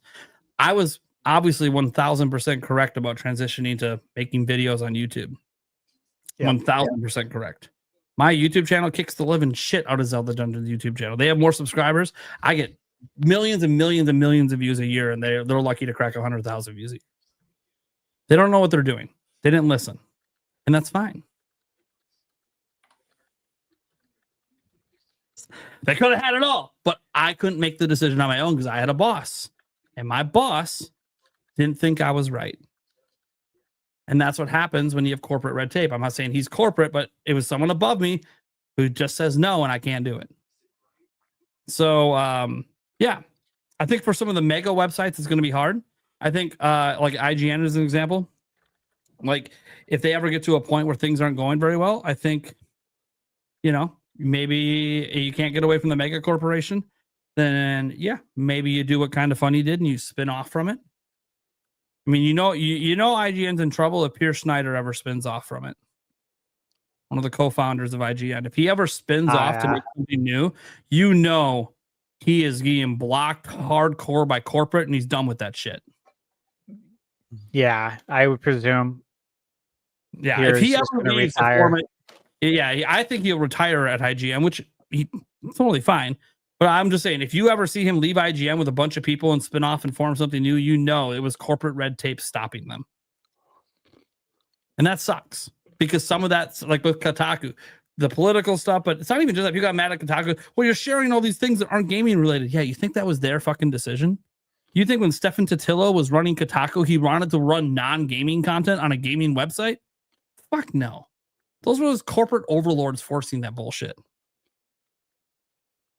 Think you wanted food reviews? Fuck, you want to fucking review food? Fuck, no. I mean, it's not even gaming food. I mean, to be fair, if it's like what wings go best with this game? No, it was always yeah. Food and game pairings. We made a triple stuffed Oreo. We better see how good the triple stuffed Oreo is. But who gives a fuck?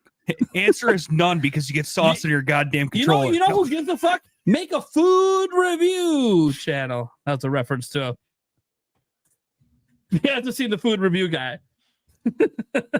Like he's got the driest voice, but man, dude, I think I saw him.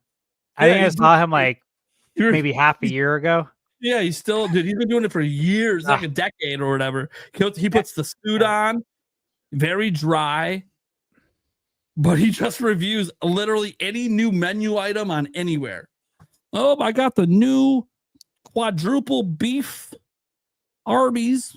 They have the meats. Looks like a little too much meats. Okay, I think it's the same guy then. Yeah. Highly entertaining. Yeah. I really enjoyed it. I'm like, he never smiles. He literally never smiles. The entire video, every video, never cracks a smile. He practically doesn't like anything. But when he does like it, he's like, it's better than the last stuff that was really bad. But it's still not good. Nice. Nice. Like, okay. He doesn't use a score. He doesn't give us like scores or anything. He's hilarious. But yeah, like, that's where that content should be. Huge market. You can't review, you can review food without making a video, but in the modern age, like, people got to see it. Mm-hmm. They got to see your reaction when you eat it. You know, like you can't, it's really hard to review food in just a written format. I know we do it all the time with like reviews of restaurants and stuff, but yeah. Anyways, I've talked enough. Whoever wants to go next. Yeah. Go for it, Eric. No, I got really nothing to add. Yeah. It's I think part of it is part of, like you were kind of touching on. Sorry, Gamebird. I'll be done real quick. No, take your time. Part of it is, I think, kind of what we're seeing with the gaming industry here too. It's all consolidation, and then shit happens, and then they got to close studios. You know, and part of this could be, you know, consolidation, and then they start treating their employees like, you know, crap. And instead of shutting down the media site, people just go, okay, I'm done with this. I'm done being treated like crap. I'm done. You know, and then they either go out and spin off on their own and do something else, or they just completely leave the industry. I also think, you know, feedback nowadays, as we said in the last one, is now absolutely asinine. You know, there's death threats for a lot of different things that there should never, ever be a death threat for. And some of these people are probably just burnt out from all that garbage too. And so I don't blame them for wanting to leave for their mental health.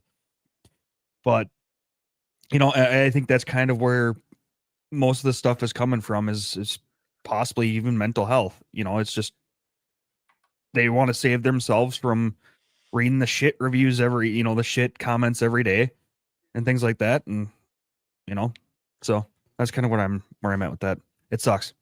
Before Gabriel goes, I just want to say that food channel is the report of the week. That's the name of the channel. It's got like 2.9 million subs. Oh, nice. Yeah, this one's a hard. I feel like it's hard to for me to kind of pinpoint the root cause of this, because I do feel like it's really multifaceted. As someone who's like not like deeply researched the topic, I just know so much has changed. You know, a lot of people just find more independent success, like going off and doing their own thing on YouTube, and not having, you know, suits kind of dictating their work. And, you know, they get to cover things that they're really passionate about. They get to review games that they're really passionate about. I think diversification is a big part of it. You know, it was mentioned earlier, both Nate and ThunderStash, about like only covering the biggest, like the Grand Theft Autos and the Skyrims and stuff. You know, there's so many like niche titles that really deserve the spotlight that don't get it, maybe until like launch day, and it just turns out to be like this absolute banger, and then suddenly everyone's racing to cover it at the last minute. I also think like you know, not to knock you know, people, but I also think there's an issue with attention spans. A lot of time people base their opinions. A lot of people don't even read articles anymore. They read headlines, and then the headline is the news. Yep.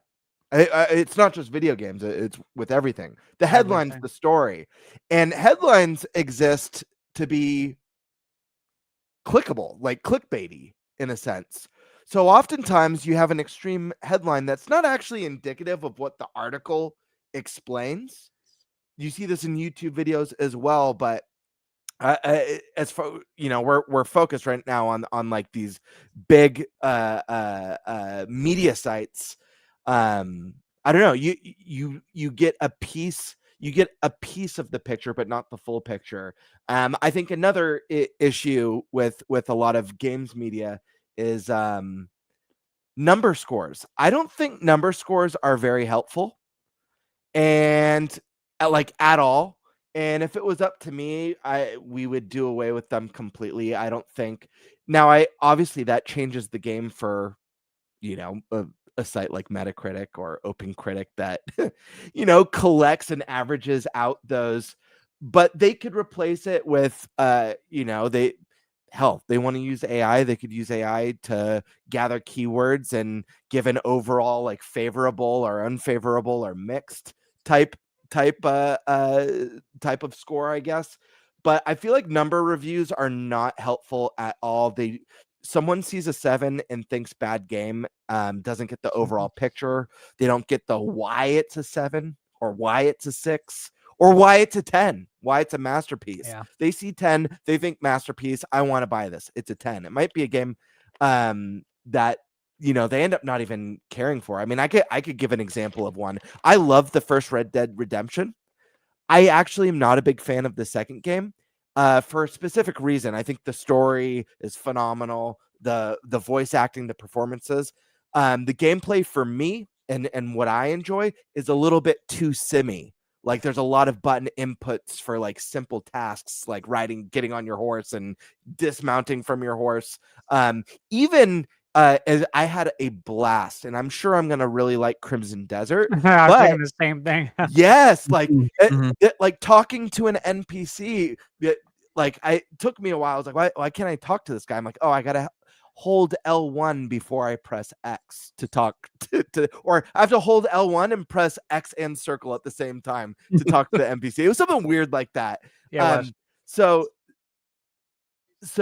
just because something is a 10 doesn't necessarily mean I'm gonna like it. When I did like number scores, this is actually when IGN used to do number scores way differently, and I actually valued this.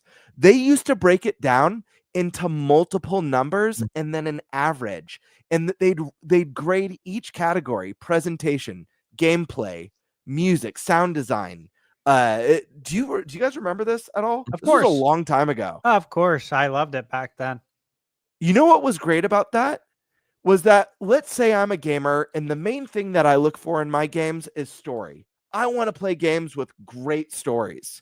Yeah. If I see a game that gets a 7 out of 10 and it talks a little bit about presentation or art style, not the best, but the story is a 10 out of 10 or a 9.5 out of 10, that 7 is now an extremely desirable pick for me. Because I'm like, okay, well, this is the most important thing to me, and they nailed it with this. So I know these other things that maybe aren't as great, I'm gonna be able to look past.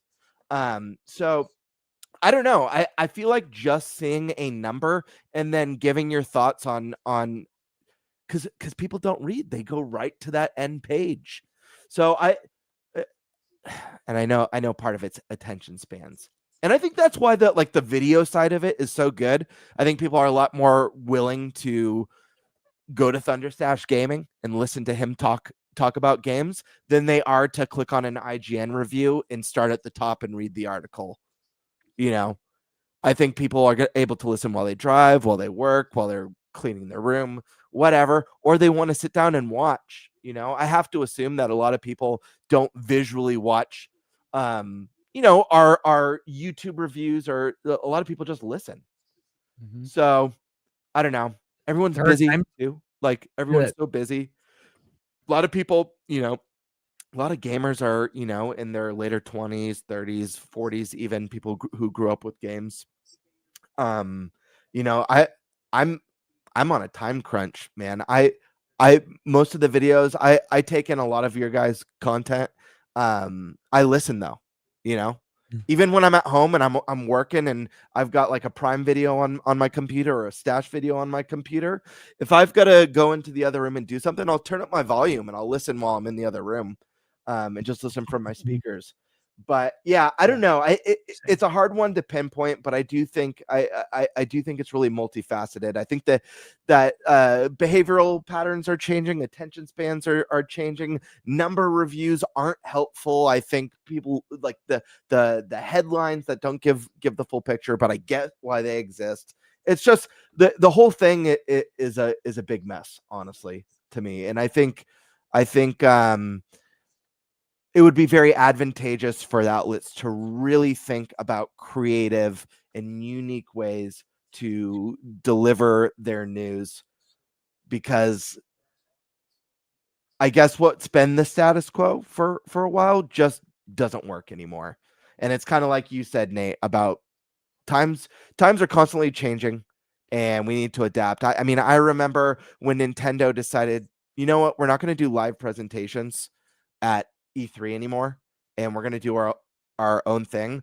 A lot of the articles, I know Polygon was one of them. It was like, oh, this is proof that they're not confident, or they don't have anything to show, or this is spelling bad news. But it really was, a company that's not usually ahead of the curve on these sorts of trends, actually being ahead of the curve and realizing that doing these things in the digital way and having the full control of your message is going to be not only more financially viable for us, but actually create a better experience for consumers, which is most important. And look at where we are today. Everyone's followed suit, like Sony's doing it, Microsoft's doing it, indie companies are doing it. Directs are the thing of the future. So yeah, times are changing. Media, I hope they can adapt. I think the journalists and the media are important. Whether they, I don't know. I don't have the answers. I just think things need to change, and we need to adapt to the climate, I guess. Like all that. Has everyone went? I haven't went. Yep. Your last one. Yep. Okay, I won't go too long. All right. So look, this is the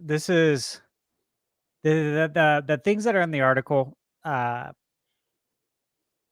am not going to say one thing or another. Like, I think they know what they're talking about, and I do think the things that they have said, I have no reason to think otherwise. I'm looking at it obviously from like a grander scale, bigger picture, outside looking in, what I think based on me, right? This is how I look at it based on how I've interacted with this stuff for a long time. And I can go back, to the very early 90s with magazines, EGM, Nintendo Power, GamePro, you name it, reading video game reviews. Of course, to the dawn of IGN, when it was IGN 64. I was there from the beginning with them. I was in the forums back then. We've all seen everything evolve. I used to pick up every day on the way to school. This is in middle school. I used to pick up the newspaper, like from the gas station right by school, so I could read the sports page in class. And the teacher would be talking up front, and I'd prop the newspaper open and just sit there and read it. Times have changed.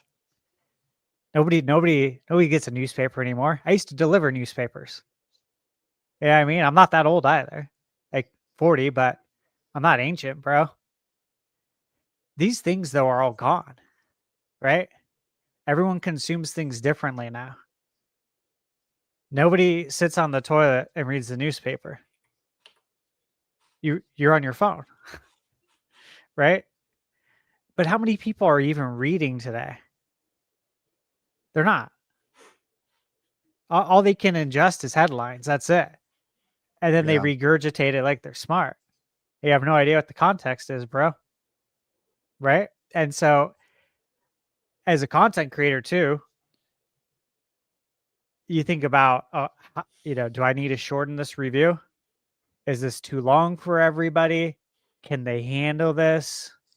Is their attention span just too weak? Is it not where it needs to be? Am I the one who needs to change? They're not going to change. No one's going to increase their attention span for them, right? You look at all these things, right?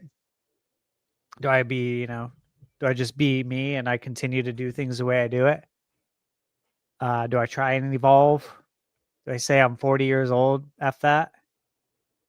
Some of these companies that have been around for so long, do they think in some of these terms? Like, I'd rather not do this at all if I have to possibly dumb things down.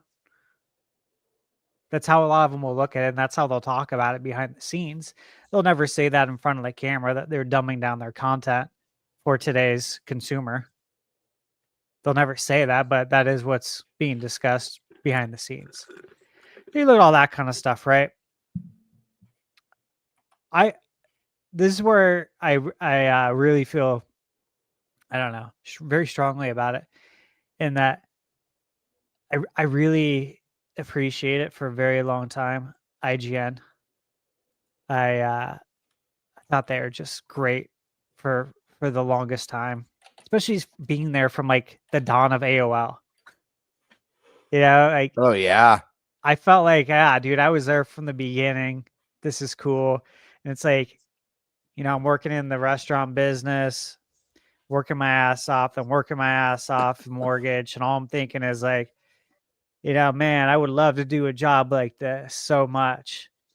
And as the years go on, what I noticed is that attitude that I have, right? Because a lot of people at IGN have that attitude.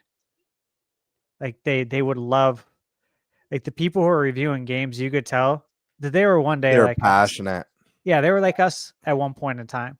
And they're like, oh man, I would love to do this for a living. And then they got to do it. And then you root for them. So like, yeah, dude, like I don't get to do it, but I'm happy you do. And I jive with you. I get you. Okay. Fast forward. And so much has changed in the world now. But I don't know who's reviewing what anymore. I don't know who these people are. They don't have like the same takes I do at all. Here's a problem that bothers me. I don't know if it bothers everybody else, but I'm big on trust, right? And can I trust the reviewer? Do they actually game? Are they actual real gamers? Or is this just a job to them? Are they passionate about it? Is this something you get to do or something you have to do? And I see too much of this is something I have to do. And I hate that. I see it in sports too. In pro sports, it's something I have to do. I don't really love this sport. Right? And it kills me. But we see this too. Like video games is one of those for me. It's one of those dream jobs, right? To be able to work in video games. In like any sense of the word. That was always a dream job. But it was always a job that was paywalled behind a college degree. Which to me, I was not interested in going into debt to go into more debt, repaying school loans because you're not making the amount of money you need to make in order to pay it off, and then also take care of yourself and hey, maybe take care of a family and kids. Right? I got chastised at a young age, obviously out of high school, for not going to college. Everyone was worried about me. Everybody, all my friends. Didn't think I was going to make it. Time. They really thought I wasn't going to make it. They were very worried about me. It was a huge thing. I feel like pushed it so hard growing up. Yeah, like if you showed a like you'll be a junkie on the street if you don't go to college. I know. Yeah. It's wild. And it's so crazy. No one talks like that anymore, but it legit was like that. That like, dude, what are you doing with your life? You know, you're a loser. You don't want to. Yeah, you're gonna. If you don't go to college, you're gonna end up a complete loser on drugs. Yeah, it was really bad, and so you have to battle that too and stand up for yourself. Like you can think that all you want, but like I'm not here to sell you on why I think my trajectory is better than what I guess you think. This is my life. Ultimately, you can go carry on with yours, right? But back to the point with these reviewers and just kind of what I see in general. Okay, is that I don't see the passion. And one thing, look, you can only have so much experience in life.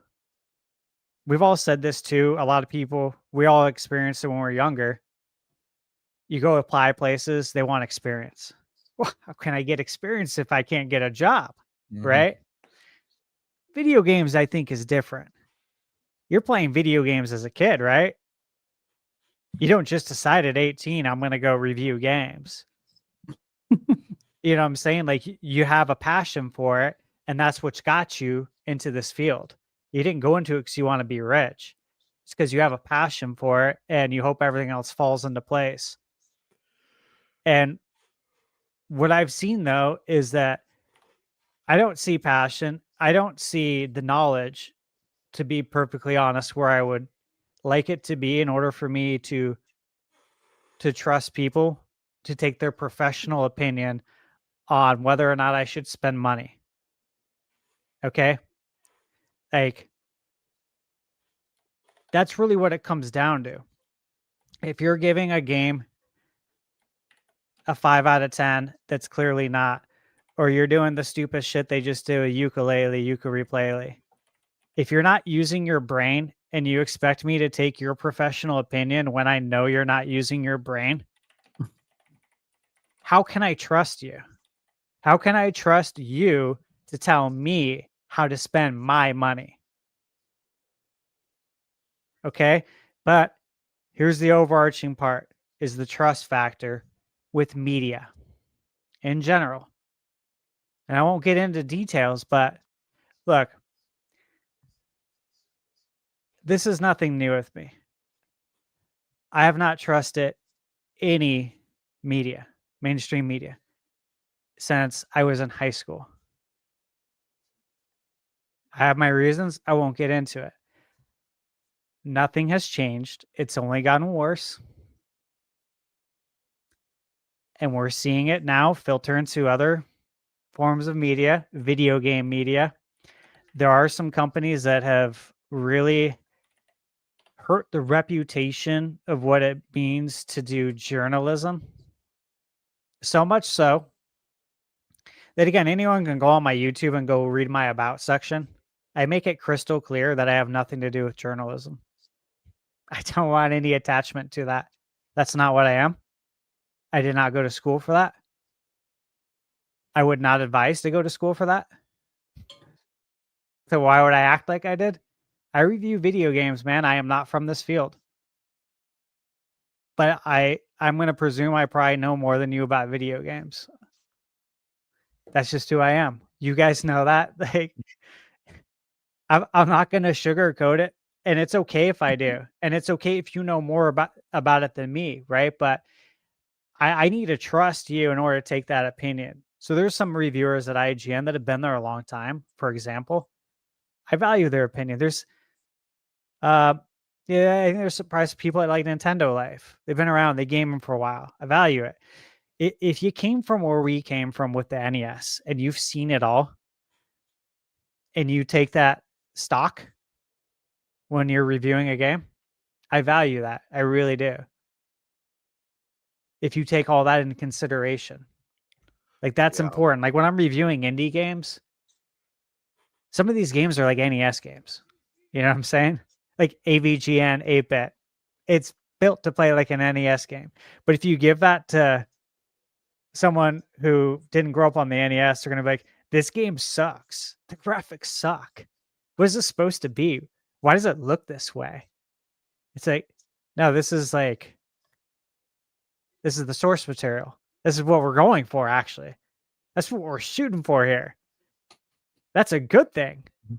But they think it's a bad thing. And then they tell everyone this game sucks. Don't buy it. These are all the things I look at. And the last part I'll say is this. Sports, video games, sacred. Please leave them alone. Leave the politics bullshit out of it. And I mean every aspect of it. Not just what side you're on and this and that. Everything. Leave it all out. Please keep it sacred. People do this to get away from that. That's one of the reasons we do it, right? Sports, same thing. I want to hear about it.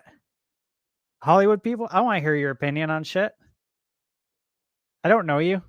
I don't know you from Adam and Eve. I don't care to. You know what I'm saying? Let's just keep things simple. Focus on fun. None of this is that hard, guys, right? It's video games.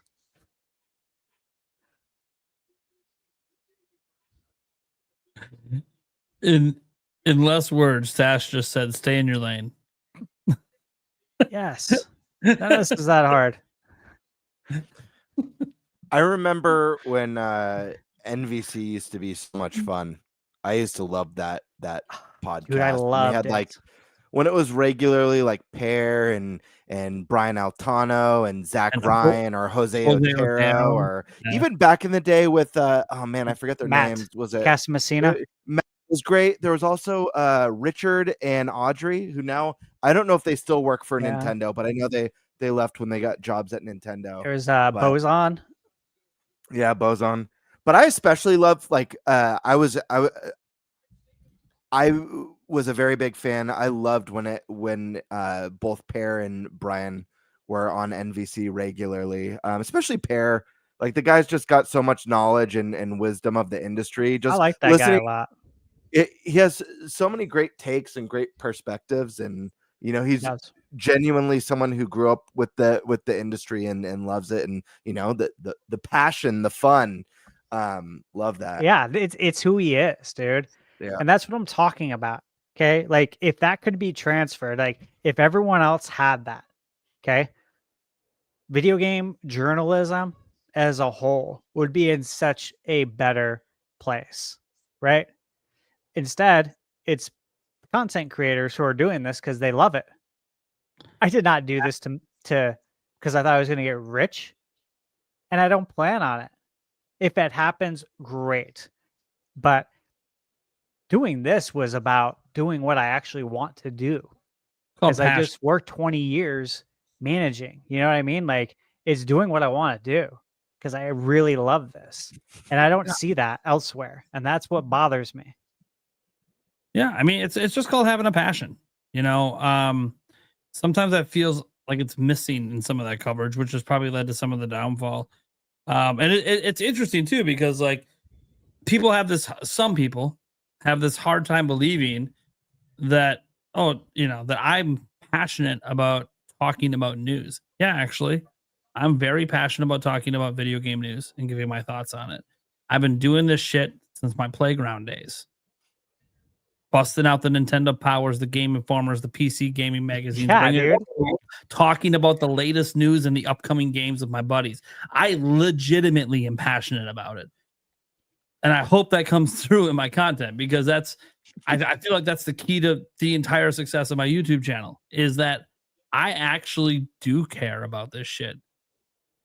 I might not be always the most knowledgeable. I know I'm more knowledgeable than some people out there, but I'm not the most knowledgeable, and that's okay. The passion drives what I do. You know, when you watch Gamebird's channel and you see some of the skits and some of the and he fucking loves that shit. Like passion has to be behind it or it kind of falls apart. And I feel like sometimes you can see with some of the journalism that, you know, the passion might be elsewhere, not with the game. And it's okay that you have a different passion. Like if your passion's politics, cool. Follow that passion. That passion though doesn't involve video games. Yes. Yeah. You know? I don't look. Lots of people have a deep passion for politics and religion and talking. Go for it. I'm not gonna. Dude, that's good. You can have different passions, even if I'm not interested in it. It's okay. There are lots of people that are. Millions upon millions, billions, arguably, that are.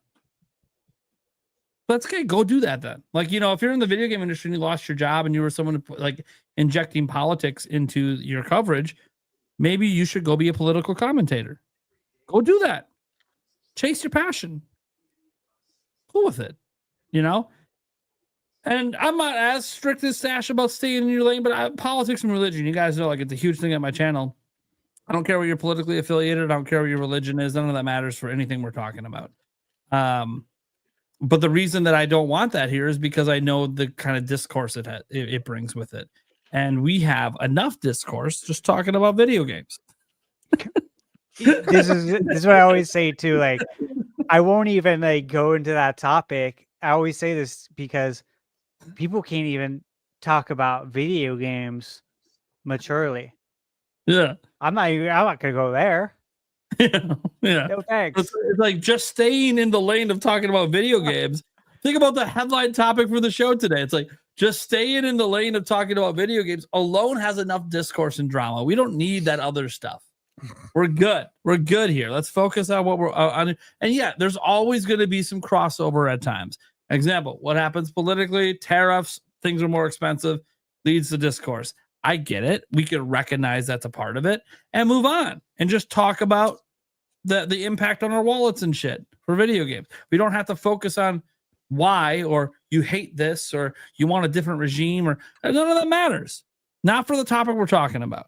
What matters is this is what the reality is today, and this is what's impacting games. So let's talk about what we can do as consumers to maybe try to stem some of it or fix it or save money or whatever, right? Download Rocket Money. There's my hold up, sponsor for the channel. So I gotta do. I am sponsored by them. Although I did start using their app in the last week, and I'm like, oh, you know what? I get why people use this. It's actually, I get it. There's actually some convenient stuff with it that might help you with your finances if you're bad with it. You know who I wish had a YouTube channel talking about games is Reggie. I would love to watch that, like or even better. I would love a show like Shark Tank with like Reggie and like Kojima sitting in chairs and with indie games or something. Yeah, Indie pitches. yes. Dude, if Reggie made a YouTube channel talking about games, I don't want to talk about game development and stuff. That's not his expertise. Dude, I'd like to know about the business side more. Like in his book, he talks a lot about the business side in his book. Dude, you can make just the book alone. You can make some great YouTube videos off of that stuff. Yep. You know, just like Sakurai. Sakurai's a developer. He went deep into game development stuff on his YouTube channel. I'd like to see someone go into the corporate side. Give us more insight about what it's like and what goes into these decisions. And obviously for him, it's particular with Nintendo. Now, to be clear, there might be things he can't talk about. You know, like it's how it is. I'm sure he's got some NDAs and some stuff. You know, he was on the board in Japan. Okay, there's going to be some things he literally just cannot divulge or cannot answer. Mm-hmm. It is what it is. But as we saw if you read his book, there's a lot of stuff apparently he can talk about. So I'd like to see some videos. I think a lot of people haven't read his book. There's a lot of good stuff. They have to read. Well, This goes back to people not reading reviews and stuff. Maybe that's why journalism sites are going down because people don't want to read. I don't know. They don't. That's fine. That's the modern thing. You got to transition with the modern times, and it doesn't mean put videos on your websites. People don't want to go to your website to watch a video when there's video platforms already. They want to go to the platforms they're already watching videos on. That's where you got to bring your content, and you got to cater it for that platform. Not I made it for my website and I just uploaded it on YouTube. No, you got to cater it for the YouTube, or you got to cater it for TikTok. You got to cater it for Instagram.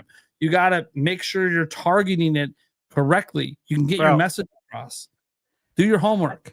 Sometimes when I go to a website like IGN, the ad will literally eclipse my screen and like it'll give me like this much to read. The screen's like this big, but I can only like read this much because the ad's coming in from the top and the bottom. I'm like, this feels like the days of pop-ups on like, hey, well, what the hell is going on? But it's and then when you try mobilely, like on your mobile phone, and you're like scrolling, you're reading, okay, this is good. And all of a sudden, refreshing the page. And then you're back at the top, and you scroll down some more. This ain't going to work out. We're going to close the file now. It's very obvious I use hardcore ad blocking because I can't browse your fucking website. It's bad. I just realized something. I want to inject this into the conversation really quick while it's on my mind. This is something I actually meant to talk about when we're talking about like the multifaceted reason why, the games media is struggling. I don't know what impact this has had on people. I can only speak for myself, but this is definitely something that's affected my use of sites. Like I actually specifically IGN, and I'm sure that the same is true for other sites, but IGN was a site that I used to growing up way back in the day, used to frequent like daily for video game news. Is I hate spoilers, story spoilers, like game secret spoilers, and it's all over the page now. Like when a game comes out day of, literally like launch day with the little article thumbnails and all that stuff. How to unlock whatever character. It's like, oh, cool. It's because that's when they get their views. They get their views, right? Of course, and I totally get that. But for me, it's made me less inclined to actually go on the page. What they should have done, and they didn't think about this. They put it in the thumbnail. They show the character. It's fine that it's in the thumbnail because when I say it's fine that it's in the thumbnail, not that it doesn't bother you. It's that they're setting, and I know this because I used to do guides and all this stuff. They're trying to get ranked and be top search on Google, and people looking for that guide will recognize that thumbnail as what they're looking for. So they don't care if it's day one. They want it to be day one because they want to be number one in the search. So I know what they're doing, and that's fine. It is absolutely fine to do that, but it does not need to be front page on your website. It should be news. You should only get that if you go to the guide section of the website. Yeah. Dude, spoilers ever. And that's just what, like, a character thing is just one example, but they're everywhere. You know, they do it with shows too. Like they'll be like, you know, you'll watch a new show. Maybe they'll be like, I don't know, let's say one of the superhero shows, and there's like a special cameo. They'll just like throw like that special moment the day the episode review of this season of this episode. Oh, look, one of the major plot points. You just threw it in the me. This is why I tell you about trailers. I just need to. I don't even need to see all of the first trailer. I just need to see enough to be sold, and then I tune out. I don't want to see trailer 2. I don't want to see trailer 3. I don't want to see the launch trailer. Yeah, everyone's different. For me, I'm cool if it's official media. I'm cool. Because here's the bottom line: like like the trailer thing, right? Like the 2, 3, 4 trailers that can be official, by the way, not website interviews or anything. Obviously, I know if I'm going to see a movie, usually off of the first trailer, unless it was like a really like weak teaser trailer that didn't really tell you anything but a title or something. You know, like they announced the Zelda movie. I know I'm going to go to it, but I am curious to see the trailer. Like when a video game company only shows us CGI. Yeah. See, like that. They pass it off as a gameplay trailer. And like, it's bullshit. Yeah. So I don't mind watching all of them because here's what I figure. If I watch all of these trailers, say 4 trailers that comprises like 12 minutes or something, that's pretty long. You usually have 3-minute trailers all the time, but whatever. Let's say it comprises, 12 minutes of the movie or the show. If I, in watching those trailers, then watch the movie, and that was the entire movie, it's not a good movie. Because the entirety of the movie shouldn't be able to just be put into 12 minutes. But sometimes it is. We all know it. We've seen it. We've had movies where you watch the trailers, you go to the movie, and you feel like nothing else happened but what was in the trailers. Like it feels like I already saw the movie. Mm-hmm. And that's why Stash probably doesn't want to watch them all, but it's like, yeah, but I don't blame you. When you can predict everything that's going to happen next, even when you're watching something at home that you've never watched before, but you know exactly what's going to happen. Watching a trailer is very bad for like people like that. Yeah. You know what I'm saying? This is like literally why I avoid it, like the play, because of like, and I don't know. I can already know what's going to happen. Yeah. What I know what's going to happen. Sometimes I don't care if I know, because the payoff can be how we got there. That's why, like, even with like video games, you guys know, like, I cover leaks and everything. And let's say a leak I covered, let's say a leak happens now for the new Zelda game. It's a story leak. I talk about it, and it turns out that that story leak is actually what happens at the end of the game. Cool. That, I maybe didn't want to know that in hindsight. Maybe I wouldn't have reported it in hindsight if I knew that was the end of the game. However, I don't care because it's the journey. For me, it's all about that journey, especially because, as an example, spoiler, guys, Tears of the Kingdom, if you haven't played, Zelda's the dragon, right? I knew that shit fucking the moment I saw the dragon. I fucking knew. That's Zelda. Saw that dragon flying in the sky when I'm on the damn intro island. Oh, what's that? Oh, that looks like the Master Sword coming out the fucking nose. That's Zelda. I just know it. That's fucking Zelda from the past. I just know it. It's Zelda. It wasn't spoiled for me. I just knew it's Zelda. Some things are predictable. It's okay because the journey to get to that point where it's officially revealed, all the memories and everything was incredible. And I loved it. I'm okay if certain things are predictable. But what's really cool, and since I am that person that can usually figure it out before the game tells me or before the movie tells me, is sometimes when they twist your nipple a little bit and it's not exactly what you expected. It makes those moments even more special. Yeah. And that's why I'm so glad that I didn't actually read the books for Game of Thrones before I watched the show. Because things I thought were going to happen, it didn't go the way I thought. So it made it really enjoyable. It went the way I thought. I watched it with Michaela. There were some, as an example, Ned Stark. I ruined it for her. Die, just based on who the actor was. I knew he was going to die. Well, yeah. I knew from the first book. Every role, he's going to die. And the season, he's not making it past season 1. And it sucks because, God, he's so good at this role. He's good at every fucking role he does, but he dies. Every role. Yeah, he's great. He's so good at these roles that don't last. And you kind of wish they would because he's so good at the characters he plays. But but then again, that's the thing. That's also what makes that character so good, and he's so good at being the guy who dies.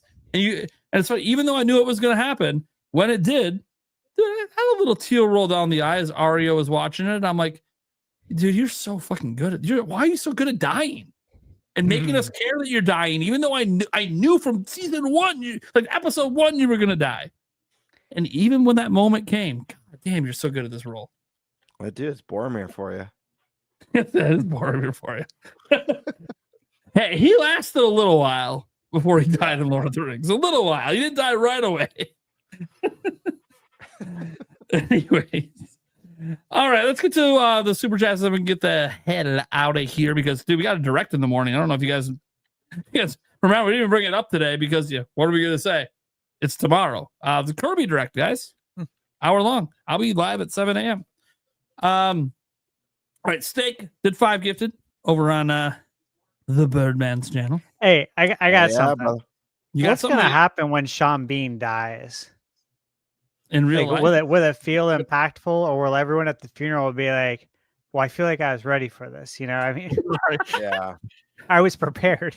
Dude, at the funeral, most people have already dying and everything he's ever been in.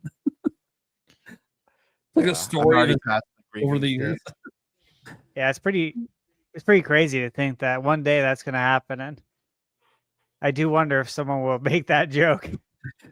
Yeah, I feel like to he's lighten things up, right? I feel like Sean Bean's been prepared for this moment his whole life. Yeah, as have we. Yeah, and watch how he dies be something super dramatic, and you're like, yeah, that sounds like Sean Bean. Thick, yeah, it's funny. Giant arrows. Wild way that he dies. He was out camping with the fellas and got in a fight with a boar. And the boar won. But it's like that's Sean Bean. That would be the way he goes out. Right. It's like a movie, but it actually happened. Yeah, makes sense. He was great in GoldenEye too, man. He's so great. He's just a great actor. But for some reason, he has typecasted himself as the guy who's always going to die. And it's like, all right, whatever. You're good at it. Someone's got to be that guy. I didn't know it was going to be every role. When it happened the first couple of times, like, okay, cool. And he gets his third role, and you're like, all right, cool, dude. I love this actor. I'm going to watch because he's in it. He died again. What? Yes, is this a thing? Yep. Every fucking role, he's going to die. It is what it is. It might be a few seasons in. It might be a couple movies in. He's going to die. Just wait. I wonder how many roles he's died in. Dude, I swear if it's 90%, I'm gonna be like, that makes sense why I can't remember a single thing he's been in that he hasn't died. Someone in the chat let me know. Is there my God. movie? AI overview. Yeah. Sean Bean has died in approximately 24 to 25 on-screen roles in films and television shows. Yeah, his most famous one, Game of Thrones and Lord of the Rings. Lord of the Rings. Yeah, those are the two that most people know. Yeah, That is wild. Just those two. It's literally. I mean, he's probably had more roles than that, so it's probably not hard. But it's hard for people to think of one because some of his most memorable ones were where he died. Someone on Reddit says he's died 80 times. Great point from Steak. He actually dies twice in GoldenEye. if you've played it or seen it. Yeah. The first Reddit comment says GoldenEye was best. He dies twice in that film. Yeah. He does actually. It's great. I'm like, nope, it happened. The director's like, this guy is great at dying. We're getting our money's worth. You died twice, sir. We gotta do it twice this time. Mirrodin 785, how am I doing today? Pretty good, man. Pretty good. I got to do the Nintenbyte podcast. It's always a good day when I get to end with a podcast. Demonic Brawler, I have a taxi dream. If you yeah. Wait a second. Not related to Demonic Brawler's comment. Someone that last one, someone asked how you're doing today. I've been noticing a trend, and I'm curious if it's an inside joke. People are saying, like, I see a lot on the podcast that people say, like, you seem like you're in a really bad mood tonight, or you seem grouchy tonight. I see it like weekly. Yes. Does anyone else see this? I see comments like this like every Wednesday. I'm in a good mood. Why is it? I know people say, why is Nate in a bad mood tonight? Like, I see that. Does anyone else see that? I think okay. What it probably is when a topic comes up that like I disagree with the person on or whatever, or I'm reacting to a video and I'm like, what the fuck? I'm just giving my honest reaction. I'm actually in a good mood. Yeah. No, I know that. I'm passionate about whatever that given topic is. So I'm just giving my real opinion. Dude, I'm almost always in a good mood. I'm not saying that I've never had streams where I'm in a bad mood. It has happened. It's usually not the stream's fault. I was just in a shitty mood all day and I was faking until I make it, and I sucked at faking it that day. But dude, that's hilarious. That's a thing apparently. When I'm actually in like a fantastic mood almost every live stream. Yeah, I've seen it where it's like completely normal, and people are like, "What's up with Prime? He seems really upset tonight." I'm like, "What the heck?" I thought it was an inside joke or something, but I was just curious. Dude, that's the first time I've even heard of it. The Minor Brawler, Pastor Troy doesn't count as gospel music. Oh, here we go. Okay. Moving on. The Minor Brawler, bring back NFL Blitz, NBA Jam, and NHL hits, of course. Keep the tradition going. Demonic Brawler again. You guys are gonna probably see his name a lot. Ironically, if I bought the Virtual Boy accessory, it would give me an excuse to use my Switch OLED again. Because for the last 4 months, it's basically just been collecting dust. I think you meant dust. And saving me storage. Okay. That's what you're going to use it with? I mean, if I get it, I'm going to use it with my Switch too.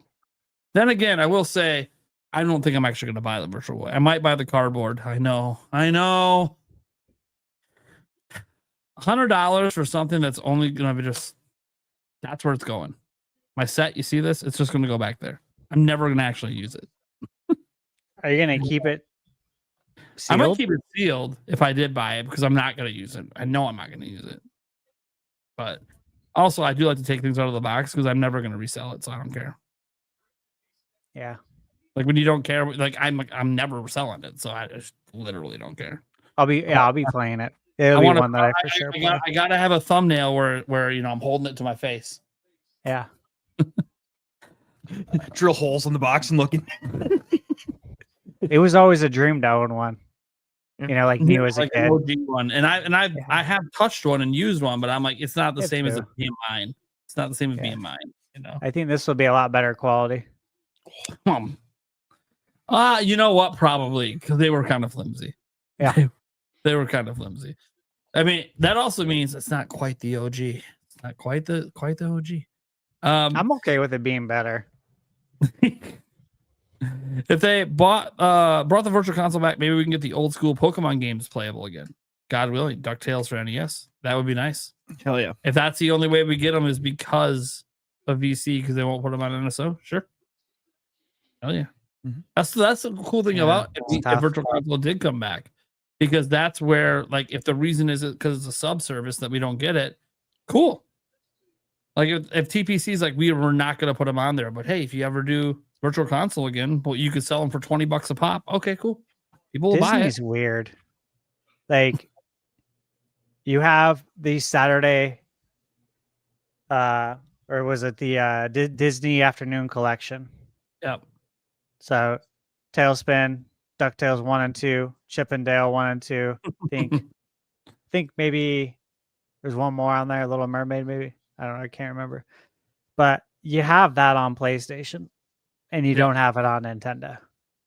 Yeah. You're perfect demographic for this. They're just very weird. So, like, God willing, yes, DuckTales comes.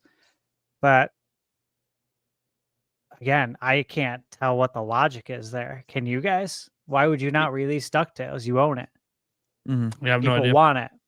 Why would you not have the game that's already out and put on Nintendo, the platform that it was on, where it had all of its success? No idea. Makes me mad. Bobby said, I heard of Luigi's Mansion dropped or is dropping. Yes, October 30th. Is anyone else keen to marathon all three? There'll probably be someone who does it. Someone will do it. So one of those streamers. I don't have the time. Yeah, one of those like streamers that all they do is play games, like on stream. Someone will do it. Someone will do a marathon of all three. I'm sure someone will speed run it. Hey, Paige, the original Luigi's Mansion is coming to GameCube NSO on October 30th. All right. Demonic Brother. Oh my God, ThunderStash in Fast Forward was awesome. You had froze for a half a second there, and then all of a sudden when he came back in, it was like, whoa.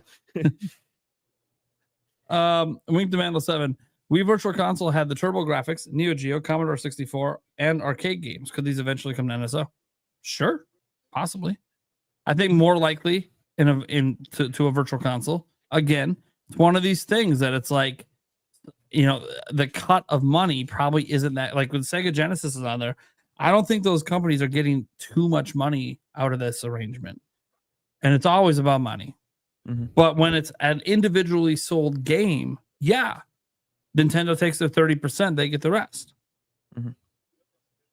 Or maybe it's a 50-50 split. I don't know. But they get a significant chunk of the money. So I think that's the thing about if Virtual Console comes back, it really enables that. Like even this. Like it enables this ability. Demonic Brawler. This is to ThunderStash. Doom can be played on a fridge. I saw that. Yep. It's awesome. You know, I love the but can it run Doom? You're right. I think it's so great. And I love how people take that as a challenge. Literally do. I'm like, this is so cool. I'm glad this is a thing. Well, I mean, back in the day, it was kind of run Crisis, you know. Now it's kind of run Doom. Yeah. Hey, they put it on Alarmo.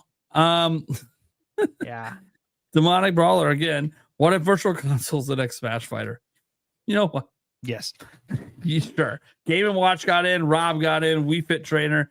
Somehow get the VC logo bouncing around. I don't know. You know what? Watch. That's the new Smash Bros. It's not characters. It's logos. The Mario logo comes in. The Triforce comes in for Zelda. Just logo fighting. It's a logo fighting game.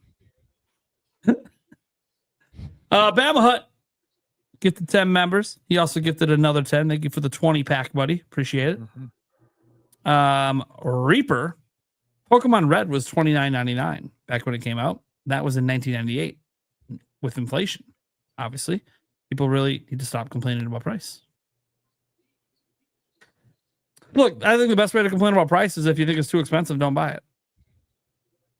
Speak with your wallet. It's not going to stop other people from buying it if they want to buy it, but I also don't think bitching online is going to make people not buy it. Like if things are whenever things are like expensive, and I see people bitch about it online, it's fine to bitch and critique and all of that, but I hope you know you're not convincing people not to buy it. Because people would already look at it and decide not to buy it if they thought it was too expensive. So you're not actually convincing anyone new. You're just catering to people that agree with you. Just it's fine, I guess. I'm bringing it up like every day. I don't really know what the point of that is. Guess I bring up some stuff every day, like people using the word objective incorrectly. So I guess, you know what? I get it. Maybe it's OCD. OCD for prices. You know, that might be a thing. You know what? I shouldn't laugh at that. That actually might be a thing. You can be OCD about, you know, words. You can probably be OCD about prices. Yeah. Of course, I don't know. You know what? Let's move on. Demonic Brawl, to 100% of the game, it would take at least 80 hours. I think he's talking about Pokemon. If people think the base game isn't worth, it's less than $1 an hour, they're crazy.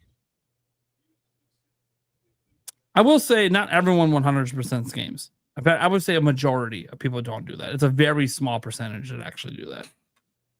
Like you can even see this on places that have like platinum trophies. You can see the percentage of people that have done. It's very low.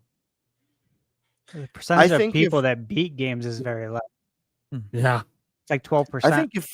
I think if you don't find Pokemon games very fun, you just don't enjoy that kind of gameplay, or the visual style is not appealing to you, and you don't like to play games with that visual style. If like things that like actually affect you, then it's not worth the money for you, you know. But like catching them all, right? Yeah, like that's literally the slogan. It's the hook. It has been forever. It used to be. They dropped it actually a long time ago, but still, like the goal is to fill up your Pokédex. Has that not changed? Do you still want to fill your Pokédex? Absolutely. Did I miss something? Okay, so that's catching them all still. They just dropped the song, the slogan, whatever. But it's because there's so many Pokemon. It's that's what you gotta do though to 100% the game. So like what I'm saying is, if you're buying it, are you just buying it to roll credits as quickly as possible? Because these games aren't hard. That doesn't sound like a great time. Well, I don't. So Play I don't game want as it's designed is fun to get most of the Pokemon, right? Yeah, I don't 100% Pokemon games. I just play to the end. I just don't rush through it. I just enjoy. I just play you get what you get, right? Yeah, it's like DK Bonanza. I'm not gonna 100% it, but I'm enjoying when I play it. I just play it the way I want. And if I was reviewing, sure, I'd probably be rushing a little bit. You know, get to the end and then try to see if I can get close to 100%ing, but before embargo. But I don't know. It's just that's not the way I like to play games. Yeah, I like to be. I like to just play it at my pace. You know, like guys, I've had Z-A since launch and I've only got like 4 hours in. It's cool. It's really not complicated. If you don't like Pokemon games, if you've played a Pokemon game or multiple Pokemon games and you didn't enjoy it, you didn't have fun, wasn't your cup of tea, I don't know that there's anything in Z-A that's gonna completely change that for you. However, if you've played every Pokemon game and you've liked them all, or if you've liked most of them or a handful of them even, I think this game's worth a shot because it's been a lot of fun. And if you've already found those experiences fun, you're probably going to find this one fun too. Like it's really simple. It's not complicated. No, it's not. Yeah. Pokemon fan, re-up the membership. Thank you so much. Demonic Brawler. I feel like if everyone would go back and start a new PSV playthrough on Switch 2, it might actually change y'all's opinion. Actually, not so bad. Okay. General AMC, how would y'all rate Nate's Mr. Penis for this show? God damn it. We almost made it through the whole show. Great show. All right. Well, how would you rate it?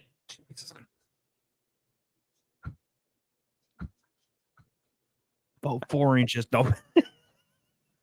You got lured into saying that one, man. Wait a second. Well, they said your penis, so yeah, you got tricked into reading that. Yeah, that's fine. You know, dude. You know why I got tricked into reading it? Yeah. One, it's a member chat. They didn't even pay like money, to specifically put this in there. But what I will say is, they knew I probably wasn't going to get to that till 1 a.m. Like I did not even realize it until you said 4 inches. What happened? Yeah, we're going late on this one. Right. So I didn't even realize it. Yeah. So he knew it was going to be a late read. Oh yeah. Bird. Oh yeah. Word. Just had for the birds out there. Demonic Brawler. They should do voice acting like DK and Zelda, probably for Pokemon. Yeah. Yeah. For Pokemon. Yeah, yeah. At least that. Digimon does voice acting. Yeah, I'm Digimon. Here we go. And it was good. I'm like, this is cool. Here we go. Digimon, digital monsters. Let's bring it back. Digimon versus Pokemon. Who's ready for Mortal Kombat Legacy Collection? Hell yeah, baby.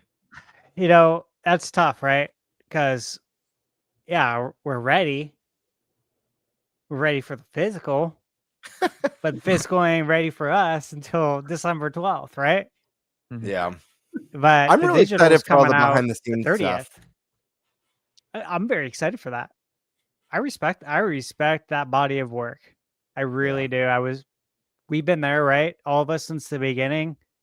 Yeah, I still remember having to talk my mom into allowing us to rent this. And look, like my mom, super Catholic.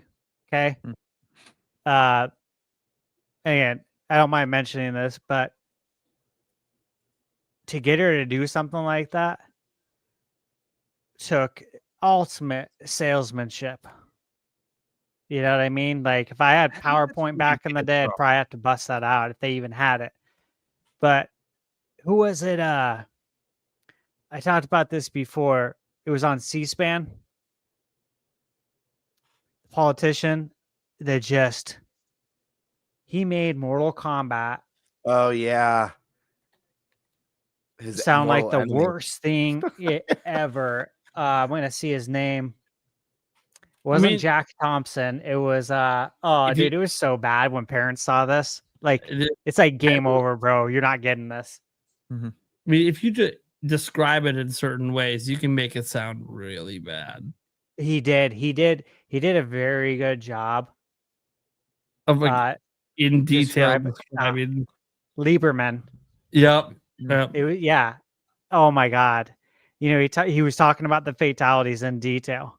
Oh yeah. Pulling their spines out and ripping their hearts, but the way he was, you know, it was so his like pacing visceral. and everything. Yeah. Yeah, it was like he was. I mean, he was on stage, and he was trying so hard to ban it, and it sucked. You know. Yeah. 5 more gifted from Steak 8912. Nice. Gamer. Thank you, brother. Daniel Alvarez, Xbox Prime or PlayStation Prime?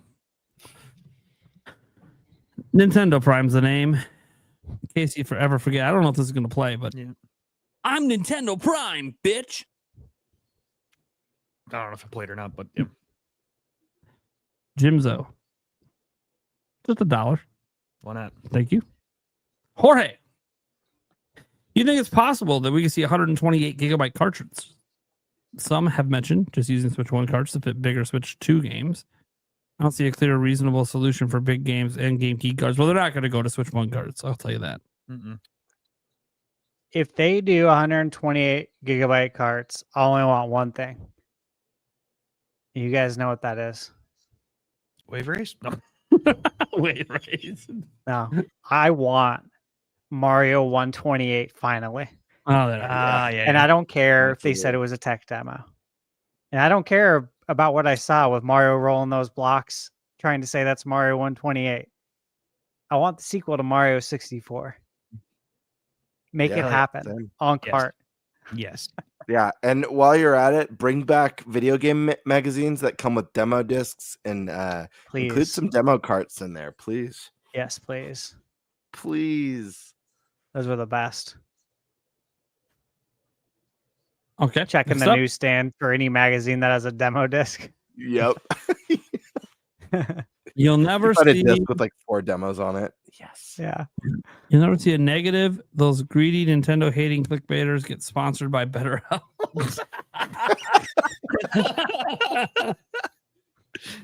It's true. Oh Lord. It's a good point. That is a good one. Daniel Alvarez. Slop tubers avoid debating their criticism to prevent viewers from seeing them being wrong and continue making money. I don't take them seriously. It is interesting how like a lot of us on this side are willing to have conversations with some of the bigger ones. I mean, did conversations with AVS. I did one. Gamebird did one, but he's like really small. Like the bigger ones, it'd be really cool to have like a conversation. I'm not trying to do gotchas. I want to talk. We have a difference of opinion. I think it would be a really good conversation, a healthy conversation. But yeah, I think a conversation's better than a debate. I mean, that's what I did with the AVS. You know, people could decide who they agree with more, but it was very non-confrontational. You know, whoever resonates with you, that's fine. But I don't know. I think obviously a lot of this kind of content that's popping out lacks the nuance and the discussion. It's so like, I don't know, intense. Okay. Yeah. And it's one of those things that it would be nice, like even if it's like a friendly debate, which could be more like a conversation. They're just not interested. I don't know if that's the reason, because they don't want to look foolish, but I could end up looking foolish. It happens. I've been wrecked in debates before. It's okay. You know, it's just supposed to be a healthy conversation, fun, at least, bare minimum. Plucky 69. That's why I drank the beer earlier. Thank you so much. Streaking. Demonic Brawler. For those that don't know, Shigeru Miyamoto did not make Mario Italian. That is true. That was an interpretation that Americans came up with, and Nintendo of America ran with it. Orphan Zane. When a game is $70, I base my purchase on all aspects of the game: the graphics, the voice acting, content, and gameplay loop. How is Z-A worth that much? Well, here's the thing. You're asking a question, right? You're asking a question that's based on your parameters.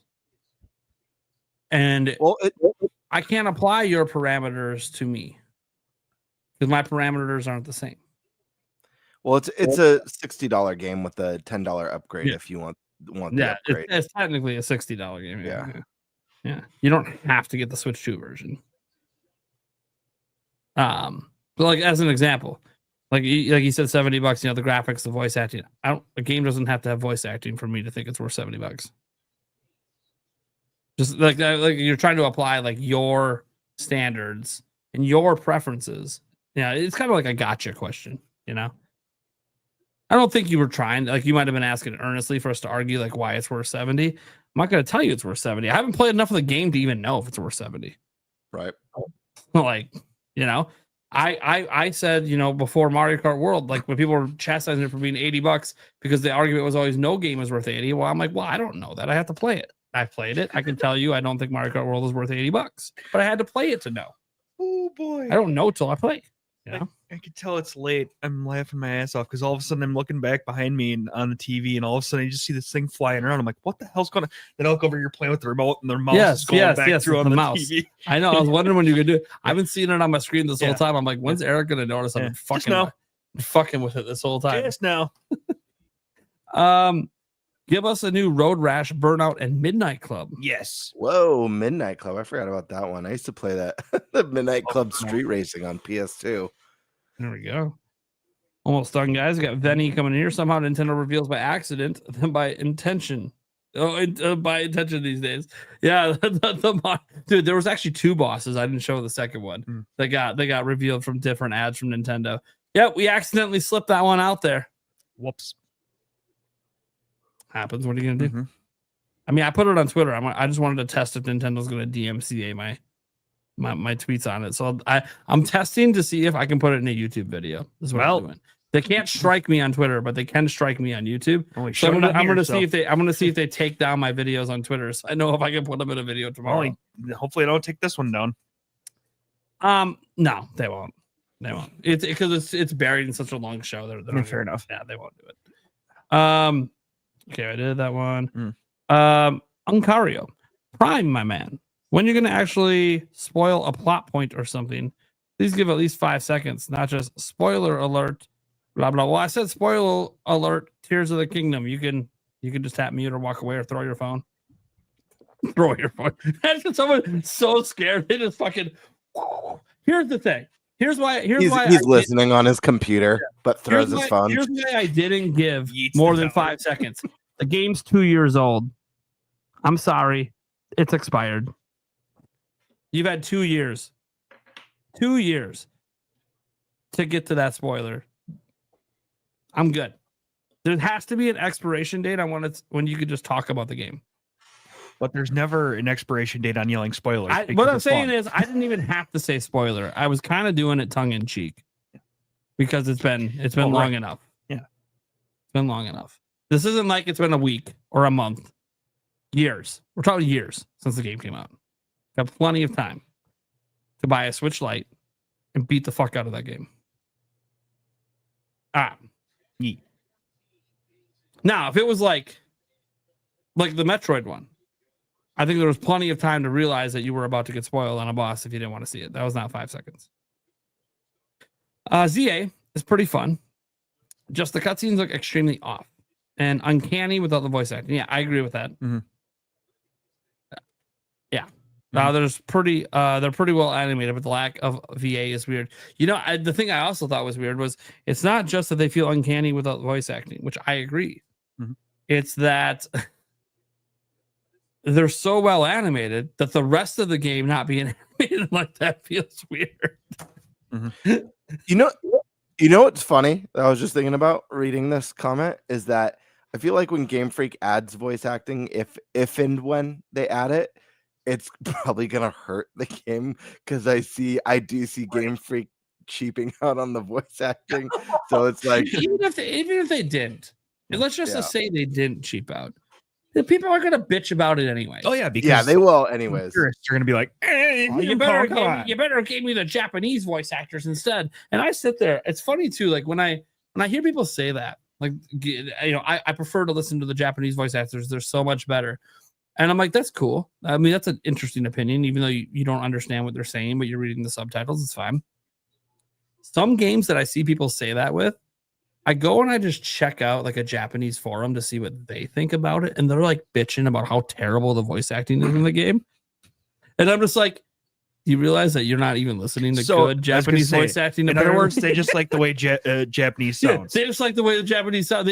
How would you even know if it's good Japanese voice acting? If you don't speak the language, you definitely wouldn't know. You just you could be listening to terrible voice acting, but you just don't know. See, ignorance is bliss. They could be telling you to go eat shit, and you just never know. I'm just saying that, like it's kind of funny, like the cultural differences and like the voice barriers, because you literally just might not know at all that the voice acting in Japan is actually bad because you just don't care. And I'm curious. Now I'm actually curious when I read that forum the one time. I should have kept reading to see if anyone said that, yeah, because of that, I intentionally turned on English voice acting. See if it's the other way around. Or they turn on Spanish or whatever random language. They turn on Spanish turns on French. They like the way French sounds. Yeah. So they just turn it on. Just a giant circle of people turning on different. Anyways, all right. That's gonna do it for episode 23 of season 3. Reminder to go subscribe to FVLAM and Sunbro Nation. Shout out to them for being here. Very good points they had today. Mm-hmm. Some of my favorite guests to have on because they almost feel like they're part of the crew every time. Mm-hmm. If we were ever a 6-man show, kind of feel like those would be the ones we want. But look, they in here now because they can't handle a full-length episode is what it is. They're better than HMK though. They last more than 40 minutes. Right. Well, to HMK's credit, I think he went an hour and a half last time. Yep. So I give him credit. Yeah. His goal, he said, is every time he comes on to stay on just a little bit longer. So that means someday, 5 years from now, he'll finally be on a full episode. Right. Anyways, Gamer, what do you got going on? And where can they find your ass? Guys, you know where to find me. You find me right here on YouTube if you're looking. You can find me at GameBird Classic. You can also find me on Twitter at _Birdmaster. Just dropped a video yesterday on Pokémon Z-A. A little bit more in-depth thoughts than I went into today. So if you guys are still curious about my thoughts on that, go check it out. Missed last week, but now that I'm not doing the vlog, my goal is at least one video a week. So I've already kind of outlined a number of ideas of things I might do next. Really want to get a skit out too. I know it's been a little while, so I'm feeling that creative bug. I have a few ideas kind of swirling around, so just stay tuned. Also probably another live stream. I did my first live stream I think a few weeks back now. I did like half of the Lego Game Boy. I'm going to finish that I've been saving it for you guys, so I'll drop an announcement at least the morning of when I'm gonna do that. So should be fun. I'll get to raid the Birdman again. Hell yeah! Hell yeah! Hell yeah! Live is actually a lot of fun. I gotta say, and when you have a busy schedule and stuff, like it was like liberating to know that like, oh, I could just hit record and just start chatting with the community and build this Lego, and it was just really nice as someone who has a tight schedule. So I don't know, my goal, I've been trying to brainstorm, obviously, given my schedule, work, and family, it's been very challenging to stay consistent on the platform, but I love making content. So like my promise is, despite the inconsistency, I'm always going to be bringing stuff to you guys. The goal I want to set for myself is to try and do one video and one live stream a week. That's kind of my goal. So yeah, anyways, Awesome. I'll get better, guys. Spice Lord. Yeah. Find me here and on our Clips channel. The growing It Clips is. channel, by Slowly, the way. but surely. Oh, natural. Going halfway decent over there if you guys aren't paying attention. Almost 2K. Almost.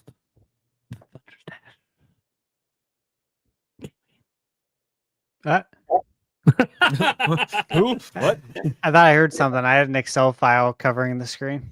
Oh, I was giving you a little ASMR intro, but Okay, this is where I have my list of games that I'm working on. So I had to cover you guys are over here. All right. So yeah, you guys find me on YouTube at ThunderStash Gaming.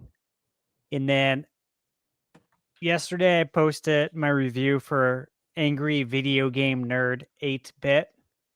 Check that out. It's on all consoles. It's on PC. Crazy game. And again, this is like an NES game. That's why it's called 8-bit, because again, that is from the NES era. Check that out. That comes out tomorrow. And then Once Upon a Katamari, posted my review for that this morning. That also comes out tomorrow. And then I have a review coming out tonight, actually in 30 minutes at midnight, because that's when it can go up. So I just figure I just post it at midnight, whatever, I'll still be up. Oh, but then I have a bunch of reviews I can't talk about. I wish I could. I want to tease it, but I do. But just keep an eye out for the channel. Again, a lot of reviews coming. And the good news is that I don't have any other travel planned for the rest of the year. So I can really get into a nice groove. I do have a wedding in November, but it's a, no responsibilities wedding. I get to pop in, go in, leave. It won't be crazy. But yeah, outside of that, dude, I'm just going to be working like crazy to get all these reviews out to you guys. What? Oh, God. What are we seeing? Oh, God. A tall show. Put a peach in a bird, and then Game Bird come back. Tall show. What the hell's that bird doing to that peach? Tall show goes, the eagle found dead ass.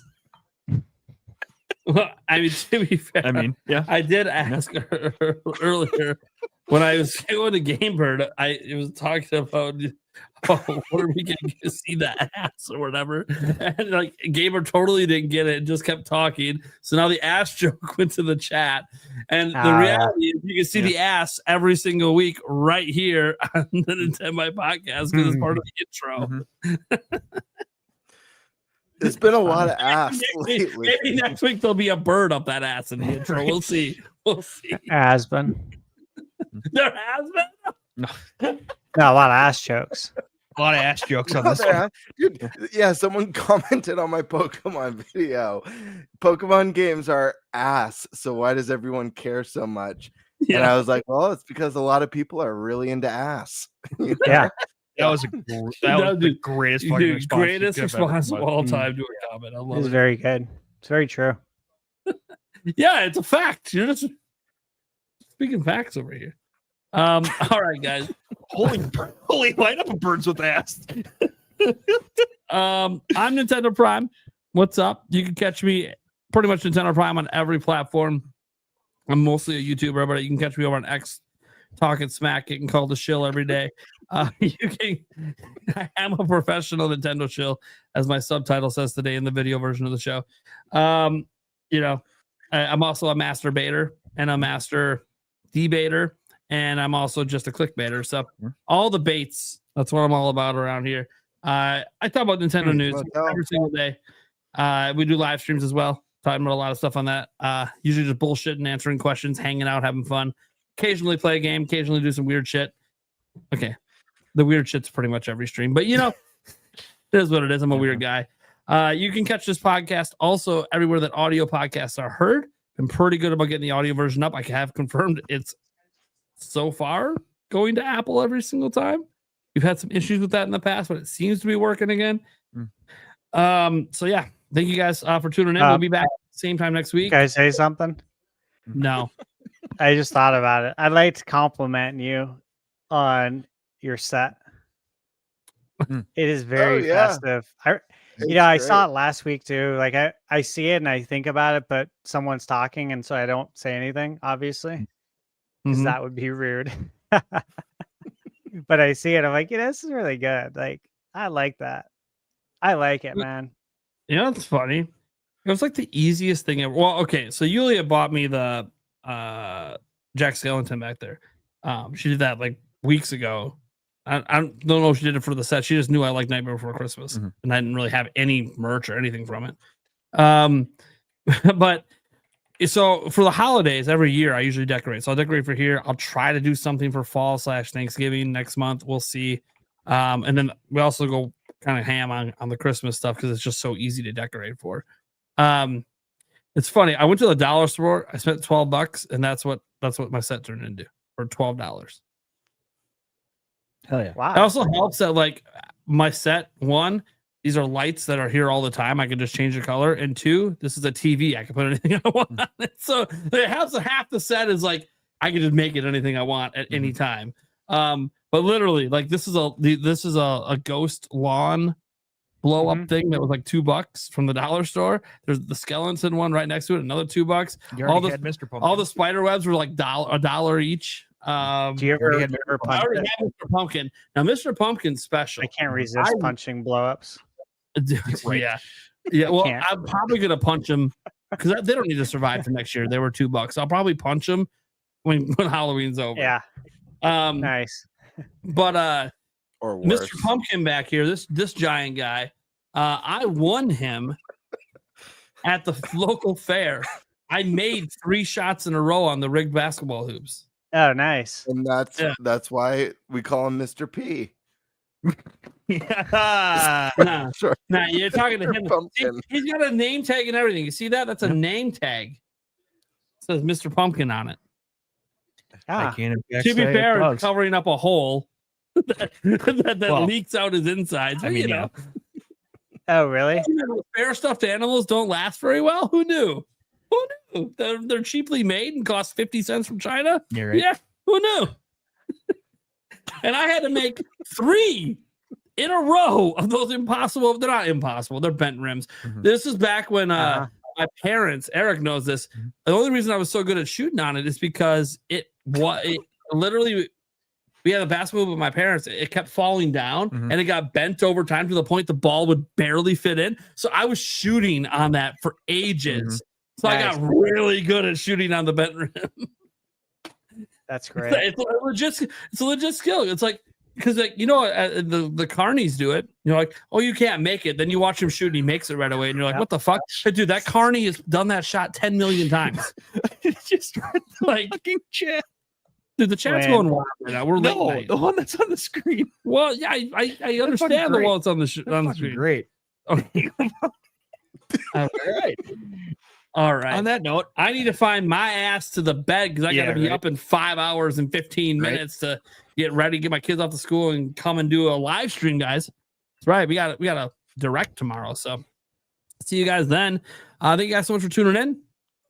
I will say one more thing. Next week is our Halloween episode. Mhm. We don't really have anything particular planned outside of costumes. So we'll all be dressing up.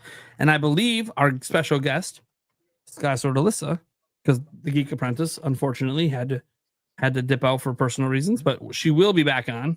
Well, I say we'll be back on. I guess she's not on next week, but she will be coming on the 12th for Age of Imprisonment impressions. But Sky Sword Alyssa, I know for a fact, is getting in costume as well. So it'll be a full costumed up show. Cool. It'd be cool to see Zelda. Yeah, that's probably what she's gonna do. Right. I'm like 99% sure she's gonna dress up as Zelda or Saria or something from Zelda. It's gonna be something. Maybe from she'll Zelda. be Zelda. Maybe she'll be cell shaded.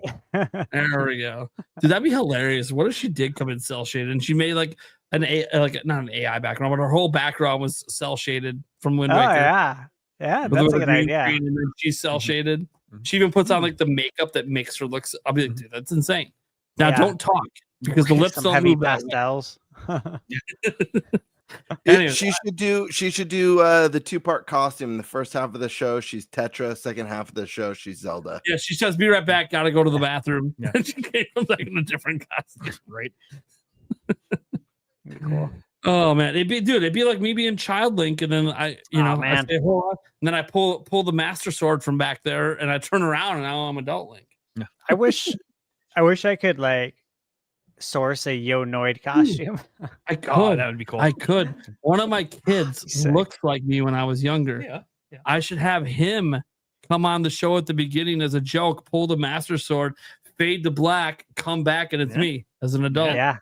That would be sick. I'm not doing Link this year, guys, but a year that I do that before my kids get too old, I should do it. You had a great costume, Nate, for the ball, the ball dance that you did with Julia. That's literally what I'm wearing. Yeah, Nice. that's what I'm wearing next week. That's a great costume. Thanks. Yeah. Well, it was a themed ball, so like you had to dress up like that. And I'm a man. I threw that, dude. I got that shit off Amazon. I figured out that costume in like 5 seconds. It took Yulia. We had to buy 4 different dresses and all. Dude, women, man, they're so decisive when they're dressing up with this stuff.